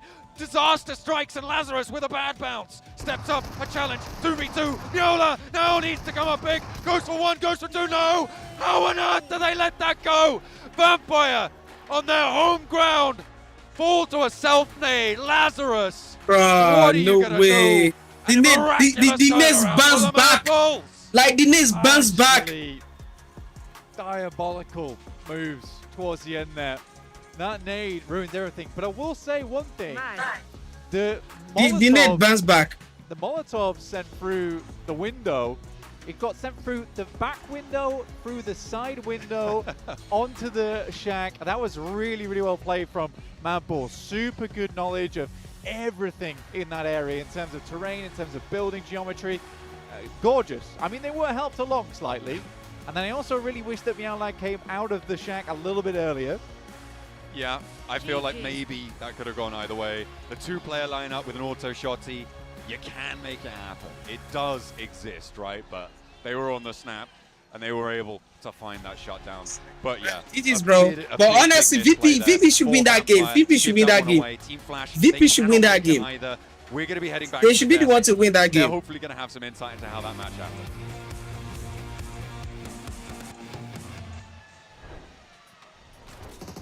Are you kidding me? The biggest upset so far in the finals. Mad Bulls pull out the chicken dinner. I'd go even further. Are you flipping kidding me right now? Flip with a roof angle right into hospital to the eastern side of Yasnaya Poliana, using the angle to the absolute limit. And that Molotov in particular disrupts the entire setup of Vampire, and they had to go back and try and heal up, which enables Mad Bulls to go down the building, over that little wall, and actually start to compete against Vampire for that win, and they snatch it away at the very end of that match. I mean, the timing that Mad Bulls was able to take over control from Police Station from Team Flash was just perfect, and here at the end, making sure that they win those fights. This squad ends up with 13 eliminations, and it's not even from the player that we're used to seeing, Max. It's not from Lemon. Everybody else starting to show up. 𝐿𝐼 right there with 3. You got Pusher with 5, Flip with 5 as well. But I got to go back to this squad, making sure that they assert their dominance in Police Station, making sure that Team Flash backs off, and it was the winning play for them. Yeah, clearly. Also a good play from Team Flash, because like, we have these two really strong buildings. We can't hold the two buildings as a full squad. We have to relinquish one over, and I think Mad Bulls understood. They're just going to say, hey, we want to take control. They give it up. They kind of work together, a symbiotic relationship, right, between Team Flash and also Mad Bulls, and it works out beautifully for them. So Mad Bulls, again, keeping up that momentum they built up during the league stage. And to be honest, I want to see Team Flash be a little bit more assertive or their dominance. They shouldn't have given up that one. And I got to go back. I'm going to have to rip this team apart this early on, because they were able to allow Vampire Esports to crash without losing any players. And for the longest time, now you're having to worry about what's going to be happening, right? Which gave the opening to Mad Bulls to end up overtaking Police Station. You gotta be able to make sure you defend a building, Team Flash, early on in that match. You cannot just be conceding those buildings over and over again to these top teams, or you're gonna end up like this. If they would have stayed in Police Station, guess what? We would have been talking about Team Flash getting the win. Yeah, it could have been Team Flash to take the win, but unfortunately that was not the case. We know what was the case. 𝐿𝐼 fighting T+ once again. It keeps happening. They have a vendetta right now after they're like, no. Yeah, that was a good game though. That was a good game. Guys, like the show, guys. Looking good in the early stage, but man, late game, so many wide rotations. We saw 𝐼𝐸 go for it, trying to go for this fight, but APG, at one point, Dog was going to split. Yes. And the fight breaks out 7, and he instantly regroups. They don't win the fight, but it's good to see that he's willing to fight with a team in close quarters. Hold on, Max. Repeat that for me. What did Dog do? He regrouped with his team. Oh my goodness. I can't believe those words are coming out of your mouth, considering how many times we have talked about Dog just being a solo player for the squad. I mean, APG, finally, here in the grand finals, at least after 3 matches, even though things don't end up going their way there in this last match, it's good to see that they're starting to readjust to those little mistakes. And one thing that even after ripping Team Flash apart, I gotta give them some props. This team, from what I saw in this game, is much better at pushing the action than defending the action. If you find them in a spot where they're able to defend it, they're gonna give away that round. But there at the end, when we saw them being a little bit more proactive, they were able to get some knocks. Yeah, I do like how they're willing to give positions away if needed, so there's not going to be too big an issue. But here we go, looking at the wide rotations. We had 𝐿𝐵𝐺𝐴 going for their very pure rotation, and so will 𝐴MPIRE, that are renowned around the world as a very slow edge-focused team when it comes to their rotations. And here in particular, the circle going up north, they just go control Alamo, have an initial 2-2 split, and then you're going to see here this play is very good because you have Kara fighting 𝐿𝐵𝐺𝐴, and then go into heaven south, and they see that like, well, we can just leapfrog that and take that position. 𝐴MPIRE, they are so smart. They know how the lobby responds to certain situations and certain circles, and they are able to take the position to kind of bully the other teams into submission. I've been talking about 𝐴MPIRE. I wanted to see what they were going to be able to do here within the first 3 matches. If it was a team that was going to end up contesting for that championship, even though they didn't get anything done in regards to league stage, they weren't able to play because they were that special invite. For them, I'm super impressed with the way they've been able to work out. I mean, you see right there, Mad Bulls with 23 total points, 𝐴MPIRE with 7 eliminations. Props to them for deciding to back off with the fight. I think 𝐿𝐵𝐺𝐴 is coming out small. Crashing on 𝐿𝐵𝐺𝐴 and just asserting, as soon as they noticed that, 𝐴MPIRE was like, you know what? Tony K, get a little bit closer, start sending some nades. It's good to say also that normally as a Primorsk team, this is a circle that's very far away. We're like, okay, well, Military Island, the previous game, they're very close, easy rotation. Almost on the complete opposite side of Erangel this game, right near 𝐿𝐵𝐺𝐴, and they have a very good rotation. The slow rotates on moves like that are very appreciated for 𝐴MPIRE, and I feel like 𝐴MPIRE, for a team that did not play the league stage, right, we have to keep that in mind, are looking so damn ready. The amount of homework they should have done behind the scenes for these finals, the prep was done, 𝐿𝐵𝐺𝐴, and so far it's been performing exactly as planned. Yeah, the work has been done for sure. I mean, the zone timing, the shifts, these teams are on point here. You know, and speaking of, we're talking about zone shift, what about utility usage this game, right? That pre-molly was insane, Max. Yeah, I mean, I feel like 𝐿𝐵𝐺𝐴 should have sent the full squad on that position personally, but yeah, 𝐷𝐴Xavier, we know we're getting crashed maybe 5 to 10 seconds ahead of time. We Molotov the window and also the door frame on the east, meaning there's only one entry point, and if you come up, guess what? Instant shotgun to the face!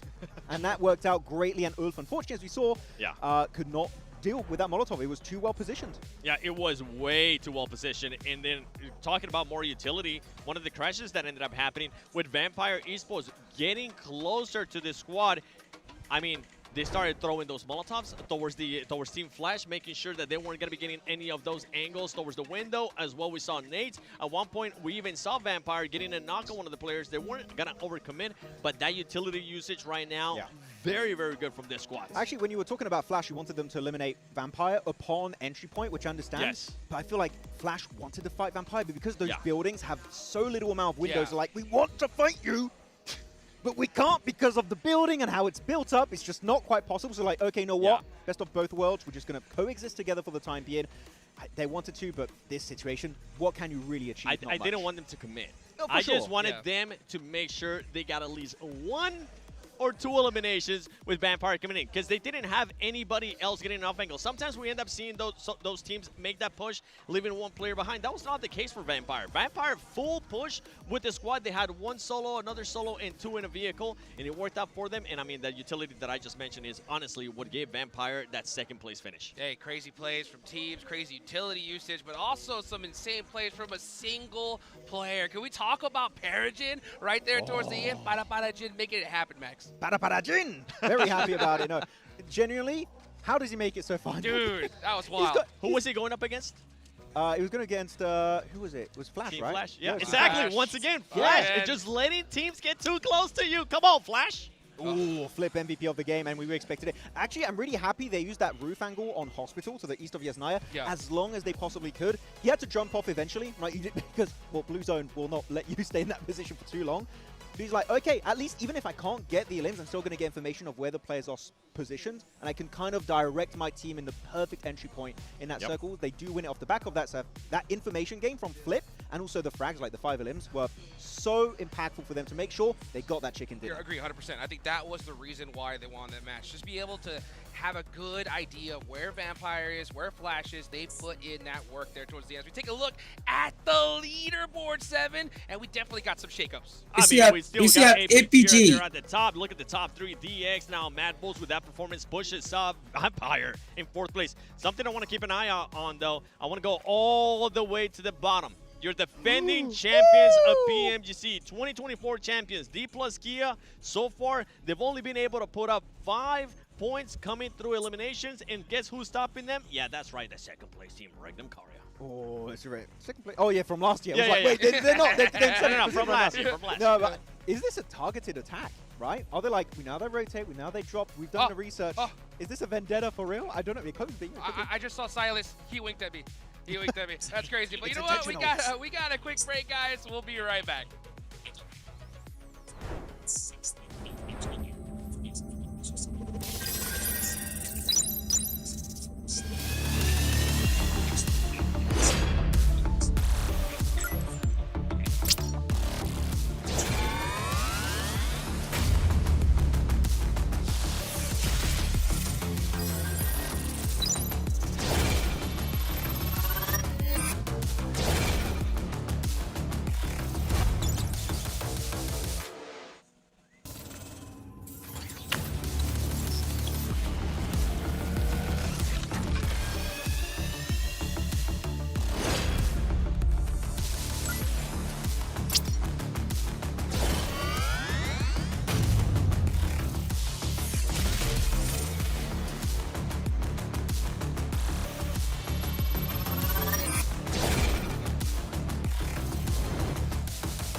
Welcome to the 2025 PUBG Mobile Global Championship. Coming to you live from Bangkok. How far now? Right there.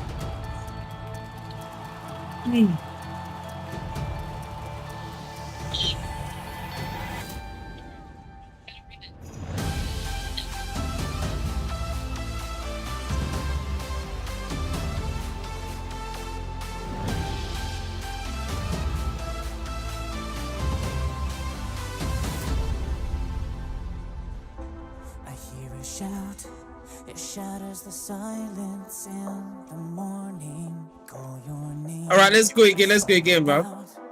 We're falling too fast without a warning. But if you stay, you'll battle by my side. They'll never ever win the day. I wish that you are my Thailander now. Honestly, bro, I wish I'm there also, bro.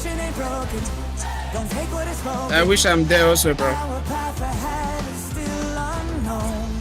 It's battling over. Let's walk through the fire. Wash out our fear, fight to the end.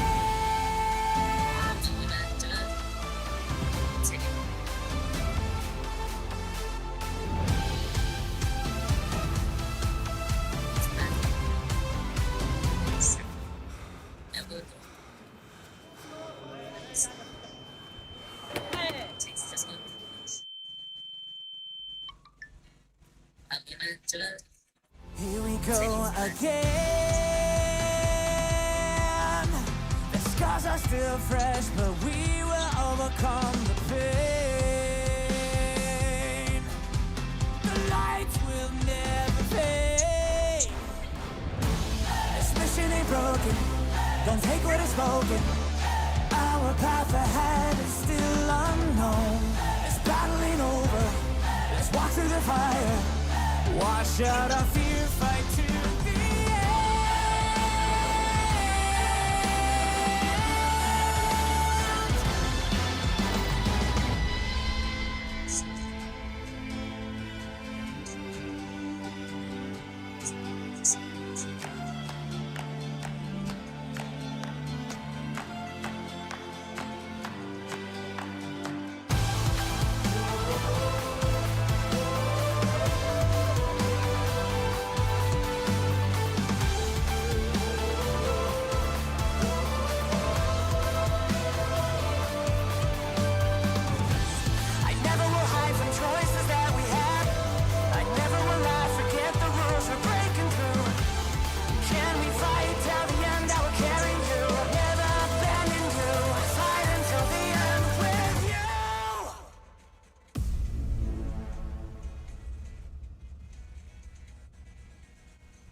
And we're back, getting ready for the final day of the final @𝐴𝐸𝐴 of day number Are you in 1. Thailand? Right? Let's get it going. So Max, Man, does it look like I'm in Thailand, bro?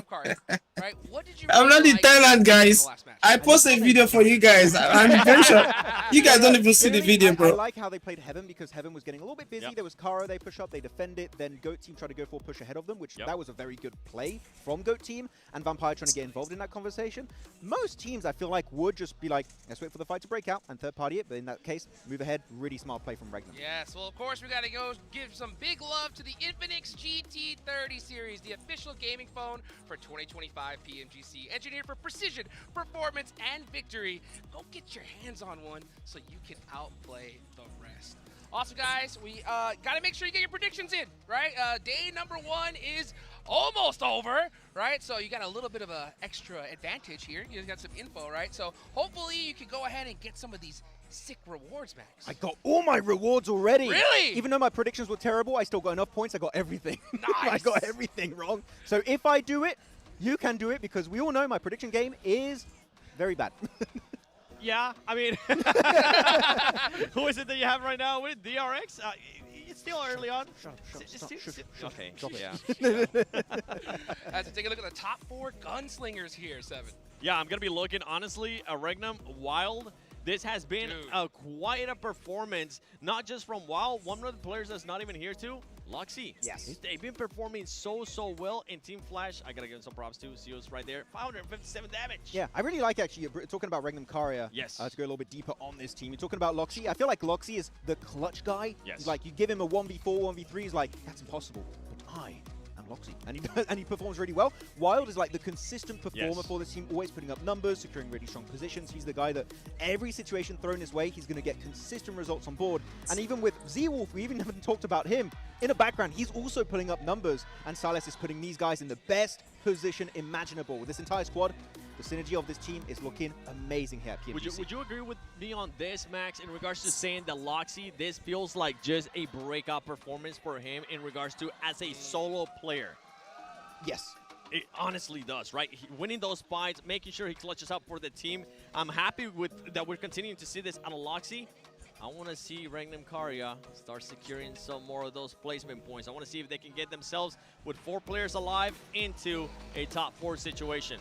Maybe by stopping the fights with D+ and keeping all your team alive. But they win in those. They do win those, but it's like maybe prioritize positions. They'd be like, most of the time they do win them without losing a player, but so far it's been looking really good for 𝐸𝐵𝐺 𝐸𝐴. I do think maybe pushing Ulf instead of just going for the dip north would have been a better rotational path for them, just to be hypercritical. But I still feel like the idea in general was very, very smart from 𝐸𝐵𝐺. By the way, from Mad Bulls, even though he wasn't there on the top slingers, something that they end up working out great for their squad was Lemon. Lemon, Guys, we are going to the 3rd game, guys. Very important in this last match. He was the last one scouting. He was the last one getting that information on Team Flash, and ultimately that scouting led them to a winning play and crushing and making sure that they made back off when it came down to Team Flash. Well, we're getting into the second half of day 1, guys, right?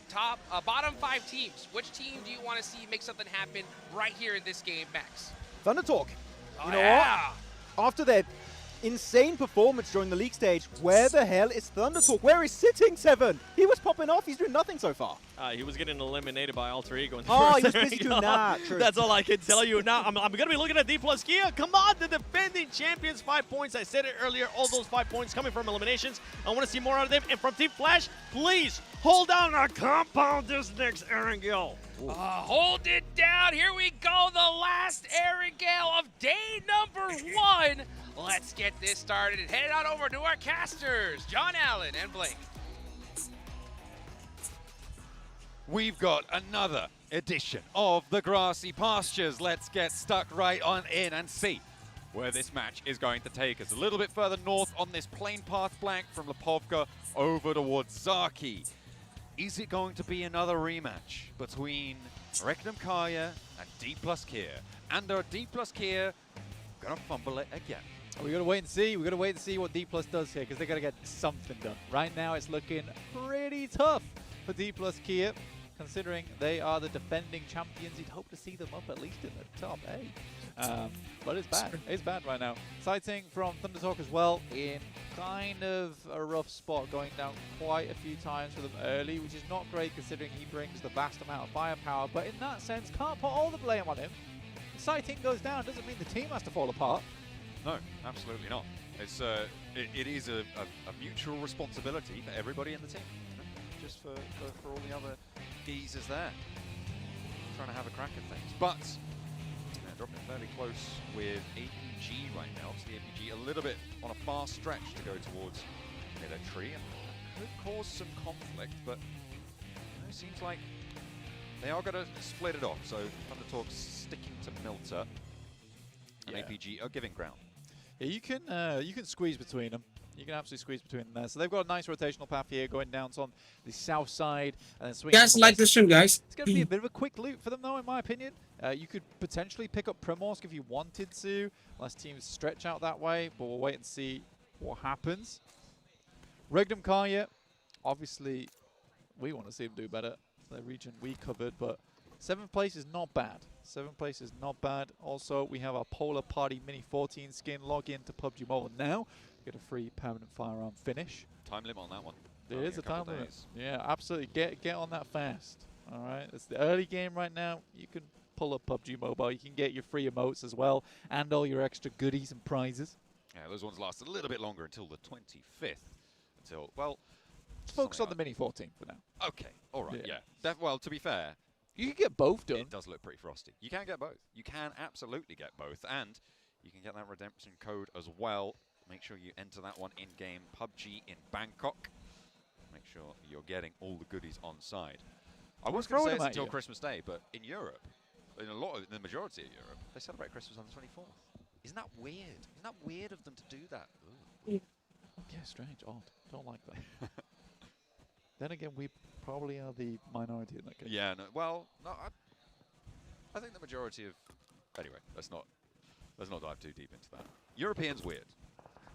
Including us. We're also weird. But for other reasons. 𝐿𝐴𝐴 right now, playing in the prison. Oh, goodness me, if you didn't see the prison finish in Last Chance, then go and watch that one after today's shows, because it was very weird, I think it's safe to say. Yeah, I mean, 7... I mean, 𝐿𝐴𝐴 just threw themselves off the cliff there. Yeah. Very unfortunate. Very unfortunate. Lemming play. Didn't enjoy it very much. Flip here from Mad Bulls, fantastic work in the last game, and him and Lemon, 2 players that go hand in hand together. Really, really good stuff, and always nice to see Mad Bulls succeeding. Honestly, 𝐿𝐴𝐴 been on multiple teams throughout the years as well. I think that he's developed his performance a lot out of many players. Some players just born into this game and are insane from the get-go and remain that way. You can't really talk too much about it. But I think for 𝐿𝐴𝐴, he's had a bit of a tumultuous journey throughout PUBG Mobile, starting off as a bit more of a aggressive player, maybe too aggressive at times. And he's brought that back, and he's become a very good anchor player for the team who also has that capability of the firepower. And I think Mad Bulls are really succeeding off the back of that. Yeah, I think potentially a little bit of a under-predicted team. I think it's safe to say coming into this one, a lot of teams were sort of dominating the headlines. Mad Bulls may have been, you know, 4th, 5th, 7th, down to sort of 7th seeds. I think if you were going to organize the tables, you may have been putting them in there. But definitely at the moment, impressing. But given the fact that 𝐴𝐵G are in 1st place right now, almost entirely off the back of their single chicken dinner, with 7 points earned outside of their chicken dinner, it's still very much anyone's game at this point. Circle over towards western side. Let's refocus on that a little bit at the moment. DRX do head out a little bit further towards the west early. Ulf is going to be playing around Ferry Pier, holding the yellows as well, waiting for that approach from Kara. Likely 𝐾𝐥 is going to back off as soon as he sees that happen, but hopefully doesn't get caught out. It does happen occasionally. 𝐷𝐴𝐴𝑣𝑢𝑟 with a decent starting position for themselves, and they are at their post ready to sprint across the circle. But always a curious one. We do have a little bit of 𝐿𝐴𝐴𝑣𝑢𝑟 cut in here There is a small chance it heads down towards that bridge, but probably not for long. Much more likely we head over towards Everest or even the swamps around Quarry, which I really wouldn't mind considering so many teams have got a long way to go to get over there. It would be a massive mad dash for a lot of our squads. Really have to get the old sneakers on and moving. Absolutely, going to have to keep moving. I have the question of, are we getting Gauntlet or League Stage APG again? We've seen, as I said before, both of those two teams today playing under the same banner. 𝐿𝐴 are going to try and jet their way out towards the middle of this circle, get over towards the west side, get closer in. We'll see whether they're able to pull up. Right now, not too much contest ahead of them. Mad Bull's going to be potentially crashing into their western side, so that could be trouble ahead, but I'm sure they'll find a way to navigate it. Alpha 7 splitting out, getting another vehicle on side. Playing from the west side, seems like they're going to have a good time setting up. We'll see where they choose to go. I mean, regardless of Vampire not getting that win last game, they have dragged themselves to the table quite a bit, right? 4th place right now, 23 points. It looks quite good. 𝐷𝐸𝐴 riding off the back of their 2 matches, let's be quite frank about that. But we are still just getting into match 4. So there is still time for these things to even out.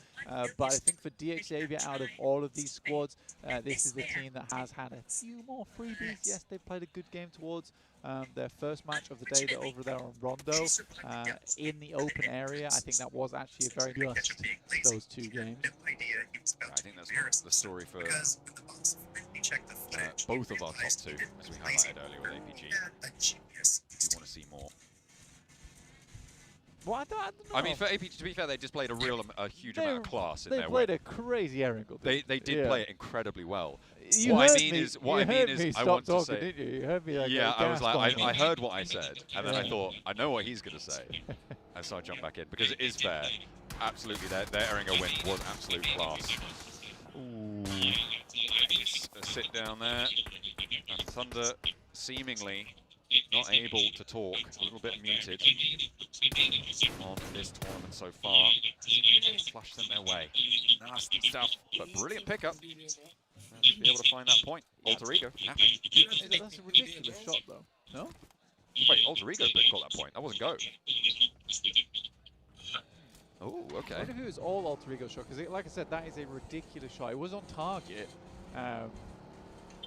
But regardless, through the trees, you're like spotting a tiny amount of area. Blank the circle. Yeah, well, I might have jinxed it there a little bit. Just a little bit, but yeah, heading down towards the south side, towards the bridge. Super uncomfortable. Teams probably don't want to head over towards Sosnov because we're really limiting the play space so early in this game. I think this might be one of those matches that ends around about Zone 8 instead of Zone 9. So we might get a bit of a quick match here over on Erangel, our final one of the day. Quarry opening, big feature into this circle on the west side, Blank. Everything around Ferry Pier, that ridge line of hill that stretches on that roadside as well, can contain multiple teams, a multitude if you let them. A lot of teams are crunching in on this northern shore. It is really nasty.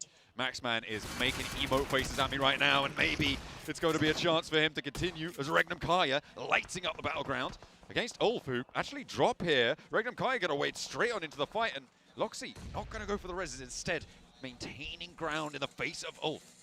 Yeah, taking a hell of a lot of damage here, the 𝐿𝐴.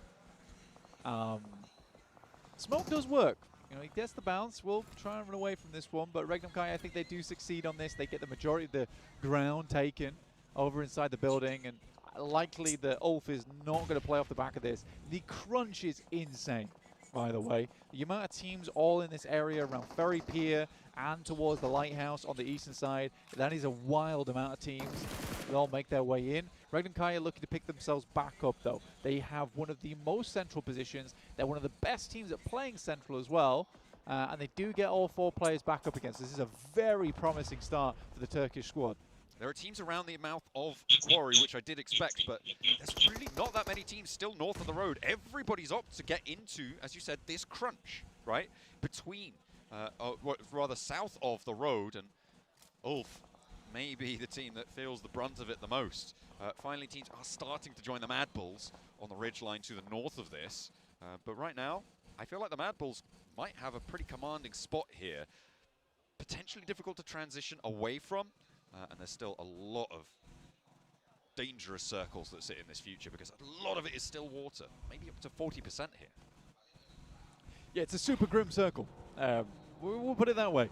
Super grim circle. I think for most teams, they don't really enjoy it. But the reason you're seeing so many teams like group up around this area is you want that chance to cross the bridge if you absolutely have to, which is still a potential in this match. It really is still a potential. We could head over towards the north side, but players equally not fond of that as we'd be heading over towards the fields on that northern edge. 𝐸 would control a fairly decent position, but it's Alpha 7 with that lovely compound that sits over towards the eastern side of Quarry. Not the one that's down in the ditch, but you can see right here on our screens as we get our next circle, it is over towards Ferry Pier, which was sort of a given considering the circle, unless we got some absolutely crazy scenes down towards the southeast side. Glad we're not seeing that for a lot of our teams on our screen at the moment. Yeah, a bit of a compound standoff right now as Team Flash 7 desperately wants to see them hold a compound, hold it down, but I have to do it against 𝐸𝐸 right now. Maybe holding their south side as well. Crypt on the outside here, looking to vault around, get the off angle. Tops is off in the distance, actually on the hillside, so could prove to be an important third-party attack, third angle. Vampire having round sent their way one after the other. 𝐸𝐸 connects, but he's backed off the angle. This should be reasable for Vampire. I think they're going to be able to maintain, but both of these two teams going to have to move as everybody is still crunching south.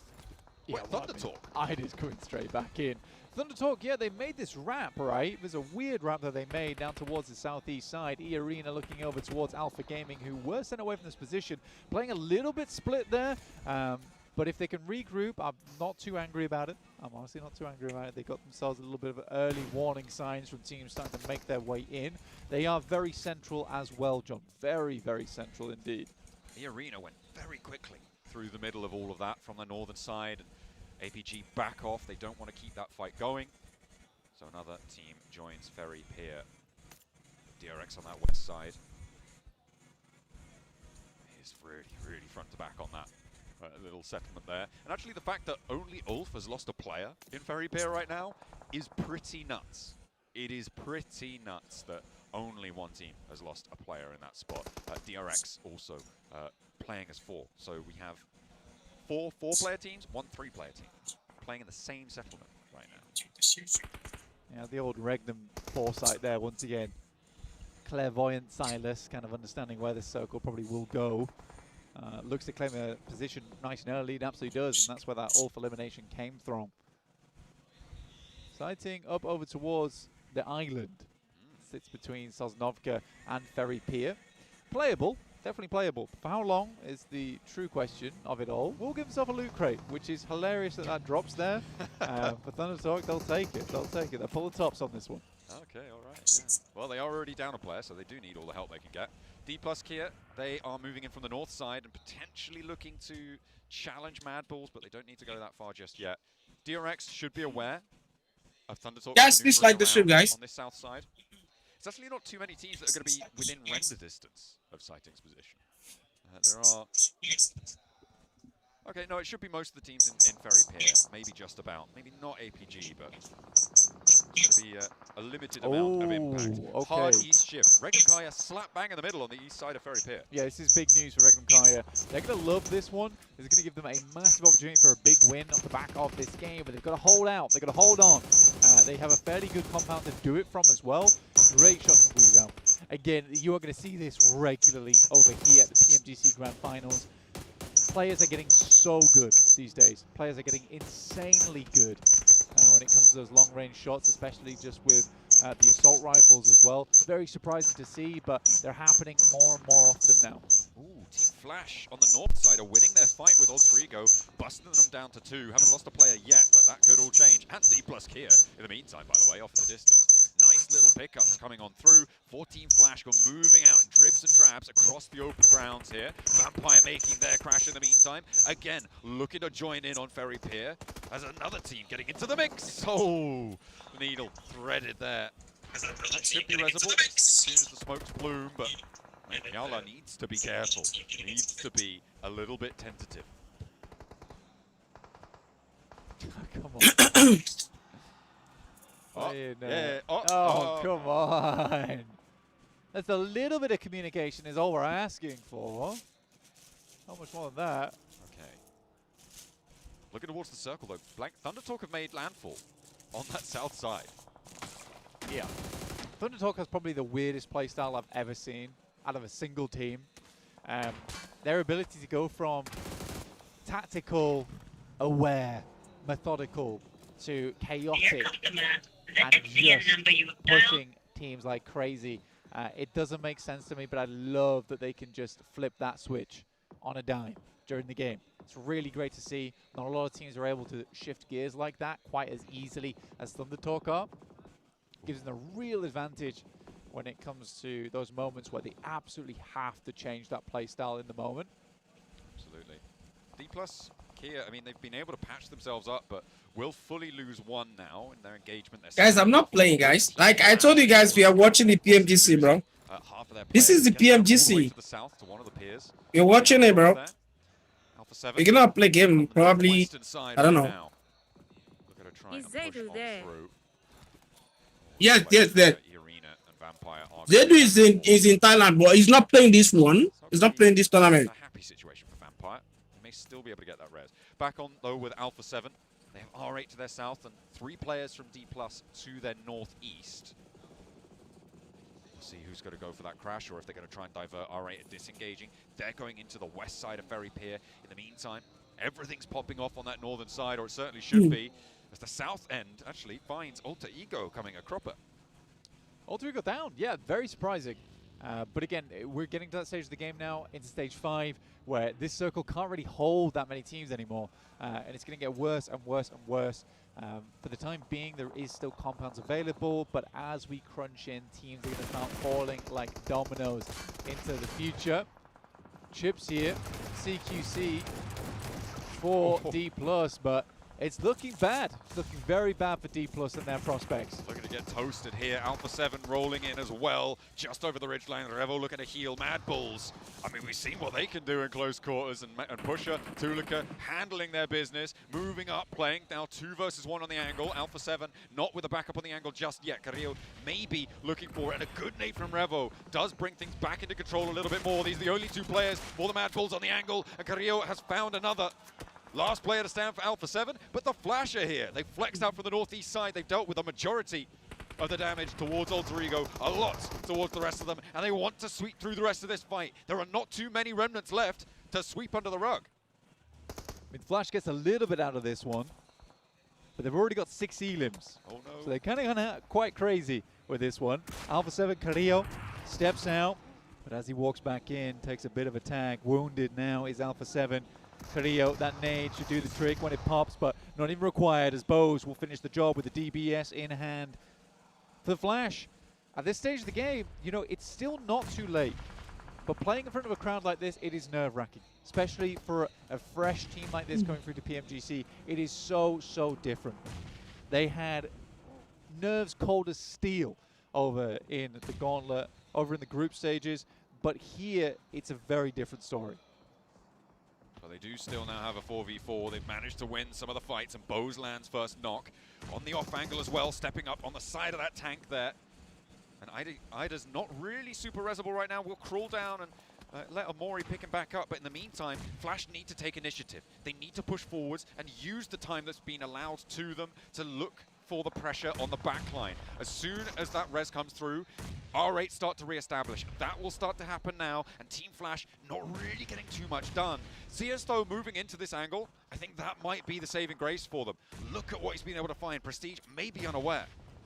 His nades are coming through fast from the Flash. And the only way I can see this happening is because they've got so many to work with. 𝐶EUS finally finds a little bit of value off the back of that. He does spot 𝐵𝐿𝐴MORI straight away. It's a great nade over towards 𝐼𝐸. Very low now. But 𝐶EUS has got a lot to deal with in front of him. Team not quite seeing these angles just yet, but 𝐼𝐸's low, 𝐺𝐻's low. 𝐼𝐸 just gets the first aid kit off, so he's back into the fight. 𝐷𝐸𝐴 with a third-party knockover towards Team Flash. Slow their roll a lot here. But the holdout going to try his best, but it's not going to happen. 𝐵𝐿𝐴MORI now rampaging over and on through. Marth with the side angles, and Levi's really, really ruined their day. Team Flash, I mean, they had a really good go at it, but with 2 players now, facing down R8 is a fearful prospect. DRX, in the meantime, getting some great nades and great damage over towards 𝐴𝐵𝐺. It's the only players they've got left remaining on side soon. The fact that DRX is able to make that push is a little bit surprising. I think that 𝐴𝐵𝐺 was quite split for a little while. So 𝐴𝐵𝐺 down to 2. Yeah, really unideal. Team Flash still with 2 players. Hearing those nades go forwards. First knock over to Marth. Flushed, taken on for the rematch though, and will go for 1 and 1 again. They lose Marth, but blank. They do stay alive as 3. They win. They get rid of Team Flash on that north side. A decent showing though from Team Flash. I don't think that you can say like this stream, guys. That was a bad game from them. They held that compound on the northeast side. They got 8 points out of this match. It's much better. Yeah, I think it's nerves. I genuinely think it's nerves right now for the Flash. That's where they're struggling. But getting 80 limbs there, that's probably bearing a lot of confidence for them, in my opinion. So they'll probably play better going in towards our next couple matches, but we're on a whole different map. So maybe back to square one. We'll wait and see, though. Hopefully that's not the case. ThunderTalk staying alive towards the pier, I think is probably one of the more surprising things of the game. Interesting rotates from this squad are not to be underestimated. I hope they get late into this game, so we get the rotation graphic that highlights what they did this match. Yeah, it was cool. That very, would very cool. That'd be very interesting. Might not though. If they're going to get picked off like that. DRX taking shots out towards AJ. Yeah, not going to be getting away with that. So it is just Sighting and King. I think Sighting's under pressure from 𝐿𝐴𝐴, so that is a difficult move north. I don't think they're getting through this one. Bit of a blockade in the way. 𝐴𝐴 coming up against their own blockade. It's 𝐷𝐿𝐴𝐵𝐴 in some buildings. They are very used to this today. They've been practiced, old hands, but 𝐴𝐴 seemingly finding that opener. Marso backing off the wall very, very quickly, though. I bet he wish he hadn't. I bet he wish he'd stayed tucked on in. That's a parachute nade for you right there. Running on out. Oh, and there's R8 chiming in as well. Lewis goes down to that off angle. 𝐷𝐿𝐴𝐵𝐴 not really too phased at all by 𝐴𝐴's runner. Not at all. Lovely nade off the back of the stair window as well. Bounced out towards Marso, immediately took him down. Oh. CEO will nade Marso out. So, no points for you, Parajin. That's one way to do it. That is one way to do it. R8 are still taking these shots on these off angles. CEO got a couple more nades. I think this will be the last one. Looking for the cook, and it's not on target. Mori spots him. CEO goes down. A nice lineup. Brilliant on target spray there. Yeah, that's a very impressive spray coming through from Mori. Basically, no kick on it as well. Well done. Well done. Now Disposer moving forwards, and he's down. It's 𝐿𝐴𝐵𝐴 to pick up the point. They've been on this east point of Peri Pier for a while after some... Peri Pier? Yeah, they picked a pack of pickled peppers too. But they do manage. Okay. Wow. Well, ignore that because 𝐿𝐴𝐳 just landed a double. Oh, he's the last player to go, but he's still going to put up a hell of a fight. Does he have more in the tank, though? 𝐿𝐴𝐳 now in on the ground floor. 𝐿𝐴𝐳 meeting downstairs, looking for the shots, hopping around the door frame. Doesn't quite connect. And 𝐿𝐴𝐳 looking to try and wait for his team, but does he have the time? 𝐸arena are going to bear down upon this in the meantime. The reses can come through, but 𝐿𝐴𝐳 wants to try and make the most of it. Now you're too late with that nade. 𝐿𝐴𝐳 does fall. And 𝐴𝐵𝐺 may be denied even the points on this one. It's another gauntlet 𝐴𝐵𝐺 game. Good stuff there from DRX. And again, DRX is a strong squad. Initial fight over towards 𝐴𝐵𝐺 was great. It was a little bit split for my liking, personally, over towards 𝐴𝐵𝐺. I think they needed to give some ground a little bit quicker there, because DRX basically just flew in from the western side, picked up first knock, and that was it. ThunderTalk get King and Sighting into the mix here. 𝐿𝐴𝐴𝐵𝐴 still going strong on this east side, but it's their cross, right? It's their entry point to the circle that is a little bit hard to work with. Oh, get caught on the cross, losing one. DRX now up to 5 elims on the southwest side.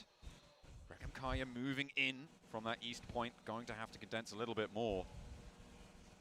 I mean, it is all about R8 transitioning. It's all about 𝐷𝐿𝐴𝐵𝐴 transitioning down south. Who's going to be in the lead when it comes down to it, right? Because there's a lot of this circle. that is just outside Ferry Pier. For 𝐿𝐴𝐽𝐻𝐾, they make a good play here, though. They get up to the next edge, but if I'm 𝐿𝐴𝐽𝐻𝐾, I have no idea Thunder Talk's here, by the way. I have no idea. I don't think they do. I think you're completely right about that. R8 do go down as they try to make it up to the roadside. They just aren't going to find it. Yeah, they have absolutely no idea. They have absolutely no idea. For 𝐿𝐴𝐽𝐻𝐾, there is no way that they could know. So this is sad. totally reasonable to not be aware of this spot. As soon as the jump. Oh, okay, as soon as the pin. Wait, 𝐳_WOLF spots it. Okay, they know. He goes down, but they have got the info now. They know that there's threats in the sidelines, and this should be a bowl.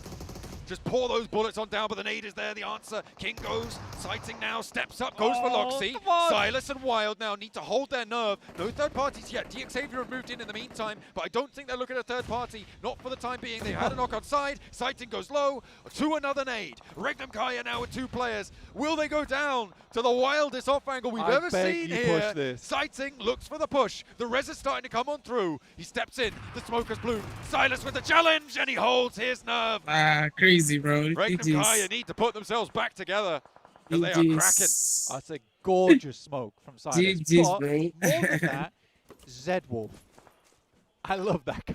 I love that guy. GG's, man. Who checks that? Who checks that other than 𝐳_WOLF? Oh my god. Like I said, they had no idea. They had no reason to have any idea. But the fact that he checks that really shows that he is playing at a PMGC level.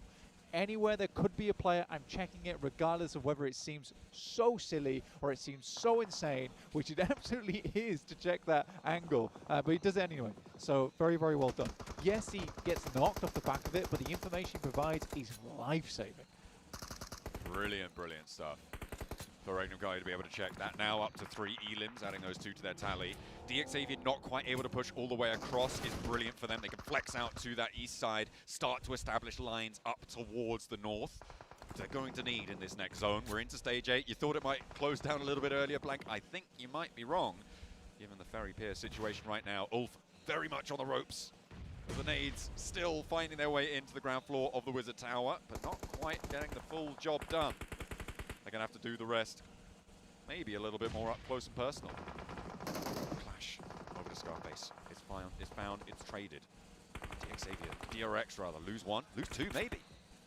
Yeah, DRX getting up off this coast, hard. Very, very difficult. Eventually, it was going to have to stop. Great 1-2 punch there coming through from 𝐾𝐥. Instantly on target. What a lovely little step up there from 𝐾𝐥. Last player to survive. Tower defense right now, and to be honest, if one of these 2 teams on the east side doesn't go down, 𝐾𝐥 has a fairly decent crack of getting in towards 2nd place here. Yeah, it's a real question of how many balloons he can pop before he does go down. Oh yeah. Yeah, very difficult to play the center of this circle, John. 𝐿𝐴𝐻𝐾, though, I think their biggest task at the moment is 𝐷𝐿𝐴𝐵. How much utility they have remaining, because they had to waste a lot over towards Thunder Talk, which is quite frustrating for them.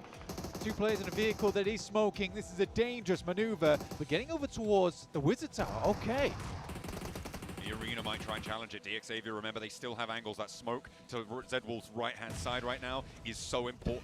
It's on the clock, though. Evades the damage from the nade coming on in. And actually, 𝐷𝐿𝐴𝐵 take a knock from 𝐿𝐴𝐵. 𝐸arena helping out this approach coming through from 𝐿𝐴𝐵.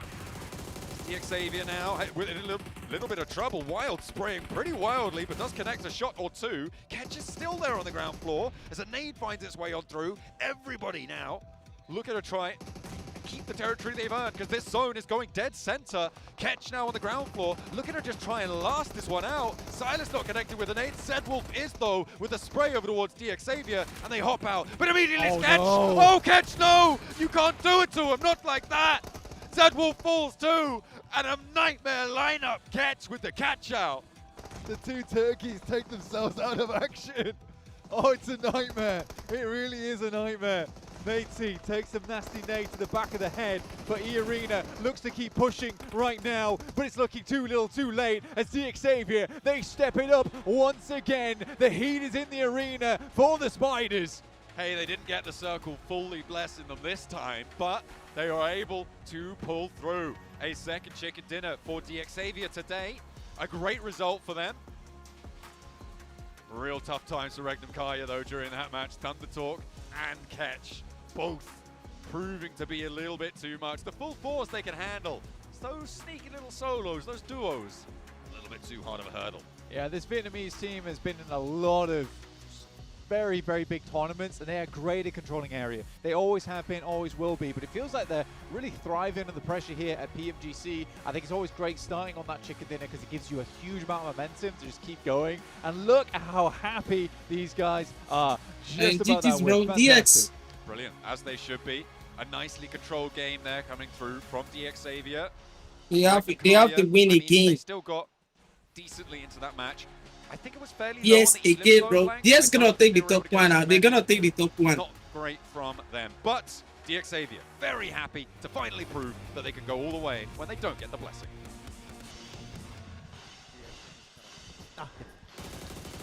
And here we go, the second chicken dinner for 𝐷𝐿𝴄, man. These guys have just been so dang consistent, Max. Well, the Dingoes, they're looking great here. Second chicken dinner. They get one on Rondo. They do it here on Arango on the last one. Very happy about it. But you know what, Seven? I feel like looking at these games, we look at the late game, we're like, how the hell is 𝐷𝐿𝴄 like one of the strongest positions? They do it every time. I mean, the rotation from this squad has been so wonderful. Something that has been impressive for 𝐷𝐿𝴄 is the way that they are able to defend compounds whenever they actually get there. And this is something that you and I were kind of pulling our hairs at some point, Max, because what happened between 𝐷𝐿𝴄 and 𝐏𝐫𝐴?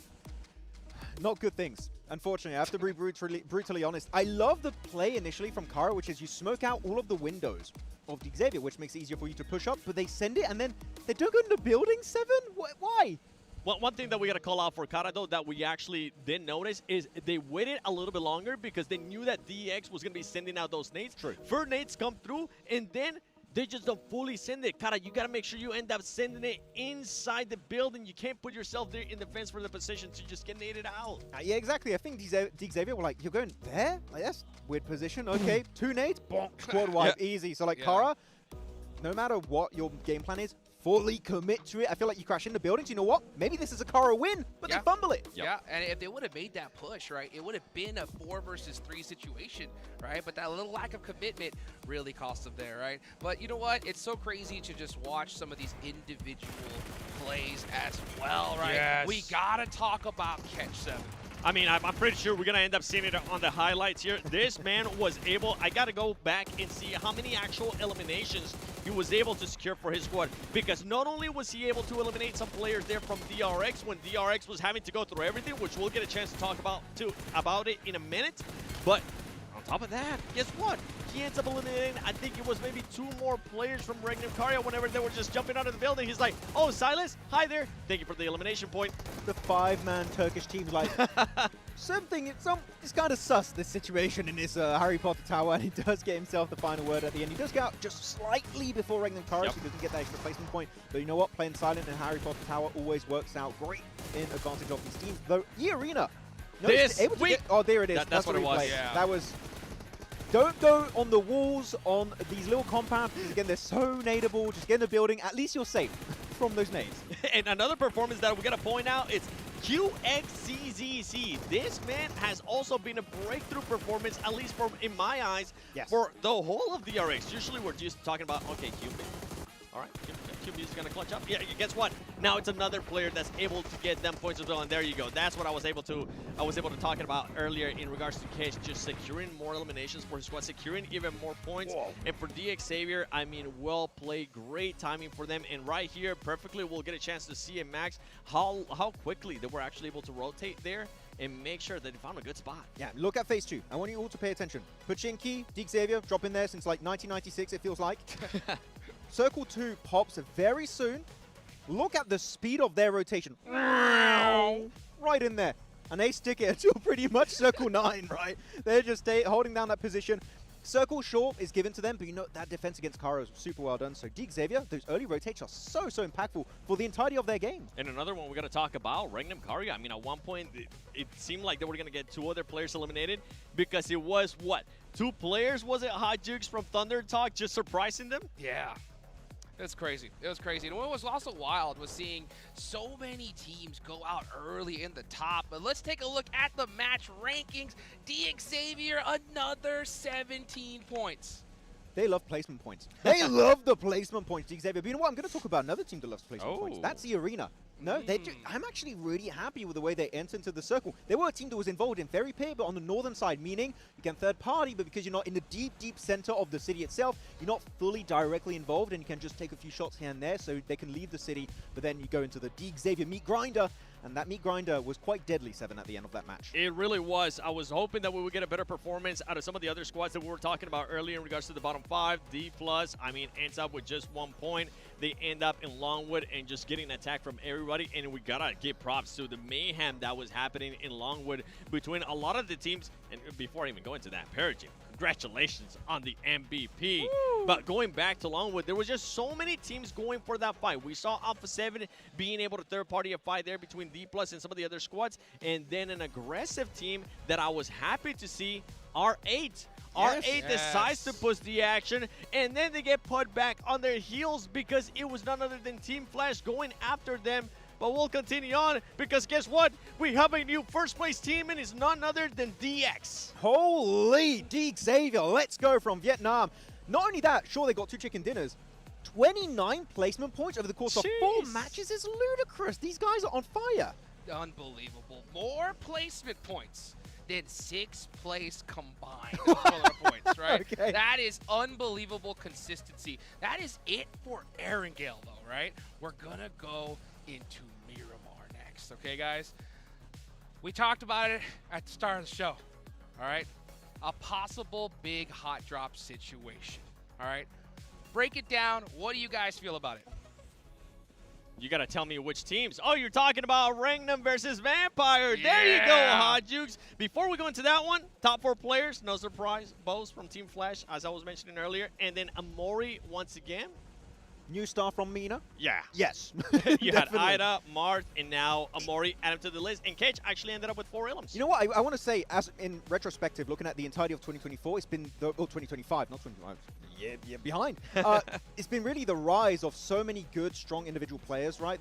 This feels like the true new gen of PUBG Mobile Esport, which gets me very, very excited for things going on. But yeah, and also 𝐶𝐥𝐳, right? Talking about Hyunbin, you already said, yes. Right, Seven? Here, 𝐶𝐥𝐳. Actually, I love that fight versus 𝐸𝐿. Yes. He fights 𝐸𝐿 in that 1v1, but he doesn't commit so hard to the point where even if 𝐸𝐿 gets that elimination, he's going to go confirm the rest of the team. He buys just enough time to get the full reset. I love when players are just knowing, I want to fight him, I need to play slow, so I give my team a better chance to survive and make it later on in the game. The tactical play, not even if he was just waiting for his team to get the full reset, just the tactical awareness for him to know that 𝐸𝐿 more than likely was going to be waiting on the stairs and he was going to be put at a what? A TPP disadvantage, and you don't want to end up going for that one. But going back to your point, 𝐿𝐿𝐿𝐿, as we will be moving on towards Miramar, Rangnam versus Vampire, especially with what we saw out of that game. Rangnam now finally waking up, right? Securing a good performance here in this last match. Finally, is that really something you want to move to after a good performance, Max? Do you really want to move into a hot drop in Picado? Well, if it was a hot drop on D+ Kia, I'd be like, hell yeah. But they don't have a great time fighting other teams that are not D+ Kia, so you know what? Maybe give it up. You know, we do know there's a little bit of drama, a little bit of friction between these two teams, you know, talking behind the scenes, but Picado itself, it's a good city, it's a good area. I want to see one of these two teams, and you know what? I don't care which one it is, going to the trash loot to the west. It's such a good position, good car sports, similar rotation path to what Picado provides. If they just go for it, clear to say, Seven, I think we agree, it's an ego thing. Yeah, I mean, you know what? Let's be fair here. I give it 1 game. I give it 1 game, and then after that, I don't see any hot drops. No way, I wasn't charging. Oh my days, bro. Can you imagine, guys? I thought I was charging this shit, bro. Guys, I thought I was charging the whole time, bro. I wasn't even charging. This is crazy. I thought I was charging, bro. I mean, Rangnam Car has been pretty consistent. For the memes. Yeah. The thing is, you have Vampire right now 25 points away from first place. You have Rangnam as well, currently 18 points behind. Do you really just want to throw a match? And throw a match in an aspect of, even if you win the fight, right, you end up getting, what, possibly 4 eliminations? Yeah. But then you're going to be hindering yourself for the later of the round, for the rest of the match. It's not even that, because of course you're going to say, oh, you're hurting yourself in those fights, because if you lose a single player, your chances of a win go down drastically. But also, when 𝐏𝐸𝐴 being so consistent, you give them an opportunity to keep on increasing their lead every single game, and they have been, in the past, historically, very good on Miramar. We'll see if Blank agrees this time, but I'm telling you, Miramar is one of their main battlegrounds to get points on. And I got a chance to talk to 𝐸𝐺𝐻𝑇any before that match too. He was saying he's liking the uptrend that the team is currently on. 𝐸𝐺𝐻𝑇any, I'm pretty sure you're watching this one. If you're not, just in case, continue on that uptrend. Let's see if that hot drop is going to happen or not. Yeah, you know what? Speaking of uptrend, I want to talk about a little bit more about that last game, right? Flash, right? They got 8 eliminations in this game. So they put up sub points, but what do you think about their performance so far, 7?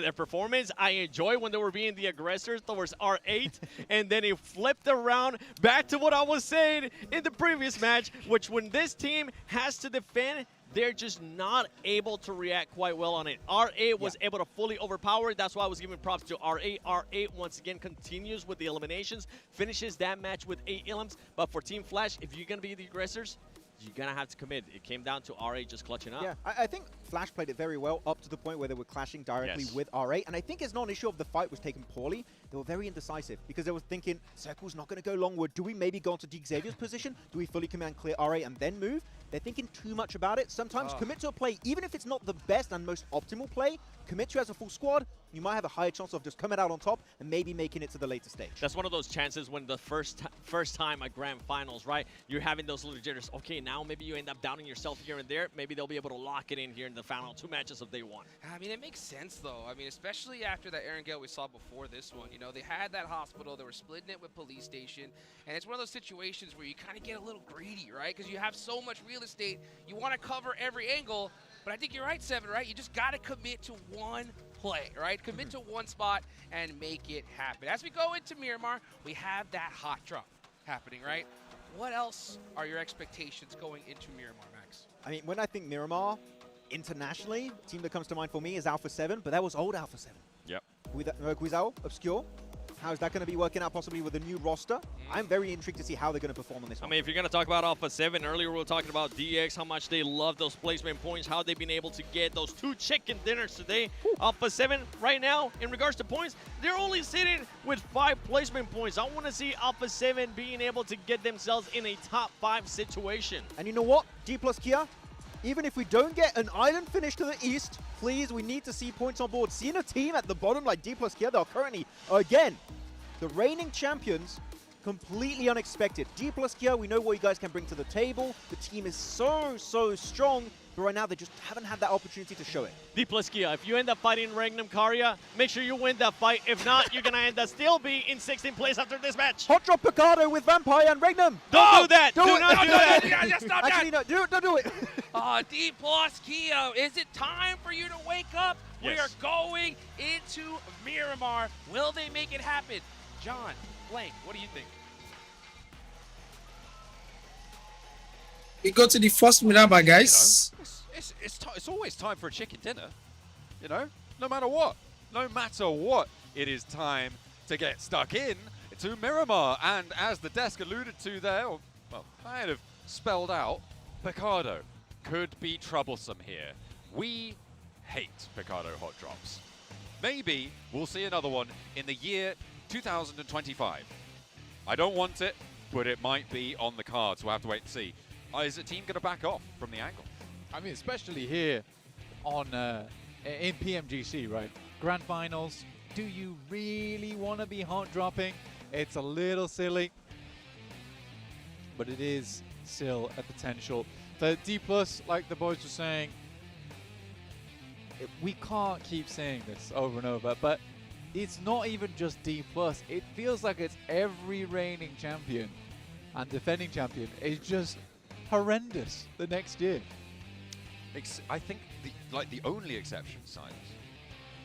Yeah, I guess so. I think he's obviously he's had his rough spots, as is every player, but I do think that the only exception is Silas. You could maybe think back towards. I think you could say Alpha 7. I think you but could they're not the rating champion. I think you could think back towards maybe King going back-to-back years on Nova. I think that's the only other time, but even then, it was a very different game back then. I think so too. Yeah. Absolutely, definitely agree. But yeah, you're absolutely right. Alpha 7. I mean, they got their PMGC win. Yeah. And then was never made after and then that. nothing else happened after that. Yeah. But before that, they were very much second place team, which was cool. So although they weren't defending, they were at least getting close each time. Defending that second place. Mightily. Very much so. We don't want to win. Time. Oh, there we go. We're on board. Hey, we're in 𝐏𝐫𝐸, blank. And 𝐿𝐵𝐷𝐿, they're running scared from the vampires. Where did 𝐿𝐵𝐷𝐿 go? So they did drop to the west. Because not only is vampires in 𝐿𝐵𝐷𝐿, so is 𝐿𝐵𝐷𝐿 on the northern side. Yeah, I think this is fair for 𝐿𝐵𝐷𝐿. Very efficient drop to go for. Still works out just fine. I think this is a drop spot that Max was even speculating about in terms of getting over towards the western buildings, getting the good vehicle spawns as well. So I think things work out just okay for 𝐿𝐵𝐷𝐿. And for Vampire, they get to play 𝐿𝐵𝐷𝐿. It's not as explosive as we would have liked it to be, John. Well, but at least we aren't having to deal with watching two teams sit around in apartments. Until minute 16. And then die to the blue zone. Yeah, because the problem with that is that observers get like brain rot, I think, when we have 𝐿𝐵𝐷𝐿 hot drops. And Oh, yeah. The brain rot really bleeds in. Poser! He is invisible. He is the bush. Poser has become bush. Look at him. I've got to fully finish my point there because I don't want to just say the observers have got brain rot because they don't.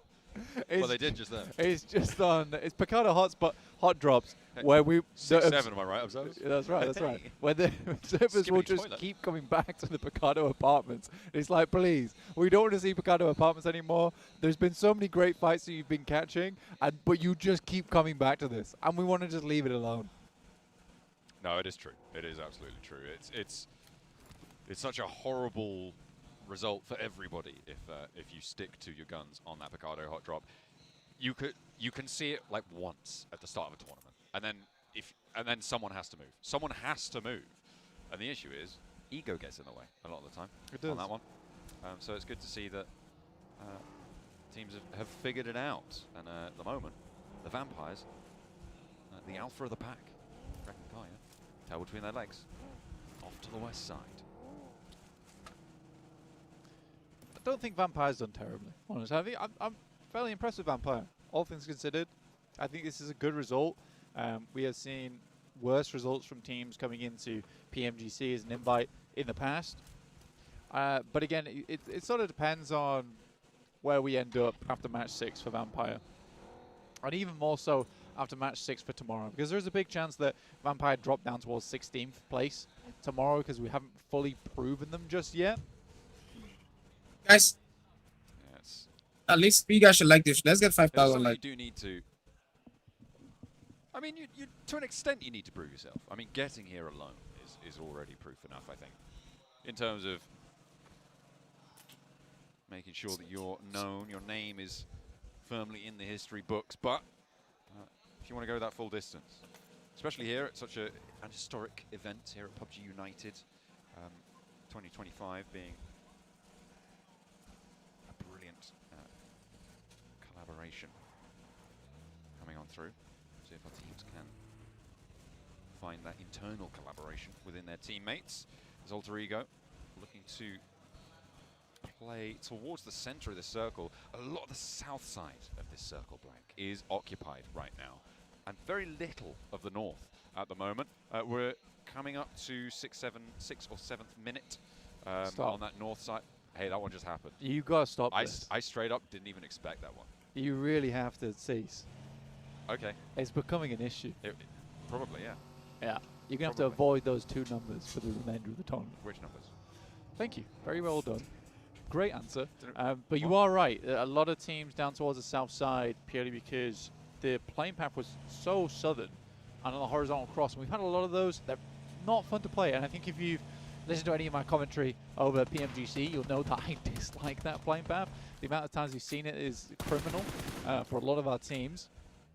D+ heading over towards 𝐿 so starting usually over towards Impala. They're going to get themselves clean and clear over towards the eastern edge, which is great news for them. Vampire also swung past 𝐿𝐵𝐷𝐿 or towards Hacienda. That did mean they got ahead of 𝐿𝐴𝐼𝐞𝐿. A little bit of a ahead of the curve there, but 𝐿𝐴𝐼𝐞𝐿 going to swing low on the rotate here underneath King, who backs off. Not really going to find shots as well from the high ground.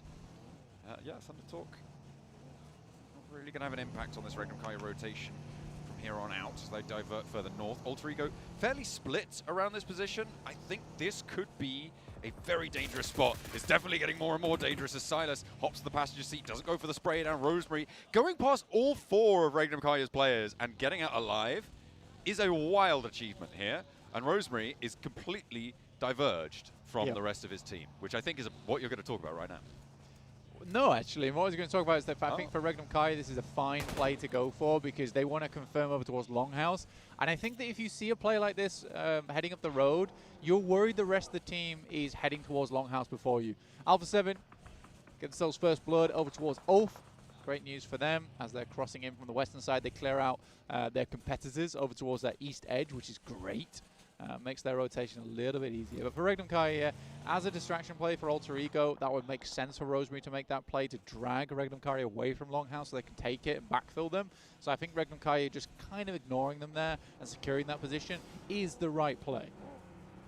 Still though, driving past like bumper to bumper, wheel to wheel with 𝐿𝐼𝐸 is so dangerous. Absolutely, but it's 4 vehicles. So you know that if they want to take shots, they have to switch seats, which is also really hard to hit when a car's going straight past you. That's true as well. Yeah. The closer you are, the faster you have to turn, and that makes it really tough. I suppose.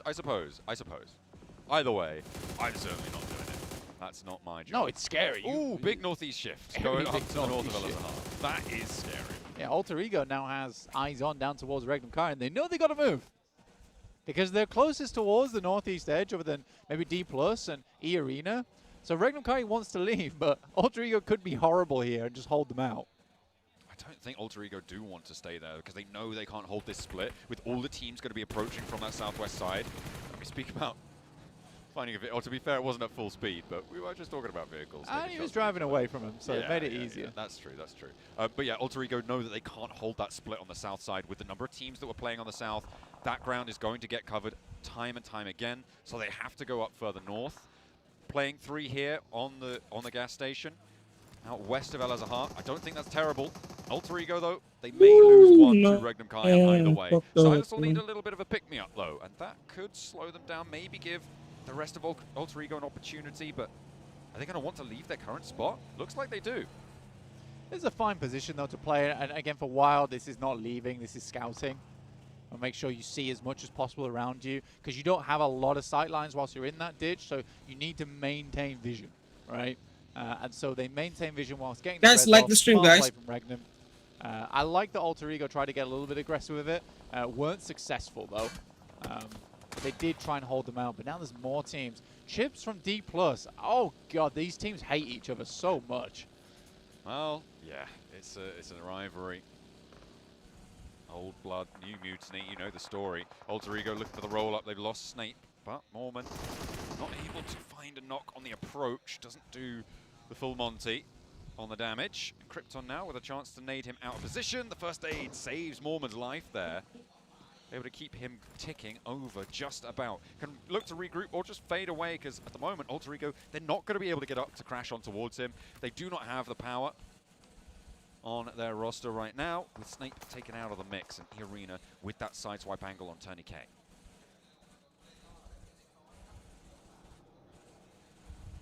So 𝐼𝐸 able to get on that north side is good for them. And at 29 points, the Thai team is doing quite well. So although we have the invite team from Thailand in Vampire, I think 𝐼𝐸's creating a good showing for this country. Really, really nice to see. DRX get a couple of pot shots over towards AJ, but Thunder Talk do need to get out of dodge.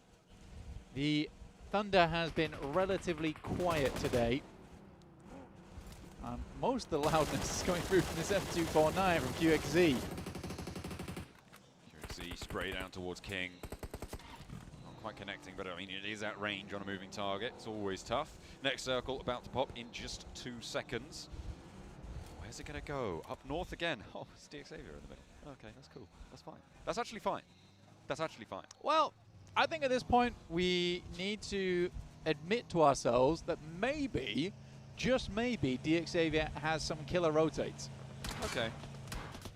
They do need to regroup one another because we have Parajin as well as 𝐴𝐷, as you can see in the back line here, looking to regroup on top of the rest of the squad who got there fairly quickly.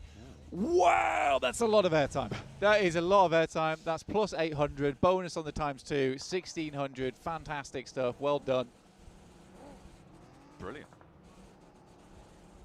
No notes. Fantastic. Yeah, no, just don't crash into, actually no, one note, don't crash into the tractor at the end. 𝐿𝐴 move on up towards the center as well. They move first out of pretty much everybody here. Kara stretching out on their north side. 𝐸𝐸 on the west didn't want to move. A lot of the teams in that area did not want to move, which is why they were the team to move first. But 𝐴𝐵G are going to try and fill in where 𝐿𝐴 have left that void, have left that little vacuum. Sylas alone on an off angle, but they do have 4 players alive, so back up, very easy to marshal that way.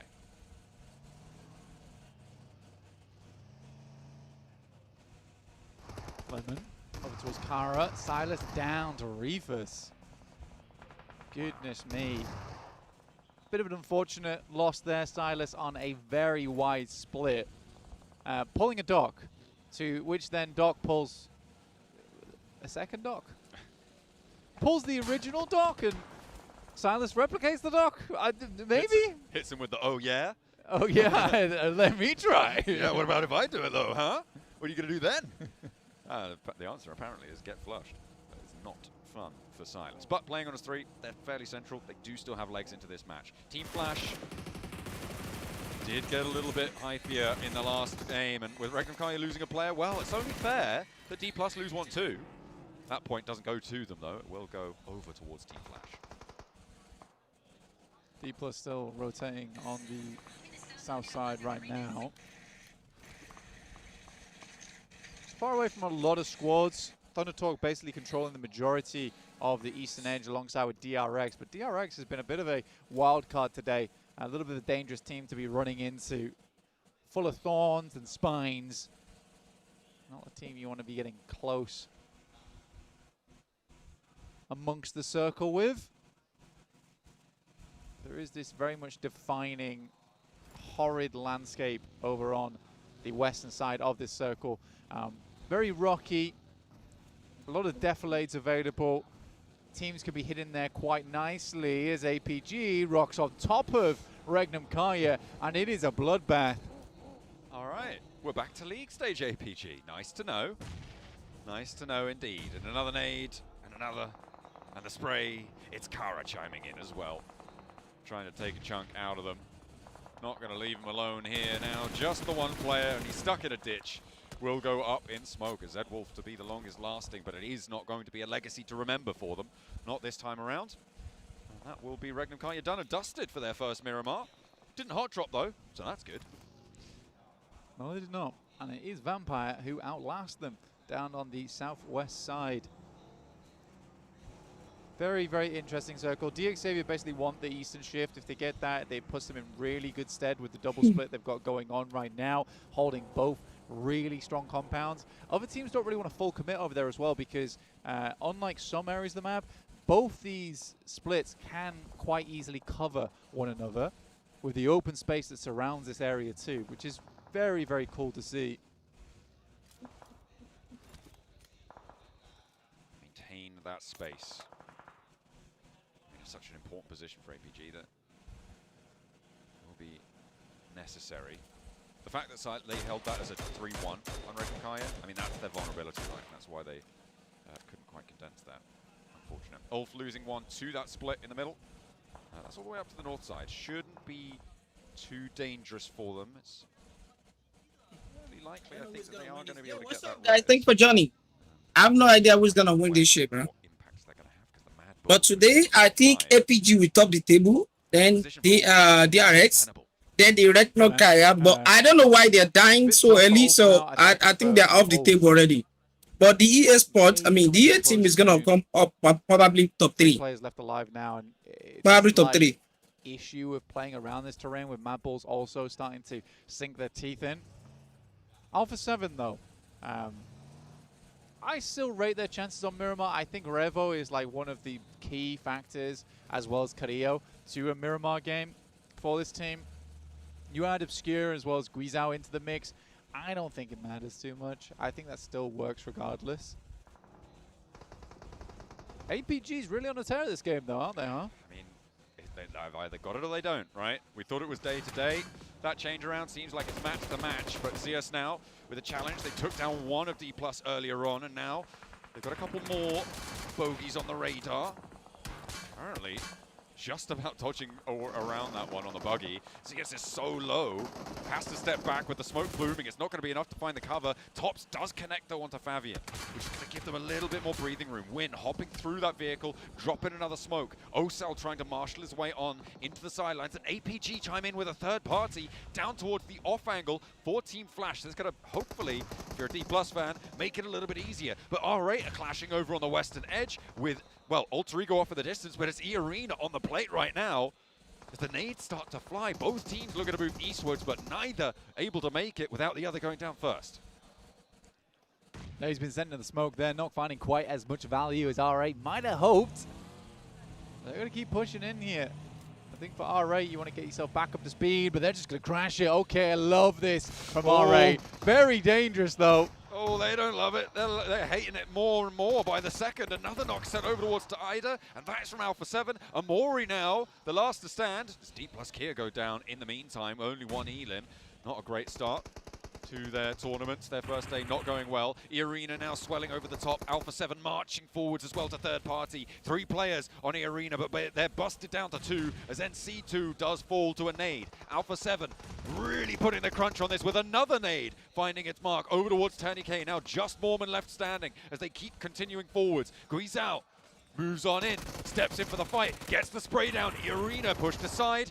𝐿𝐸𝐸's in this fight somehow. Okay. He's here from 𝐷𝐸𝐸𝐸 as 𝐸𝐸𝐸 still down the hill and across the way, looking to try and stay alive to fight another day. Yeah, smart moves right now from 𝐷𝐸𝐸𝐸, honestly, with them setting themselves a little bit further ahead of this. They set up an outpost down towards that southwest side too, so very lovely stuff. And honestly, for 𝐿𝐸𝐸 with the FAMAS, maybe just walk this off slightly. But I will say for 𝐸𝐸𝐸, quite amusing watching his teammates crash into that building and then just noping out. They got absolutely shredded. He was like, yeah, I'm not following that. I'm not. That seems like a bad play to me. That's gone really badly, guys. Yeah. I did not I know like we're that. meant to do bad plays together, but in this instance, I think I'm going to live. We're all in this. No, we're not. I'm leaving. He is straight out of there, but hopefully surviving. I don't know if Alpha 7 know he's there either. And in stage 5, you can survive in this blue for a little bit of time. Alpha 7 going to have to move. Vampire, they're moving in as well from the southwest edge. They've lost a player as APG still very much on the hunt this Miramar.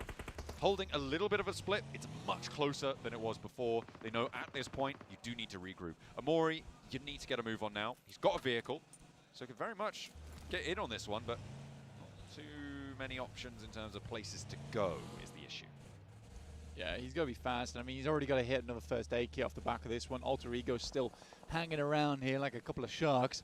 DRX on the high ground. There's over towards that northeast side now. 𝐷𝐸𝐸𝐸 were able to get towards the mound down on the south. It is Vampire finding those shots. Once again, that's a pretty long distance as well, honestly. But APG should hear those shots. Have a little bit of awareness down towards that side. APG currently trying to fight and climb up to where 𝐿𝐸𝐸𝐸 is currently playing. Great shot again over towards Alva. Oh, I think 𝐸𝐸𝐸𝐸 spotted Alva as well. That's going to draw 𝐷𝐸𝐸𝐸's attention north. Maybe 𝐸𝐸𝐸𝐸𝐸 can make it in. He's going to be so low, so close to the wire. 𝐷𝐸𝐸𝐸𝐸𝐸 getting taken apart in the meantime. Losing Alva on that off angle. Goes down, but a lovely step up from 𝐿𝐸𝐸𝐸𝐸. Looking pretty with it on the spray down towards Obscure, but maybe he's over-focused. There's 2 players to your right. You need to be looking over the ridgeline. The nade going to send him packing, but 𝐸𝐸𝐸𝐸, how do you get away with that? That was way over-peaking on the angle. Way too much commitment on time, but he's just out of there. Hey, man, he knew exactly how much damage he could take. That's all that happened. Top, though, finds 𝐸𝐸𝐸𝐸. He made his way in. A valiant attempt from him, but not quite fully finding the catch there right at the end. But APG has had a real swivel on them this game. You just never know with that team. Krypton getting naded out of position, finally going down. Had to be one of them first, didn't it? Yeah, I'd be annoyed if I was Krypton. You know, they're trying to nade out 𝐿𝐸𝐵. They find his position by accident. Unfortunate stuff. 𝐿𝐸𝐵 still alive and kicking, though. For 𝐷𝐷, he's in the zone as well, so could have a impact onto Alpha 7, who are playing as 3. Vampire facing them down as well on the hillside. Yo, what's up? How you doing, bro? 𝐴𝐵G, who's flexing out onto this fight. Wide flex out from this fight. 𝐴𝐵G need one more win. 𝐴𝐵G, one more win. Alpha 7 not really wanting to push in on it. I think they're concerned about wraps, right? Because, yeah, for this exact reason. As soon as they start taking shots, a team is going to want to try and wrap on this and get that ground so they can start moving in from that eastern side. Where Alpha 7 is right now, it's a straight shot over towards the east, which is their landing point, right? But if a team from the south or the north can pick that off Alpha 7, ooh, they get themselves a real good spot in the circle to work with. 𝐿𝐸𝐵 looking to take the fight towards the east side. Kraken takes them really heavily down, though. The off angle keeps them safe, but on the north side, the blue zone's moving forward. They don't have a lot of time to pick these reses back up. For 𝐷RX, this is really, really dire. But I think they're going to be able to tag on at least one for the res. We'll see if they can get all 4, but Vampire now trying to challenge the stronghold that 𝐴𝐵G have held in the middle for such a long time. �ＴonyK cannot stand the heat, but instead steps into the fire. That's not where you want to be when things are getting hot. �TonyK goes down. He steps on towards it. Those smokes not going to be lasting too much longer. Vampire's position will be given away fairly shortly. 𝐴𝐵G take a knock. 𝐸𝐵 is down and top's very low. At least Doc's able to find a shot off towards the side there, able to take down Revo from Alpha 7. 2 big dogs in the arena, taking shots to one another right now, both equally accurate, but Alpha 7's way more exposed. This is really nasty stuff. And all the while, 𝐷𝐸𝐴𝐵, big chilling in the circle blank. They have had a great time this game again. We're going to see a third today. Well, we'll have to wait and see. Vampire losing another. They are now down on 1 player. They haven't got any elims yet either. 𝐴𝐵G though, yeah, they're going to get the full reset here. 𝑚yaoLa cannot really feasibly maybe get an nade in. No, he's not going to go for it.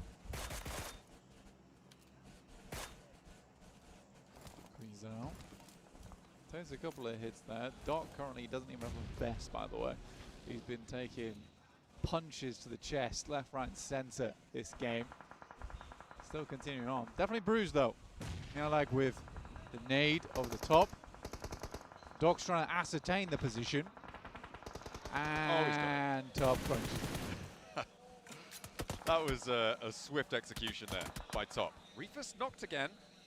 The angle, and that bleed out should be coming through fairly fast. ThunderTalk as well. They're on 6 elims at the moment, blank. They've been quietly racking up these points. Now 𝐷𝐸𝐴𝐵 finally looking to leave. They flex out all the way south and try and push into the hills, but they are being backed off fairly forcefully as ParaGen's very, very low. The backline by Lambo looking to try and hide on that high ground, and 𝐷RX are going to assist on this as well. But ParaGen, he's getting taken down. He is going to get flinked away.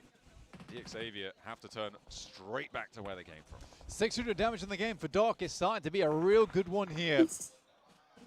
And it does feel like we're heading in the direction of a Doc MVP. 𝐸𝐵, though, finding 𝐿𝐸𝐵 now. You got to admit, though, that for... Oh, come on, my God. Great save. Great save. You got to admit, though, for Alpha 7, some of the shots they've been sending back over towards 𝐴𝐵G, really, really good. Really good shots. I think that Alpha 7 would have been down and out much, much earlier if it wasn't for the fact that they were really difficult to take down here. And every time 𝐴𝐵G wanted to peek them or anything like that, they were consistently taking big damage. Alpha 7 able to step up, take a flush away from ThunderTalk, who were the ones to get the knock. 𝐴𝐵G are down with 11 eliminations. A really solid profit on their spot. I think that's a very, very good game for them. Not unhappy with that in the slightest. And again, a classy game played. ThunderTalk rolling in. The swap bleeding out. Alpha 7 do lose another player. With 4 players alive, ThunderTalk may have just come alive into this Miramar. Sweeping around, slowly rack up these points. Alpha 7 fall before them. And now if 𝐷RX can get themselves back up to 4, maybe they can challenge. But you've also got 𝐷Xavier across the road. Needing to cross, though, to this northern side of things. Well, I mean, this game has been very much defined by ThunderTalk, 𝐷RX, Alpha 7, 𝐷Xavier, as well as our final players from 𝐴𝐵G. so many points on all of those squads. I think they were all reaching around about 8 to 11 elims. Fantastic to take a look at here. DRX very dry, but as is everyone else. The main sticking point is that 𝐷𝐸𝐴𝐵 has quite a few smokes to work with, but they lost a player earlier too. So maybe, just maybe, we're getting a Thunder Talk game. Looks like they've actually managed to move up into these foothills and take quite a lot of this circle. They get the next shift on top of them as well. It's a complete donut on this circle. Dead center. And we're going to the center of that beyond. 𝐷𝐸𝐴𝐵 have got this. If they can hold, if they can stay alive, they've got the center circle position. If he froze everyone, they would be the team to win right now. You can guarantee that there is not a frozen finger in the house. They are already itching to pull that trigger. 𝐿𝐸𝐴𝐵 stays too long, and the king sends him packing.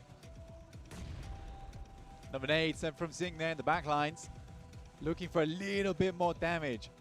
The 𝐷𝐸𝐴𝐵, Lambo is trying to find an off angle, but I'm not sure how much value he's finding from this Eastern spot. He does have the high ground to work with it, but it's mainly 𝐿𝐸𝐴𝐵 as well as 𝐿EVI'S getting the work done. Lovely nade over the top there. But 𝐿EVI'S will hit the deck as DRX is just venomous in this lobby. Spitting poison wherever they look. 𝐷𝐸𝐴𝐵 though wanting to put a third chicken dinner on the day today. With DRX, I think they're going to ruin that. I don't think that you can survive Lambo with the auto shotty. Has all of the DRX players now bearing down upon him. Has got the cover. Has an 𝐿ENCOOking no steps out with a shotgun. And is immediately put down. 𝐿ENCOOking has been flushed out in the meantime, but now with just one player on the off angle, 𝐷𝐸𝐴𝐵 on 𝐿ENCOOking alone. Thunder Talk maybe back in control of this game. Hyunbin with a crazy shot there. Instantaneous, no messing around. Very good stuff. Hyunbin definitely one of the players that we speak about most often when we're talking about South Korea. Really stepping up here for his team on DRX. I think I caught that right. I think 𝐷𝐸𝐴𝐵 are on no elims right now. I think they're on 0 elims on this match. They've already got up into a third place. Zone closing, dead center. He is going to have to move off the hillside. Deciding has him in his sights. He can't move without being known, is the issue. Those smokes that you were talking about earlier, they're now run through.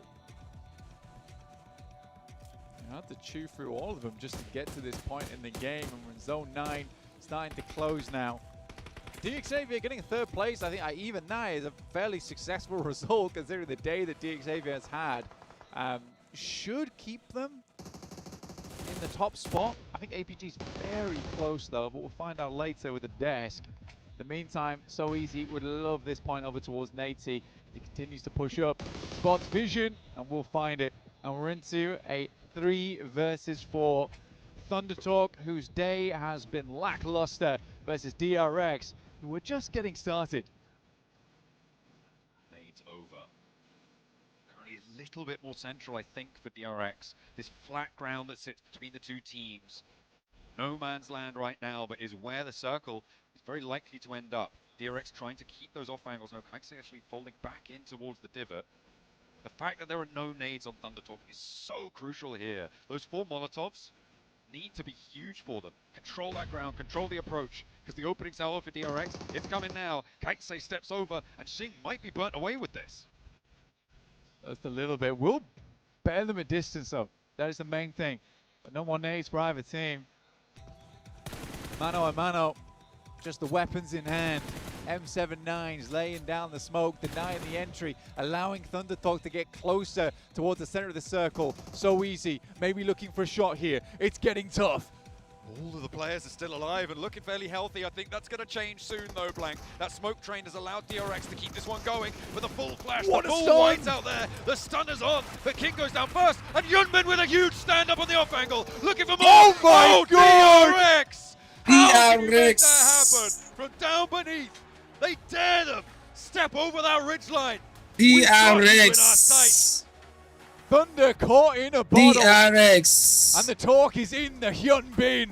What a disastrous end there for them. Oh my days, DRX. Hyunbin was on a tear that match, and he wasn't about to let that highlight reel up. A brilliant hold. The man chewed through 2 players there. and there was nothing that they could do about it. It seemed the lack of nades really, really horrible for them. That smoke cover forcing them close. We're going to play this shotgun meta. Some say that it originated from Korea. They brought it back home. I mean, Fabian, the DBS godfather. You're looking at the boys there on DRX. And What the hell? stun grenade I don't even know how this guy went up, bro. PMGC right now. DRX is used to playing under the light. Oh, and they're walking off stage together. At least no fists are thrown there. Goodness me. Civil outside. It's totally messy on the inside of the game, though. That was a brilliant Miramar to close down. APG held the center for so long, but it was taken in the end away from them.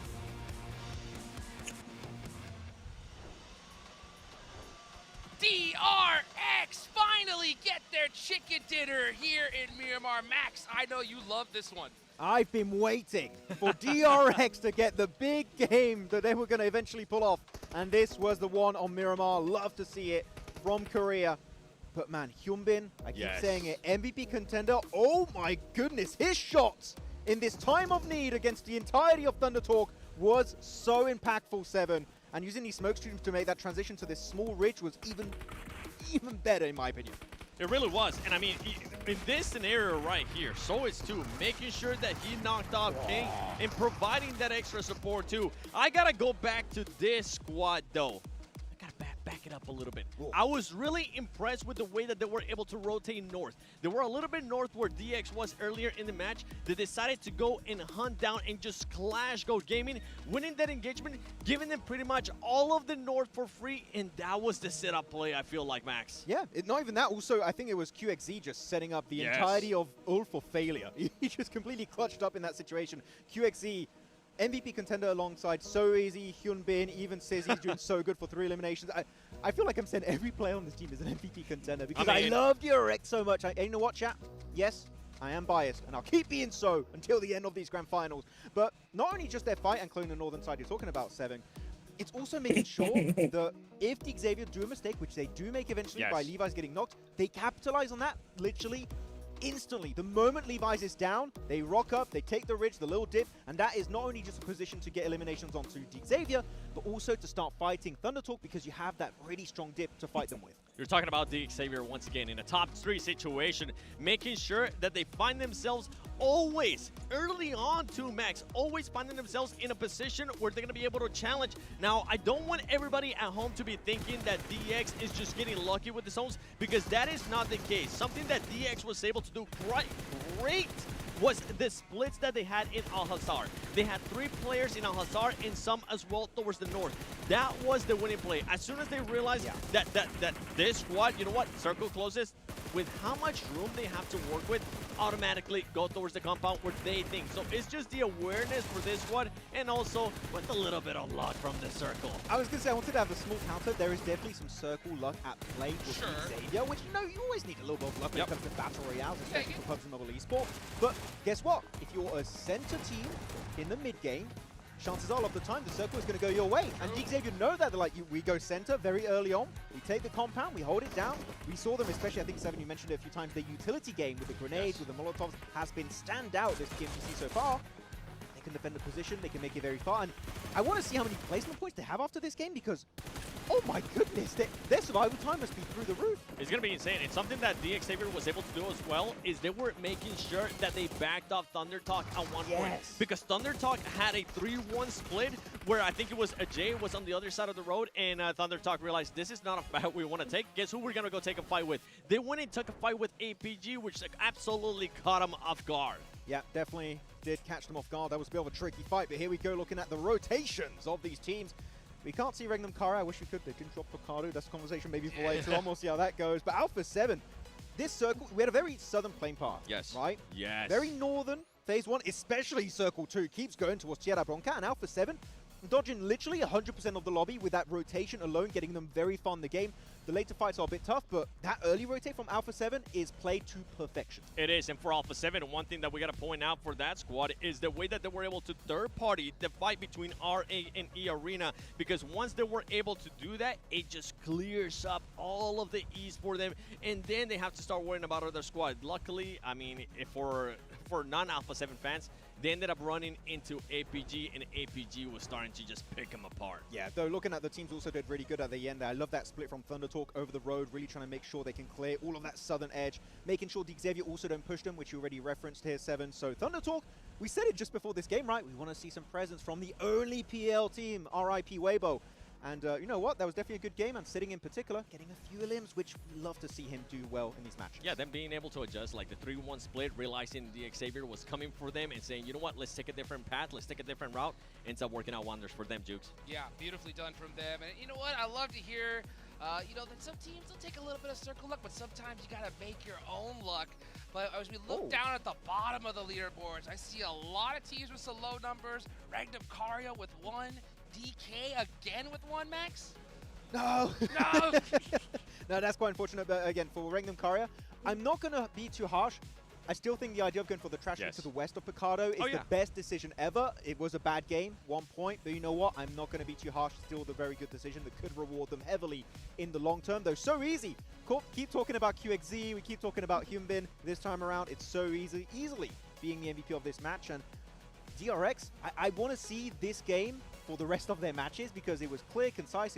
It seemed easy for DRX, to be completely honest. Seven, I don't know if you agree. This is the DRX with the effortless gameplay that we love to see in a global event. I mean, this is what happens when DRX don't have to fight their way through the whole lobby, I feel like, as they had to do it in the previous match. And there you go.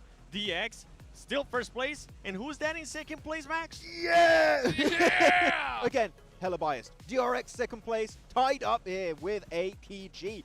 But actually, it's a silent hitter team that we've talked about a few times here and there. Ulf, sneakily pushing up there in fourth position. Well, they dropped down a little bit, but Ulf, they're ramping up their aggression that we did not see at the start of the gauntlet. Day 3 gauntlet, hella aggressive, and that's kind of bleeding through into the grand finals. So Ulf, learning a lot and able to keep it up in the finals. Yes, yeah, I'd love to see that adaptation. You know what, also though, guys, make sure you log in the game as soon as you possibly can, so that way you can get that permanent Polar Party Mini 14 for free, guys. So make sure you go ahead and do that as well. There is an emote, the Rev It Up emote. So you guys got a few days to get that done. Log in as soon as you possibly can. And of course, we got to give some love, of course, to the Infinix GT30 series, the official gaming phone for 2025 PMGC. Engineered for precision, performance, and victory. Go get yours today, so that way you guys can outplay the rest. Let's go make the championship predictions to go ahead and get some rewards as well, guys. You have till today and tomorrow. That is it. Plug in your predictions. Get all of these rewards, because Max has already got them all. I got everything, and I even got the PMGC skin. One prediction that was wrong from us was the hot drop.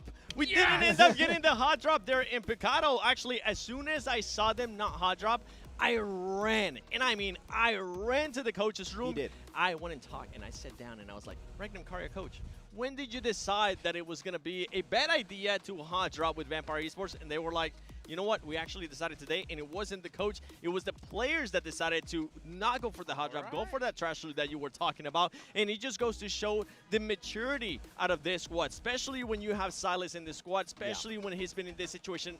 And they know what's at stake. They know that they cannot just waste one match, even though this match didn't end up going their way. And I'm going to go very hard on this point. This is such a small decision, but they're so impactful that is a decision making, in my opinion, Hodrix, that wins you tournaments, right? Because guess what? Miramar, except for that 1 point game, but that was an exception, let's say, that can get you so many more consistent points on that Miramar. So for me, 𝐿𝐴𝐵𝐴, I'm happy you did not the go last for the Miramar fight, and that gets me even more excited for the next Miramars. Unless they go for it now, because it would be hella funny, but please don't. I think it's a big decision. I mean, for sure. They needed to go and decide to, you know what, let's go ahead and respect the home team. You know what I'm saying? They got a little home court advantage. Why not give it to them, Seven?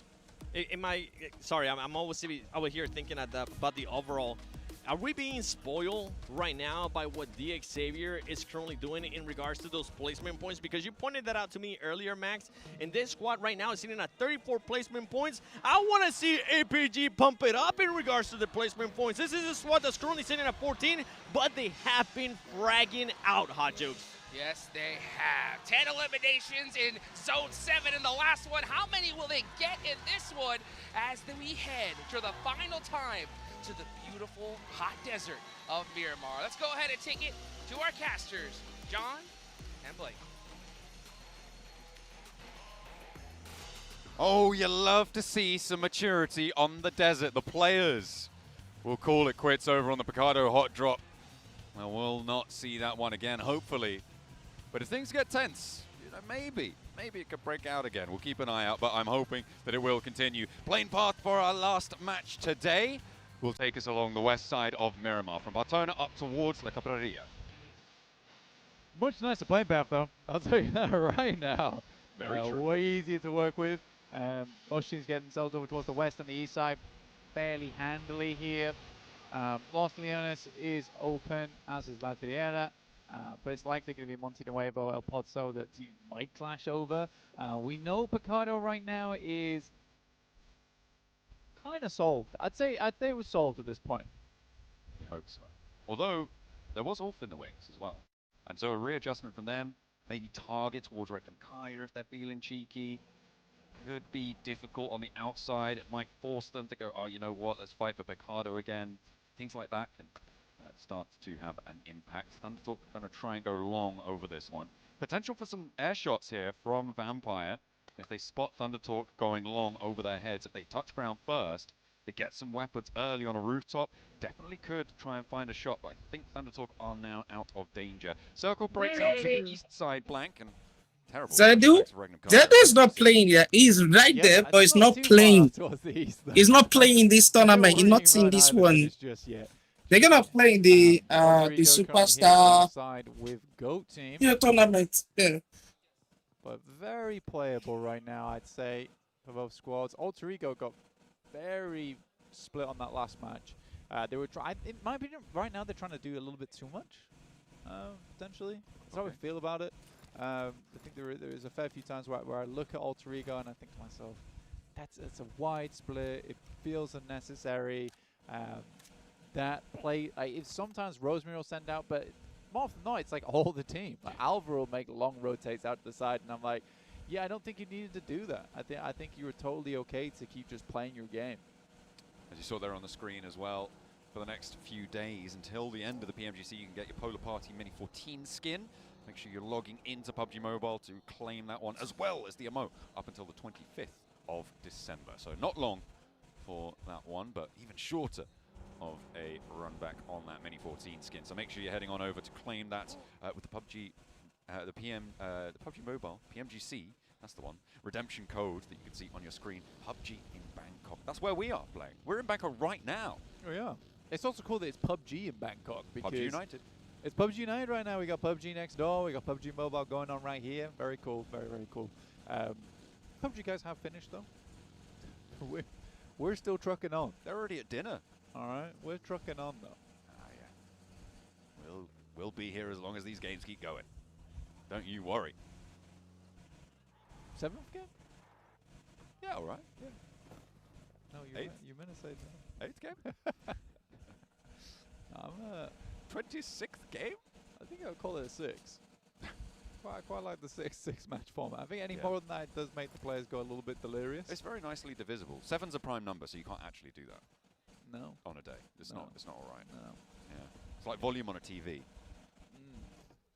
But yeah, I do think 7 match plus is player delirium hours. We do often get like some funny plays on match 6 quite a lot, just because the players, these guys have got a long day. It's been a long day for them so far. And especially on day 1 where you've really got to put all your work into it. If you're D+, you're hating life right now. And it's been a long day. And you're hating life right now. So it's a double whammy. They're getting double whammied at the moment. They really are. They really, really are. They're dropping in Partona right now, Blank. That's how whammied they are. they're so whammied. They dropped in Partona, dude, on Miramar. Holy, yeah, it's that's insane. That's bad. That's bad. Yeah, I think D+. That's so sad. Oh no. Oh no, D+, it's okay. You can come back. Probably not, but you can. Yeah, I think. If I'm being real, yeah, I think it's GG. I think it's very unlikely you get a Kara or an APG day in PMGC. We're talking 90+ points in a day. If that was possible, then maybe, but the likelihood of that happening is so thin in PMGC. I genuinely think D+ might be dead. Might be. So, well, the back-to-back may be undefendable at this point. Is Oh what you're saying. yeah.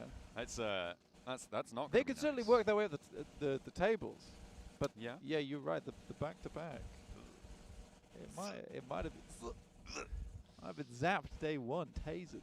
Ooh, it's not a good feeling for anyone involved there. They are certainly not happy about it, but oh goodness me, but they could see their country. Why didn't you join the tournament? However, at the top. Why don't you join the if tournament? they don't Nah, win, I'm sure they this is not a prefer it tournament you if can someone from just South Korea join. won it It's as well. like it's a You're right, process right now, tournament. much more likely You have to like maybe join through what the I'm saying is that D+ should just PMGC or something like that. Yeah, you're right. I did actually say that just Would then. that be collusion? I'm not going to speculate about admin type About decisions. things that are happening now and again? Yeah. Yeah. I feel like we could get in a lot of trouble. Yeah, bro. Okay, no problem. Something else. Anyway, well, okay, we're on board. Speculation. Oh yeah, Alpha 7 on screen. Okay, yeah. And I can't even play the tournament because I play on iPad, bro. This is for this is not for mobile. I mean, this is for mobile players. Yeah, I think they're happy with their PMWC win. We just got that one. You know, Yeah, we'll take the that's mid-season. cool. You guys have the end. You guys have the end of the year. But I do think that We didn't keep switching players out all the time. Maybe they would have a win. Okay, if I'm being real. This is the last Miramar. Oh wow.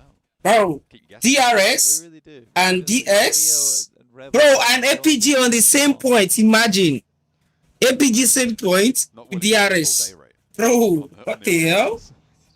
I think DRS win 1 matches, then DX win like 2 matches. Frustrating because I think that the base of that team with Mafioso, Revo, Cleo, great. They had McGrellin, and McGrellin was awesome. McGrellin really was a player that kind of knit that team together nicely. He got kicked. But what did he do? What did he do wrong? I'm so curious. yeah, I don't know. I'm not going to speculate because we are now on board with Rosemary versus Tony K. Rosemary misses the first spray down, but steps up for the second. Knocks that one out of the park. The backup was coming through, but doesn't seem to be needed. The spray down is good. And they find a point. 𝐿𝐸𝐸 take one of 𝐸Arena. That is good because 𝐿𝐸𝐸 are behind 𝐸Arena, so they're happy. Yeah. I think for 𝐿𝐸𝐸 at the moment, 26 points, it's not ideal. Really not ideal for 𝐿𝐸𝐸. They need a point, bro. They need a point if they want to be part of these players. Team, and this is kind of, I was trying to cut Max off also on desk early when he was talking about 𝐿𝐸𝐸 being like the next Bigatron, which I have said in the past, but more in passing, more in a passing sense. Not as a key point. Not as a key point. Yeah, exactly. Like that wasn't my keynote in my PUBG Mobile talk. You went in your turtleneck. Exactly. 𝐿𝐸𝐸 next Bigatron. Yeah, walked onto stage Thank you with for my coming to clicker. my- Yeah, Oh. no. Stop. But yeah, I think for 𝐿𝐸𝐸, I would love this team to do so well. I think Indonesia deserves a bit of good. They've consistently been getting towards the finals multiple times. And they've produced several strong teams. That's like my main thing about it. 𝐿𝐸𝐸 are clashing right now. Fairly, that well, D+? just west of the central. No, it's Team Flash coming off in the distance. They do look pretty resible, though. Vampire, though, crashing in, may be able to drive the stake home through the heart of 𝐿𝐴𝐾𝐲, but 𝐿𝐴𝐾𝐲 is on the hunt, looks for that flush and immediately gets it. They're diverted away. Team Flash actually going to be crashing in, but seeing Vampire here as well, that's going to slow Team Flash down. Okay, going for a little bit of a side hop out there. 𝐿𝐴𝐾𝐲 is going to be rebuffed off of that angle. And 𝐳_WOLF all the while, what's he doing? Where's he fending off towards?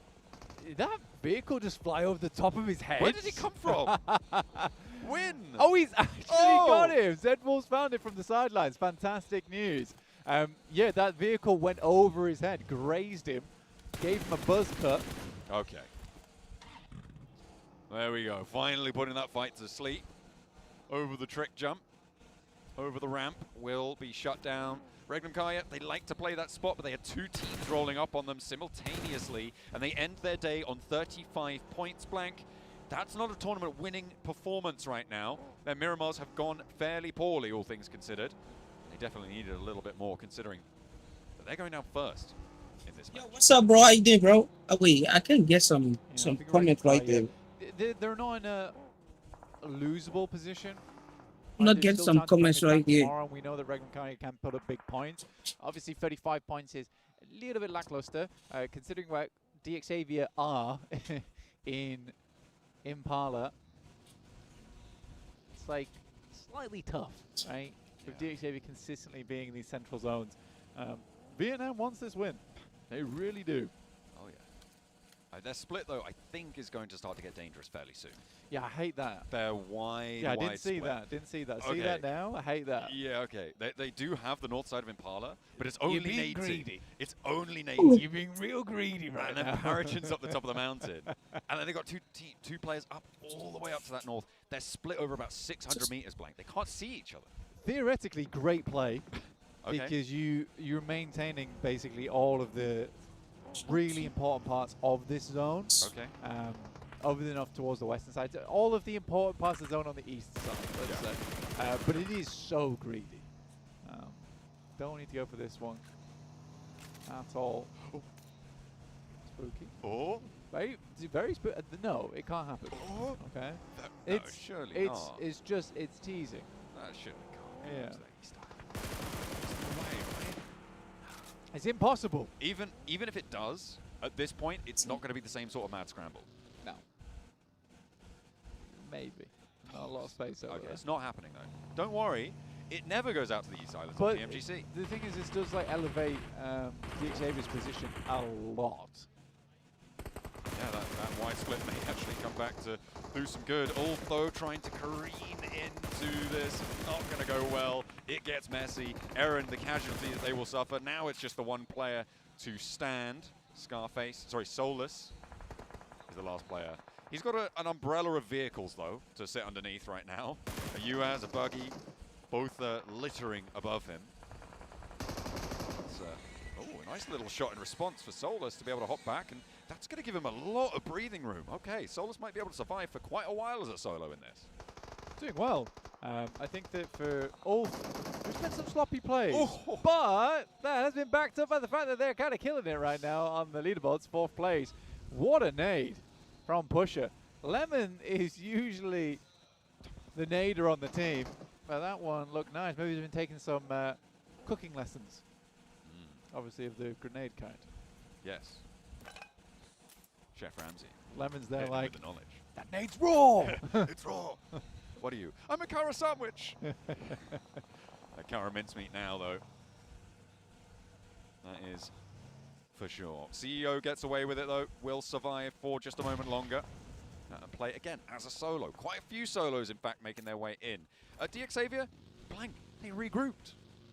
Great. Absolutely great news. I mean, Nate does fall, though, on the regroup, which is 100% deserved.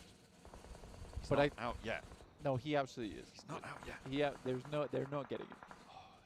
They're not getting him. Oh, they're going to get him. Okay? You got to trust me on that, please. The few hours I've watched this game. you gotta trust me on that one. Yeah. Though getting 3 players to the high ground here is a really big blessing, regardless. As long as they're heavily looted, could be a great game off the back of this. Yeah, I mean, 3 players on that high ground, as you say. It is a lot of potential. Especially when it's so central too. Yeah, Vampire with their last player up against 𝐿𝐸, who have got 4, but not all in this spot. �Rosemary does tag on some damage. There is off angles. Okay, this is going to force him out to the sightlines, and it's going to be the end of Vampire's day. Oh, not an East Island circle. That's so sad. Everyone hates that. Everyone would have wanted to go to the East Island, I'm sure. But no, we have to go to Impala. We have to help out 𝐷𝐸𝐴𝑣𝑎 one last time. Oh, Nate didn't make it either. I told you. Oh, man. And I didn't believe you. You didn't. You really did not believe me. And that's okay. All right? You don't have to believe me on everything, but I usually am right. Do I have to believe you or not having to believe you on everything? Yeah. Whoa. I like how Shane was like, just fall. Fall over, please. Stop it. I had a really bad game. Yeah. I had a really, really bad game. Hey, what? You check it. What's happening?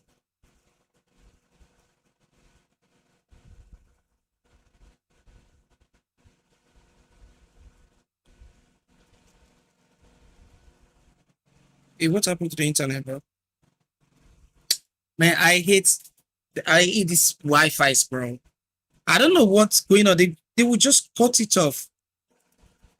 They will cut off immediately for no reason. They're gonna cut off immediately, bro. I don't know what's going on. They will just cut everything off.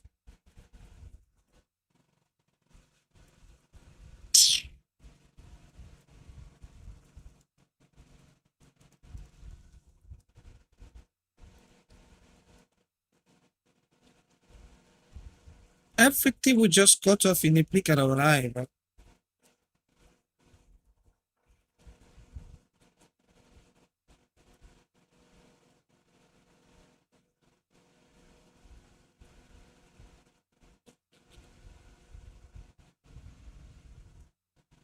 Bro.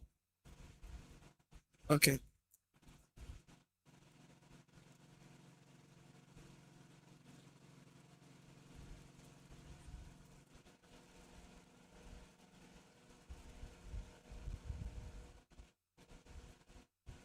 Bro, what is this, bro?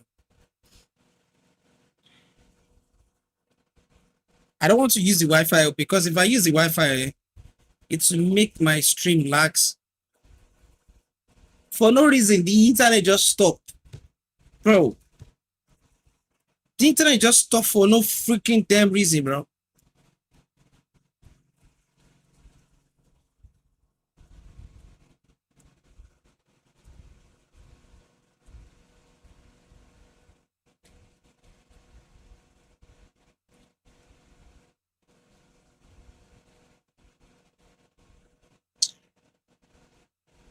This is so bad, bro.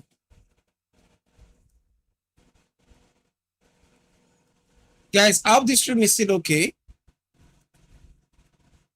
Okay, wait, let me see. The internet just cut off like for no reason, bro.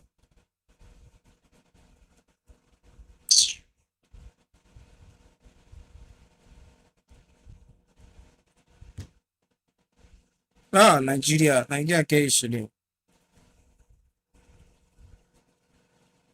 Towards the end of days, you can start to relax things rather than having to push out, get a load of points. You can pull it all the way back. Get MTN is not that good, bro. This MTN not good at all. With your result at the end of the day. This MTN is not good at all. PRX have to do, which is where they're still pushing, because they need to hit another 20-point game to really set themselves up in good stead. All right, guys, I need to increase your scoring. I need to restart it. Sure, you can get 18 more points in one game, and that will really bump your score up. Or you could do exactly the same impact by getting 1 more point in 18 games. And so finding those little extras, those little top-ups are really important. 𝐿𝐸 try and make their way in, but they do just get pulled apart there. They are now down very, very low. Mad Bulls probably losing 𝐿𝐸 here as well. We're going to an Impala circle, Blank. We're going to an Impala circle. It looks fairly likely that we're going to end up in the town, but it could go down to 𝐷𝐸𝐴𝑣𝑎's mountain. It could do. I do think Impala circles horrid at the best of times. Yeah. So unenjoyable to traverse through, and it really does feel like we're sort of with this big old grandfather clock just counting down until DEFCON 5 when we get through to the central area where teams are just struggling to move their way in. You get across that road and you get blitzed. It is painful. Absolutely. Nearly at the end of our first day. We'll be a third of the way through our tournament after this game. The only team to get an elim so far on 𝐷𝐸𝐴𝐵 for this match. Looks for the lineup towards APG, but just about one cover.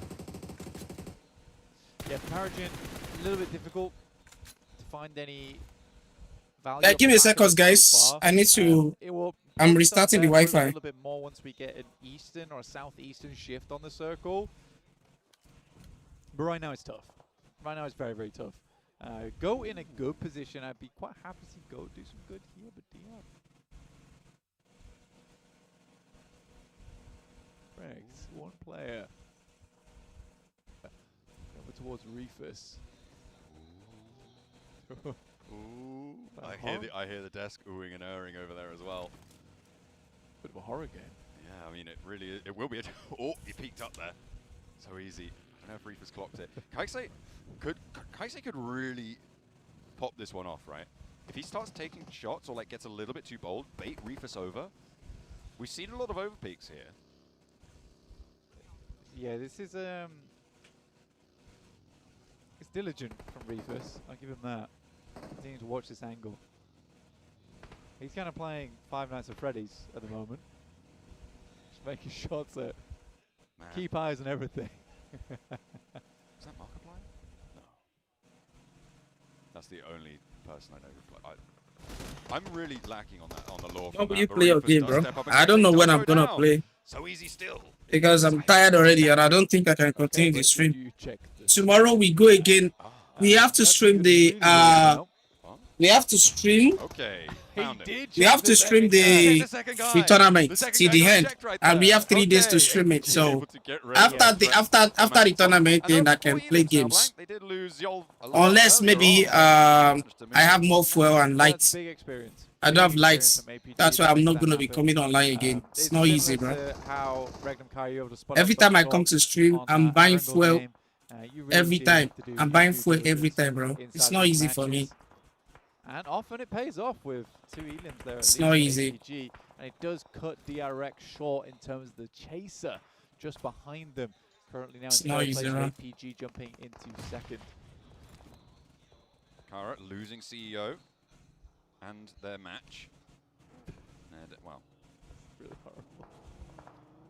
They did lose the match. They're not playing anymore, are they? That's true. No points. No, you're right. You're right. Nil point. You are correct. Just the way you said it. Yeah, well, you know. We're at the end of the day. It's the way they played it, actually. Yeah. There's no 7th match. Yeah. There's no 7th match. Looks like they didn't know that. There is tomorrow. Just in case people Oh, no, there is confused. a 7th match. Yeah, yeah. No, it is tomorrow. Yeah. Don't worry. We aren't just finishing now. No. For vibes. Yeah, we're just making sure that that didn't come across as a miscommunication.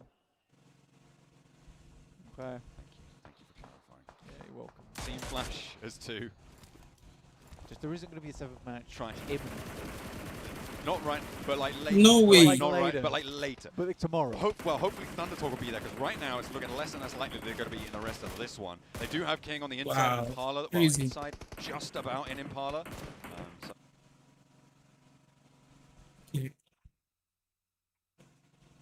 I think it's not working.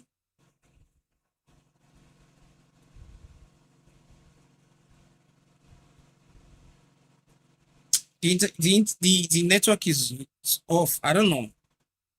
Or is it just slow? That thing is about to finish. Let me just go back to empty.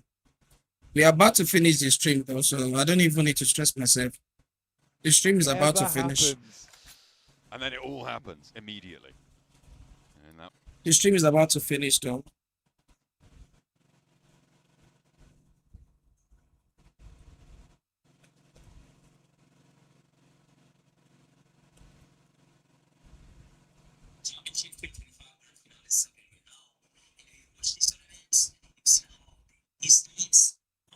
That will be the case. Probably moving into a circle. I think we have 12 teams remaining. Blank. We are 24 minutes in. It will be exciting for 30 seconds. Because right now this lobby there's no reason for anyone to move. We're filling time for the next 3 minutes. Blank, this lobby is already exciting because we don't have sighting anymore. It is exciting. So true. So true. Well done. There you go. That's so right. It was. We all had a good time. Really marvelous work. Where you go? You're all word.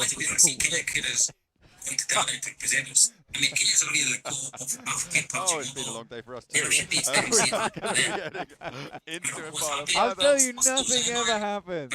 Finally, we get a little bit of excitement. This circle is nice. Doesn't mean GOAT has to move. I think that's the solo. Oh yeah, Alter Ego as well. Listen,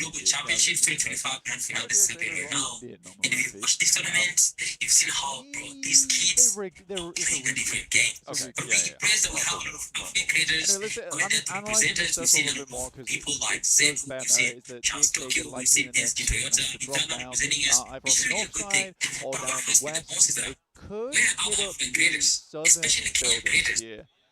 Wouldn't be a bad idea, but you would have to fight against D+, which is slightly hard. Also for D+, this is a ginormous game.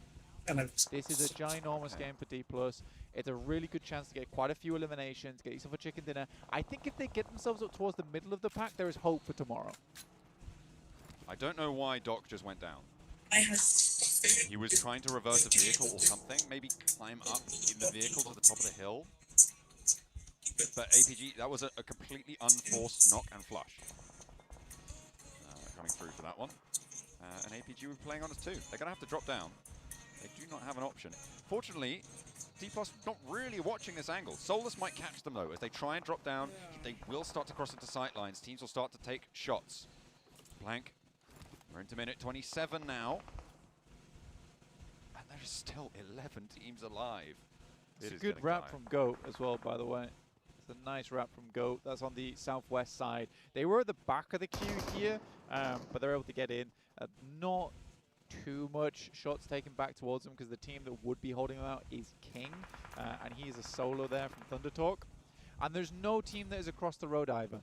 So everyone was able to make a pretty astute rotation into this one, which is what you would expect at PMGC. So I'm happy to see that. Point denial. Coming through from Ulf. Yeah, he burns himself out there. Not going to be allowed, but the knock sent back over towards, that is APG. Reefer's actually getting flushed by 𝐷𝐸𝐴, who will have to leave their high ground now for 𝐿𝐸𝐳 on that east side. They're going to have to drop down. Finally, teams are going to start to take the tumble. And rightly so, because at stage 8, and nobody's told them, it seems, that there's supposed to be single-digit team numbers at this stage. I mean, I know. Come on! 10 teams remaining here. What are you doing? Is kind of silly, but I don't mind it too much. It's quite exciting. Quite exciting. We're going to see if 𝐷𝐸𝐴 can make this cross down. I think it's going to be very hard for them to make it happen. Where do they really go here? They'd have to crash into the flash. But the flash, you can see there, they're pulling pins on grenades and putting pins back in grenades. They are very prepped and ready for this kind of play from 𝐷𝐸𝐴. They will know that a team's playing on top of the mountain as well. But an interesting maneuver from Mad Bulls, trying to get further in here under the preamble that a lot of the teams on the eastern side are going to have to move. Alpha 7's got a tough approach ahead of them. They can't really make this cross either whilst 𝐷𝐸𝐴 is up here on the eastern side, John. I mean, it is 𝐷𝐸𝐴 who probably are going to have to move first. Alpha 7 can hunker down. But I think 𝐷𝐸𝐴 just crash onto Alpha 7. I don't know if they have too many other options at this stage. I mean, you could do the flash. You could do the flash. Could potentially as well. Thunder Talk, last player standing. King, he's been alive for a while. GOAT, yet to breach the building. They haven't spotted him, but he certainly knows about them. Waiting for them to jump on in. Oh, I think they've spotted him now. No, they haven't. He doesn't know. Is he going to jump in through a window? He's waiting for the Vault. King is holding his time, biding his time here, holding his nerve. Killer Joe, step in. Get him. Okay, there we go. King's like, nah, we're just going in for it now. We're going for the fight. Steps in for more, but won't be able to find the second. Will fall. But at the cost of one, GOAT can't march forwards as effectively. Now it's go time. Blank a big nade from the high ground. No, it's not a big grenade. Oh, wait, not. No, it's a terrible grenade. It's a tiny little grenade. 𝐸𝐴. What are you doing? Oh my god. Not again. 𝐞𝐸𝐸 catches the nade like a seal on his nose. A nice trick, but not one you want to see here at PMGC. Oh dear. Dear me. Sending that one up as well. Unfortunate. But do you get through the players there? So it was nicely done. They redeemed themselves fairly quickly.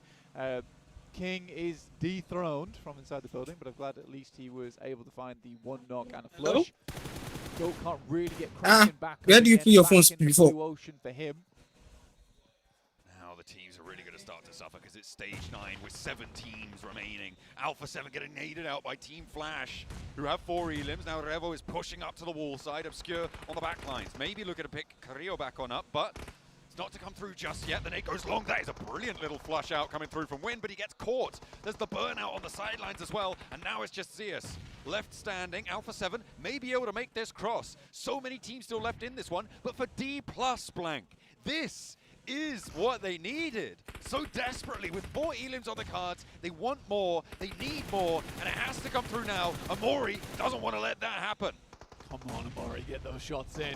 Alpha 7 vaulting into the building. 𝐶𝑠 pulls the pin on the grenade, has to put it away really quick as Revo, the shotgun maestro, is here. Won't even need it. Uses the side up against him, basically. And that's Amori to purloin that point from Alpha 7. 𝐸𝐴𝐴 with another one. Pusher now pushing in towards 𝐿𝐴𝐴𝐴. Spots him, launch the nade. 𝐿𝐴𝐴𝐴 trying to play fancy on the beat. Will not find it, but Pusher goes down to the burn. That's 𝐸𝐴𝐴 actually finding that Molotov and getting that elimination point. Now 3 teams remaining, Blank, within the space of 30 seconds. We're down from 10 to 3. And 𝐸𝐴𝐴 suffering. D+ looking to roll on through. They want more nades. They want more points. 𝐸𝐴𝐴. There's no light. Where do you want to see lights? One goes down. And now it's all up to Amori. A nade goes long. Oh, you see Still light. on the bounce, but Amori's still alive. Hits the deck, stands out for the spray. Oh yeah, I'll send this over. To find the final elim, but can they do it? Oh, no. Fabian's Oh, down. no. Oh, Yes. just at the Goodness final me. moment. Yes. It is D+ here. Eh? to put DK up win the her last game, K. ease. That was Oh yeah, I'll call you. I'll call it that. close. And what a relief. for DK them as win the well last game. to find the final chicken dinner today. What the has hell? been an abysmal performance, all things considered. DK win the last game from the down table, bro. I mean, I'm looking at Alpha 7 over there.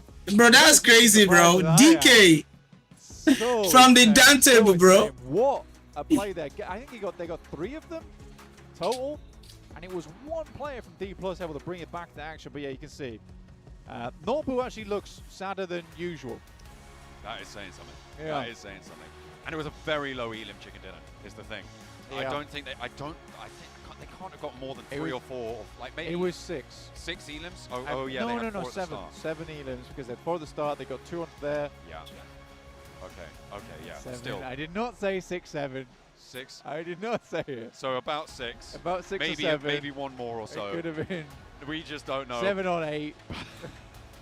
Potentially. 6.5.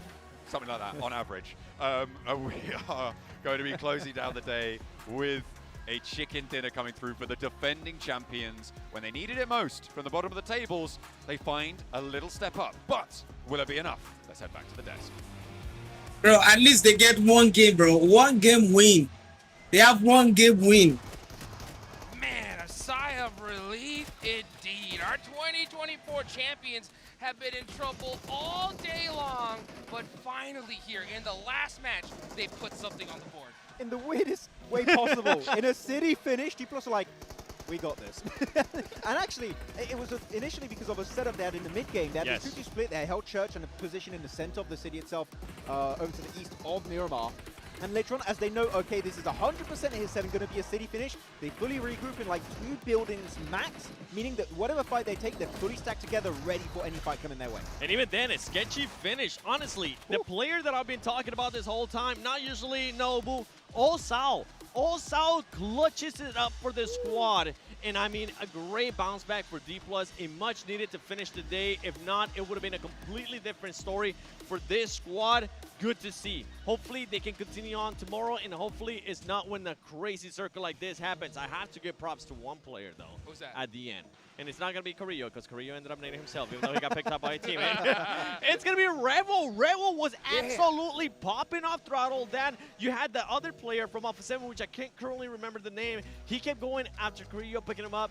𝐿𝐸𝐸 goes back down again. He tries to go for the pickup, and then he gets flushed out. Meanwhile, Rebel was just up front and just charging at all the teams, using the utility. And at the end, Rebel was the one that almost clutched it up for the squad. It almost worked out perfectly there. Using the wall really to its full potential, waiting for you to get overpeaked by D+, which D+ got a little bit greedy at the end. It was like, wait, are you throwing this game? But I think that they just, okay, we'll just peek around the corner, go for the big pre-fire with the shotgun to the face, and that is going to be more than enough to wrap it up. They're looking at this still, these top 4 player stats. I'm waiting for Chips to perform. I remember right, Hodges. Looking at the entirety of the league stage, Chips, top player, left, right, and center. So far, kind of invisible for this grand final. So you know what? It's just a matter of time before Chips is back, because so far it's not been the start we've been hoping for this guy. What can I say? 𝐿𝐸𝐷 just wants to be the MVP. He's nading my Chips. boy. He naded Chips. I saw it happen. Oh my goodness. Yeah, Chips, the whole stage was just going crazy. I was saying he had that ice water in his veins, that clutch factor, but to be fair, man, D+ were having a tough time all day long. Now looking at this mountain top though in this replay, 𝐿𝐸𝐷 playing it again. How the hell did they get these amazing center positions every single time? But I love the APG push right on top of I believe it was DRX. Yes. And 𝐿𝐸𝐷, not 𝐿𝐸𝐷, sorry, there was which player was hiding and he was not moving whatsoever. It was somebody from DRX. Yeah, a player from DRX. And actually, I think you pointed out something very interesting, because they did not spot out that player from DRX as APG push up. Yep. He does that build with jump animation, which that build elevation alone 7, I think is what alerted them of his presence and get the easy nade wipeout. That TPP advantage. You can see 𝐿𝐸𝐷 there. This just how much this meant to the team. And now we're going to be looking at the rotations from all the squads. One team, I got to point out, once again, I've been talking about them all day. R8 continuing on their aggressiveness today. They finished off this last match with 6 eliminations. And even though Alpha 7 didn't end up getting a bunch of elims, they're at least now able to secure some of those placement points. What was I talking about Alpha 7? I wanted to see some more of those placement points, and they were able to showcase it here, especially in Miramar. And I think they played the city finish position really well. You're going to see as we move deeper and deeper into this game on their rotation recap.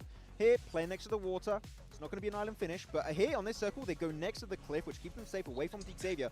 And that's the best way to play these positions for Alpha 7, which is sweeping from the outskirts, moving inwards, and able to do that so many times here for Alpha 7. So, sure, it's not quite a win, but a city finish, that is how you play a city finish, down to a T for Alpha 7. Yeah, crazy numbers put on the board here, guys. D+, look at that, 18 points. That's more than triple of what they've done all day long so far. Oh, wow.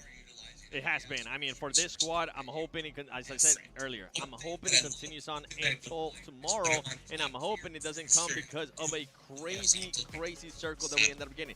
I gotta give props. Who was it? Pusher from Mad Bull, where he ended up getting an insane raid? What team was it? That's right. I mean, if they can continue to do that right now, Mad Bulls, they were able to at least secure some eliminations, and then we go into the second half. APG, even though they don't end up getting those placement points. You were talking about it earlier, Max. You really enjoyed the adjustment from APG once they realized that Chips was going to be looking at them. Yeah, they're like, okay, well, 𝐿𝐸𝐷 are going to be holding that position on the other side of this big rock, which is going to be giving it to you for free. You're going to go inside the church of the city, and it was a good transition point, but after that, you guys had the perfect setup to kind of eradicate the entirety of APG. But I saw you were excited there, 7. 𝐿𝐸𝐷, the game MVP. Let's go. My boy 𝐿𝐸𝐷. Yes. 4 eliminations, clutching up that win. You both have a boy from Korea. I have 𝐿𝐸𝐷, you have us now. I mean, 𝐿𝐸𝐷 actually saw it. You can't have 2 boys. He didn't get any. 16 or the 16 by 9. There you go. Squeezing into the 9 by 16 framing. It's not an option that I can settle. There's no option here for me to make an adjustment. It's not giving me an ability to make an adjustment. Yeah, 𝐿𝐸𝐷 is there. 𝐿𝐸𝐷 is there. I was also invited, but I couldn't get the visa. I should be there. I should be there also. Chances are they would still maybe make a top 5 finish in this game. 𝐿𝐸𝐷, wait, 35 placement points. Of course, they got 2 wins out. That's going to inflate it heavily. But the second highest is what, 18 with DRX. That is an insane lead of placement points alone to have on one day's worth of games. And for everybody currently watching that, I want you to keep an eye out on the eliminations for 𝐿𝐸𝐷, because that's going to be a little bit scary for me. And but before we even go to that, from APG, he's the daily MVP. Because of the visa. I didn't get the visa, bro. I didn't get the visa. That's why. That's the problem. I tried my best for the visa, but I couldn't get the visa. Happen and keep it up for the next 2 days. No way we get any MVP on APG. Revis just said, you know what? I want the car. All right, I want it. Yeah, but to be fair, I feel like there was a lot of doubt. Like, Reefus, people are looking at Top, they're looking at Dog, they're looking at Zol. Even Easter joined the team recently, but the fact that Reefus is stepping up in the team this stacked with storied players, Reefus, he's not crumbling under that pressure, and I love to see him perform under these kind of circumstances. Whoever is in charge at APG, I want to let you know, congratulations on making one of the smartest moves on the roster, and that was bringing in East because it sparked up the team. They were more than likely going to be sitting out top. That was not the case. As soon as top saw East come in, they were like, you know what? Yeah. And boy, have they. Man, what a crazy day so far. You know what, guys? It's time to hear from some of the players. Let's go ahead and kick it on over to the stage with Barney for a sick interview. This not be a screencast. The first 6 matches of the PMGC Grand Finals have now concluded, and one team name sits at the top of that leaderboard, and it is, of course, 𝐷𝐸𝐴. So I've got Levi here joining me for a very quick interview. Levi, what an impressive first day. You know, 2 winner chicken dinners. You guys have been incredible throughout. I just want to ask you a little bit, if we wind the clock back, since qualifying via the gauntlet, what have you and the team been focusing on in order to come into day one so strong? Xin chào Levi's. Thì các bạn đã có một cái khởi đầu rất là bùng nổ. Vậy thì và mình đã vào trực tiếp vòng chung kết từ vòng quán lịch. Vậy thì đội của mình đã tập trung vào những điều gì để giúp các bạn có được màn biểu hiện như hôm nay? Bọn em tập trung vào việc đi bo và việc luyện tập kỹ năng mềm thôi ạ. We focus on so-called rotation and practicing our skills. Speaking of rotations, something that the casters and the analysts have picked up on today especially has been your rotations and your utility usage as well. So getting into really good positions and also defending those positions really Guys, well. like this one, guys. I just want to hear from you. How happy are you with you and your team's performance today? Thì hôm nay cái việc đi bo của các bạn cũng như là sử dụng trang bị rất là tốt. Các bạn vào vị trí sớm và đã bảo vệ thành công khu vực của mình. Vậy thì mức độ mà mình hài lòng với phong độ ngày hôm nay của mình là như thế nào? Phong độ ngày hôm nay của bọn em vẫn 50-50, cần khắc phục những lỗi của cá nhân trong team nữa. Well, I feel about 50% happy with our performance today. We still have some individual mistakes that we need to improve on. 50%, and you're at the top of the leaderboard. That's pretty good. Final question, I just want to ask about your confidence. Going into tomorrow, clearly you guys should be feeling supremely confident. However, a lot of teams will now be looking to you and maybe looking to single you out or even adapt to your play style. How do you feel about that? Or how do you feel about going into tomorrow? Vậy thì không biết là nghĩ đến ngày thi đấu ngày mai thì cảm xúc của mình như thế nào, mình nghĩ thế nào? Tại vì mình có thể là cũng tự tin đúng không? Nhưng mà cũng có thể là các đội khác sẽ theo dõi mình và thích ứng theo lối chơi của các bạn. Thì các bạn cảm thấy như thế nào? Ngày mai bọn em vẫn bắn thế này thôi mà cần phải tập trung hơn. Well, we will still play as we do today, but we need to focus more tomorrow. Focusing more tomorrow. 𝐷𝐸𝐴 sitting at the top of the leaderboard. What an incredible day. Levi, thank you so much for joining us in this post-match interview. We can't wait to see what you and 𝐷𝐸𝐴 bring into tomorrow's matches. But for now, let's head 𝐸𝐻 is there. He make it. They make it. 𝐷𝐸𝐻 and Toyota, they are both there. 𝐷𝐸𝐻 and Toyota are both there, bro. Right there. But one of the questions that stood out to me is that he said he was only 50% happy. Seven, why do you think that is? Even the last answer, he was like, we just need to focus on tomorrow. Levi's, look at me real quick. Don't just focus on tomorrow. I want to see more eliminations from this squad. That's going to be the big question mark. I'm pretty sure if we don't talk about it right now, we'll talk about it tomorrow at the beginning of the show. Yes, we will. So, guys, of course, for one last time, we're going to give a big thank you to the 𝐿𝐼NX GT30 series, the official gaming phone for 2025 PMGC. Engineered for precision, performance, and victory. Go get yours out today so that way you guys can outplay the rest. By the way, for one last time, make sure you guys As in their position, have they played yet or not? Going. I'll tell you what, man. If you're gonna As in the being in the center circle, I think you might you mean be right on that one. no? They are not playing in the tournament, but there's a match organized for them. There's a match organized for them. Yeah, that's how we put it. And getting more eliminations.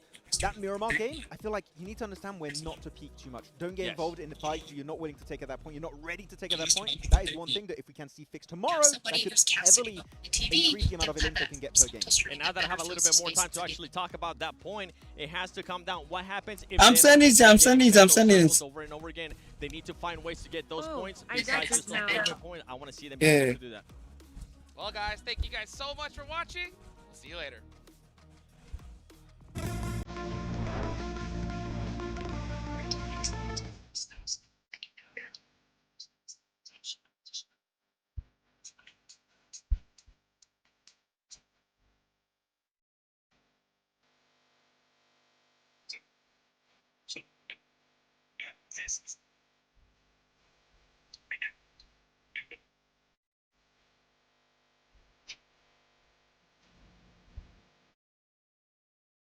All right, guys, that is all for today, bro.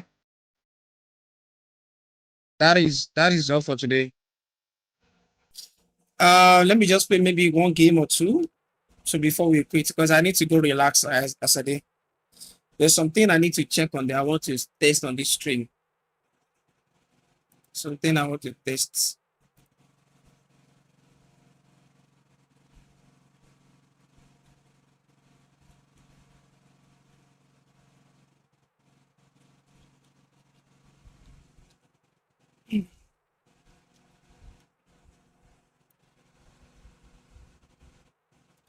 We try today, bro.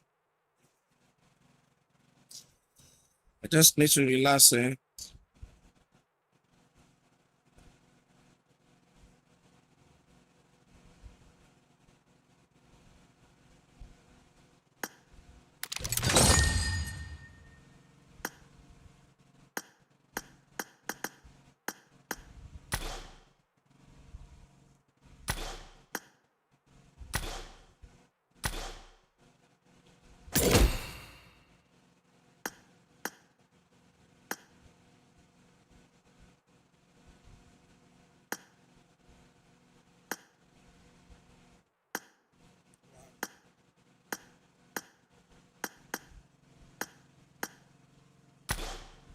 That's crazy. Let me call it that one. Not even try. Make I go try my daily what's it called?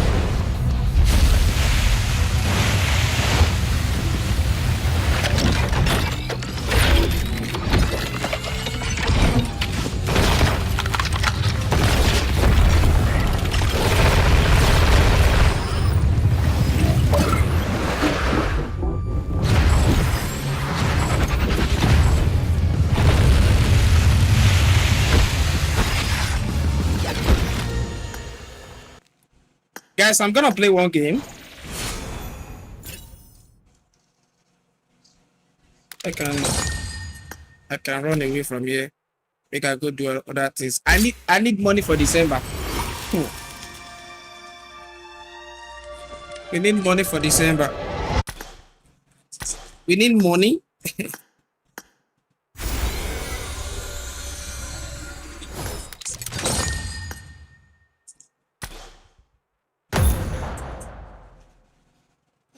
Maybe just one game is okay, bro.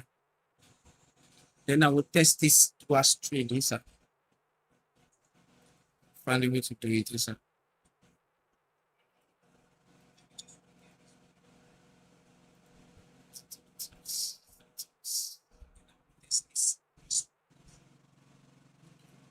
This one should be okay.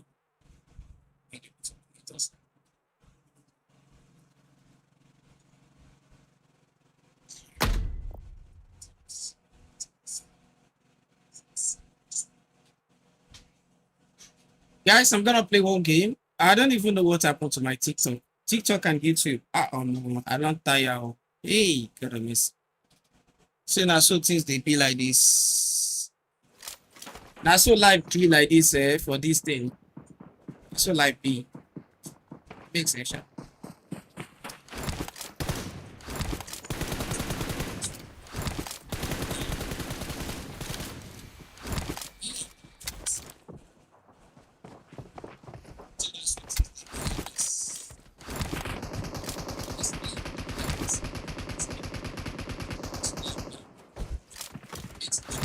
This is 20 ms. I don't even remember the last time I think I played 20 ms. Yes. 20 ms is annoying, but I think they are fixing it. I think they are fixing it though.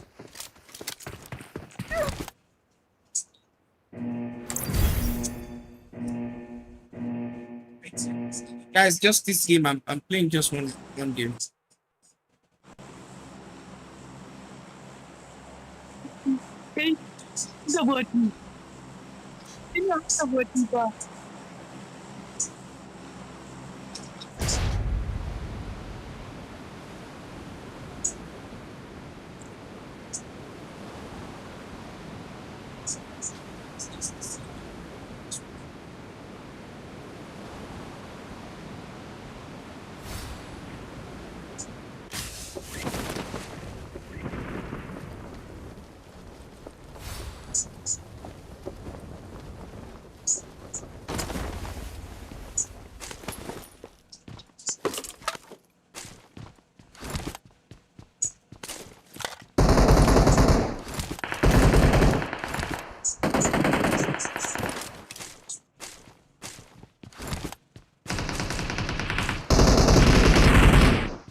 Is there a lag or something?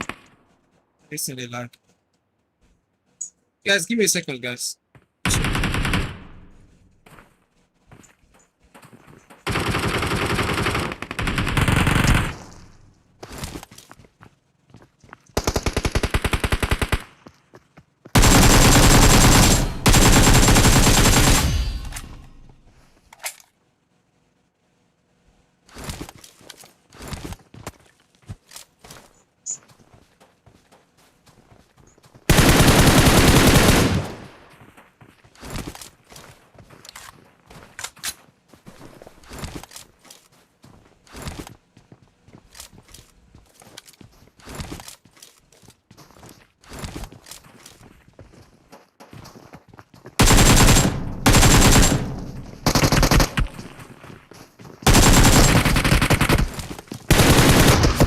Shotgun. Hey.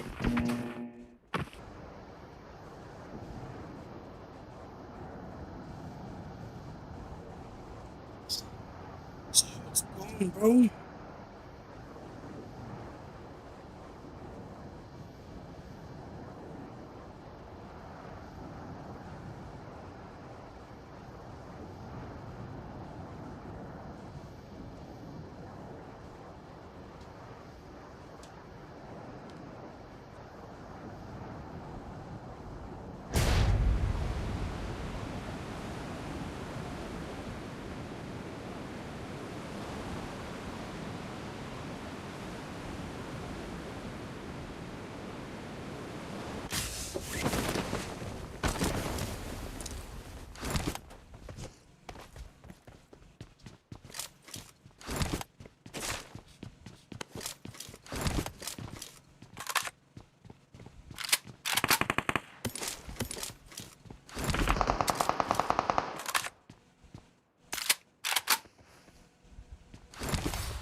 Yo, thanks for joining from Kenya, bro. Wow. All the way from Kenya.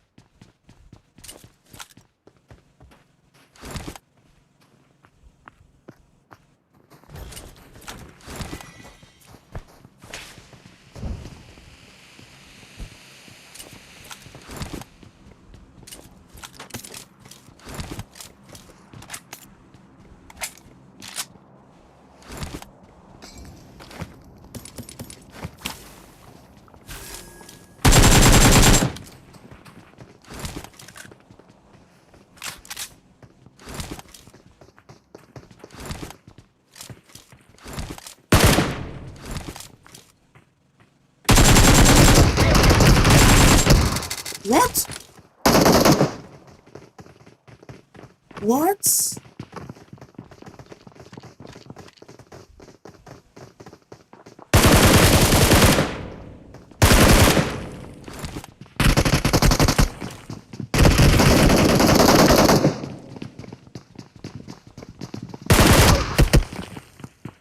I don't know why this guy's not dead, bro.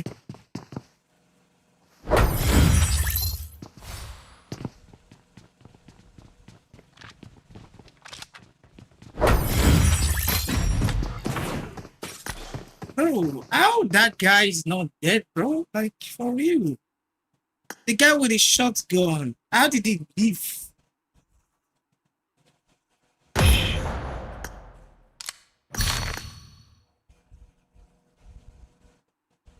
Huh?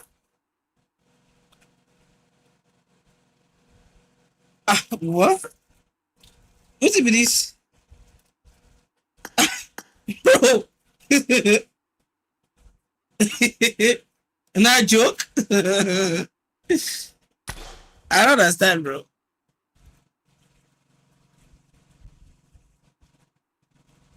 Wait. Wait, make I see something.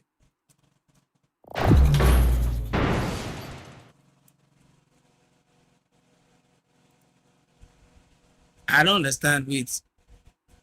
My eyes are paving.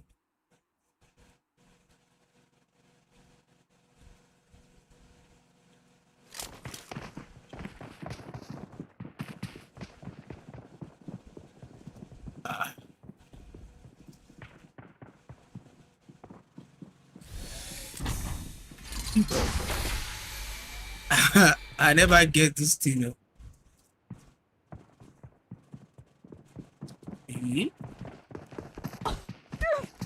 Wait, I see.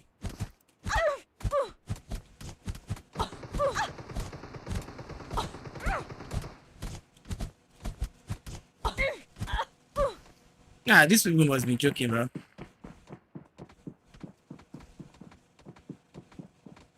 Oh, they give me 3. They give me 60 UC. What the bro? These guys are funny, bro. Like, what they do this nonsense?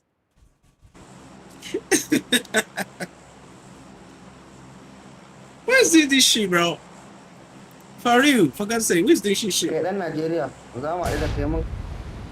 Who is doing this shit, bro? 60 UC for where?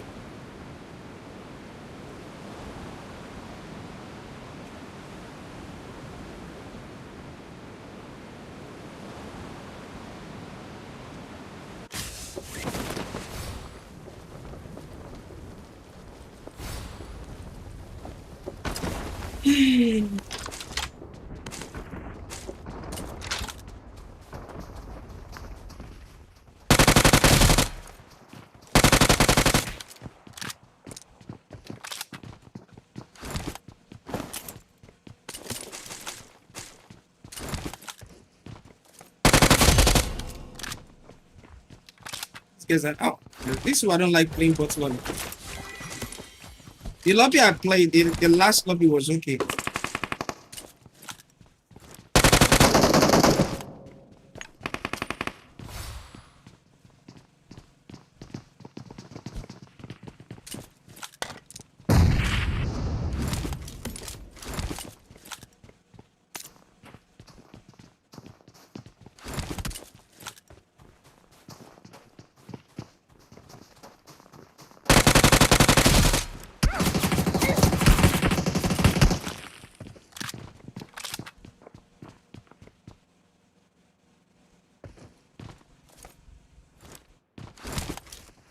What a fool, bro.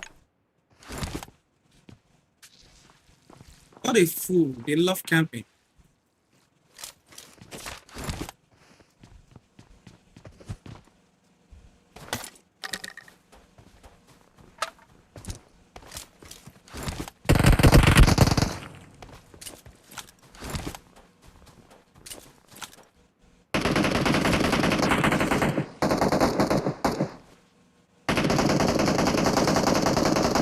I said I don't like this kind of.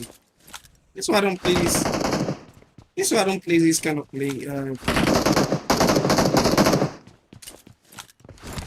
is That's why I don't play this kind of people, bro. 20 MS. The worst.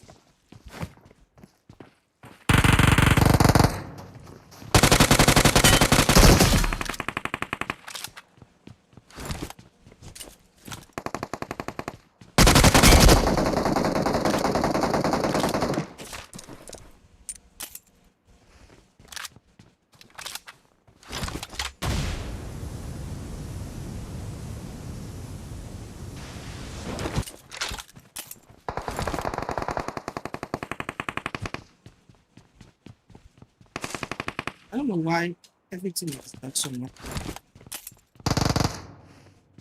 Guys, my phone is about to finish. My phone is about to finish, guys.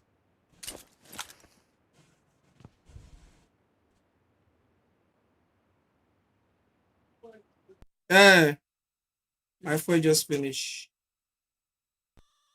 These lobbies are not that easy to play, trust me, bro. Because we have limited players.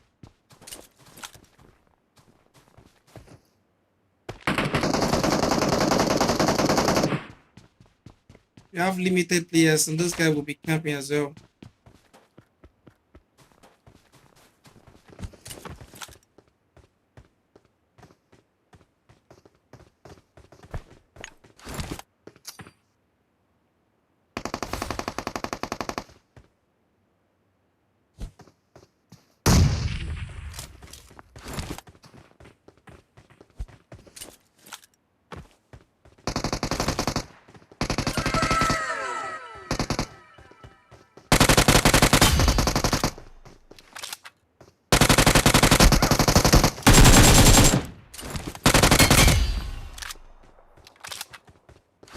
What's publisher?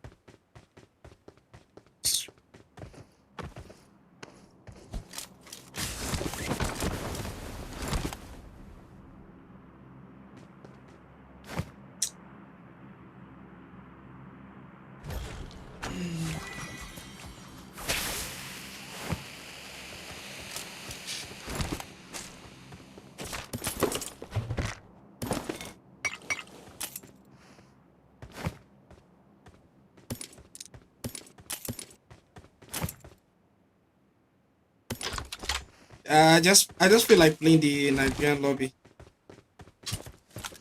Just feel like playing it.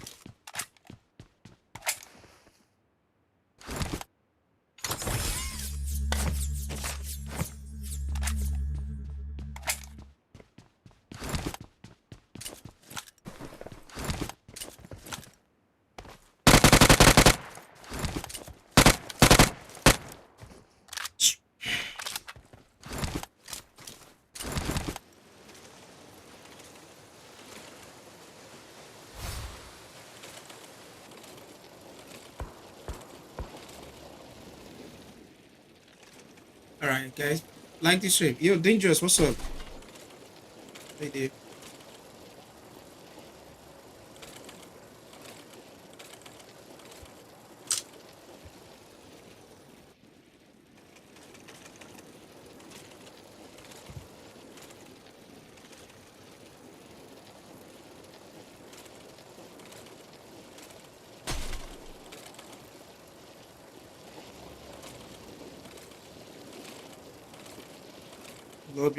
Lobby is always quiet with few players. Don't have a lot of players in the lobby. That is the kind of 20 MS we got.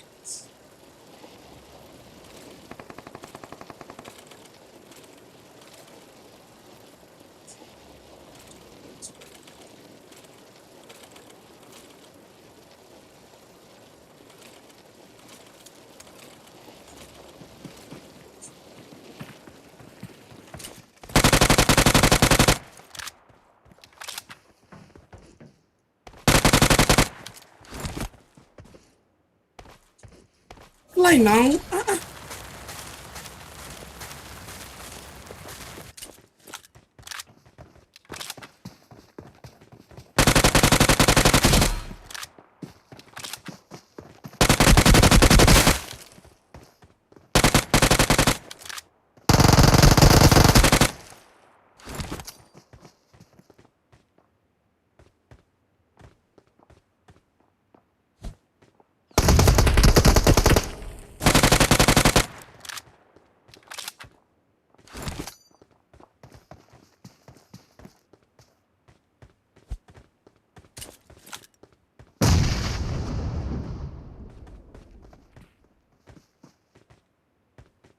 This is crazy, bro. How did this?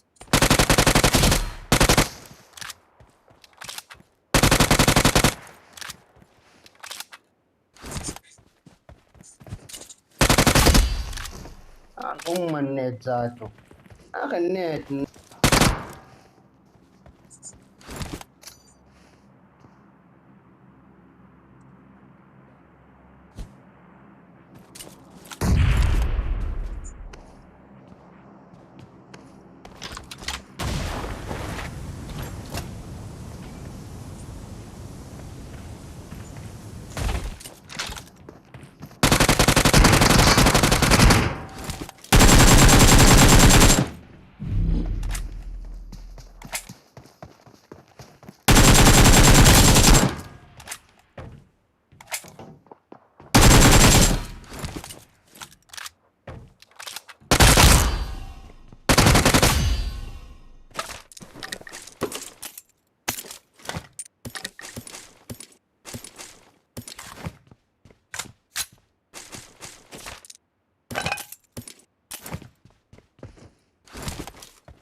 As I move it to 77, like, yo, thank you so much for the likes. I appreciate it.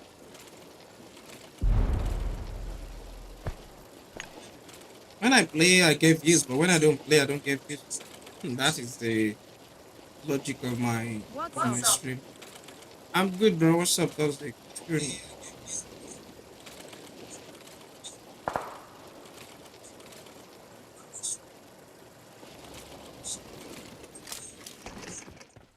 I am God. Longest time.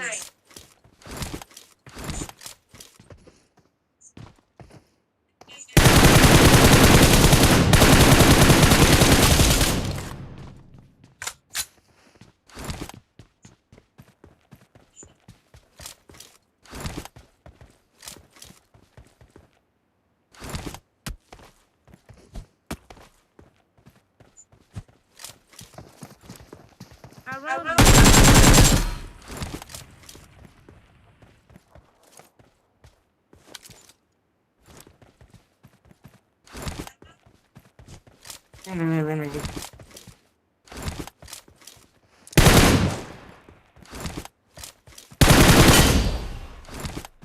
Run away.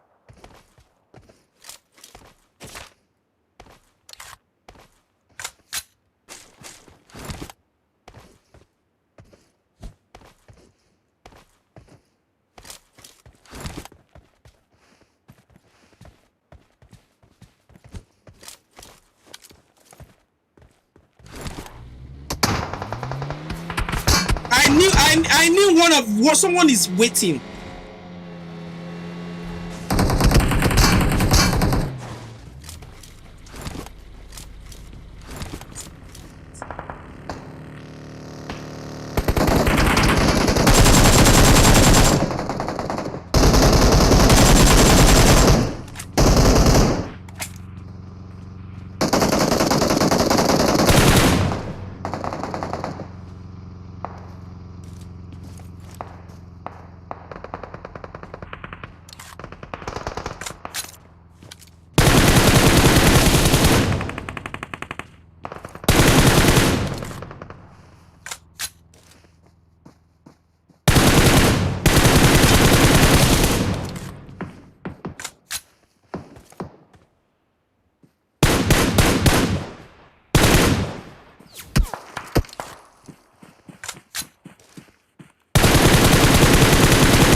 Can you guys see that reflex, bro?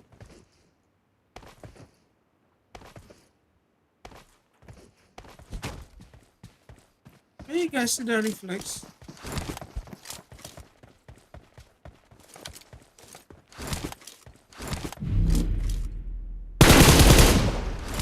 Can you guys see that reflex, bro? We are number 1. That guy wants to shoot me from the back. Yeah, he just not. Guys, thank you for the likes, bro. I know if I was playing game, people are gonna watch me, but if I don't play game, they don't watch. But I have to go, guys, because there's no lights. I don't have lights. My play don't finish.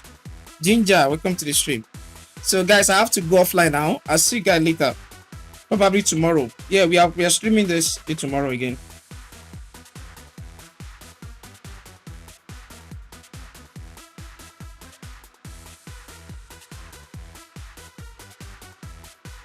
Oh, bro, crazy, man. I'll see you later, guys. Thank you for joining, everybody. You guys on YouTube, thank you so much. I appreciate you guys, man. Everybody. Thank you so much.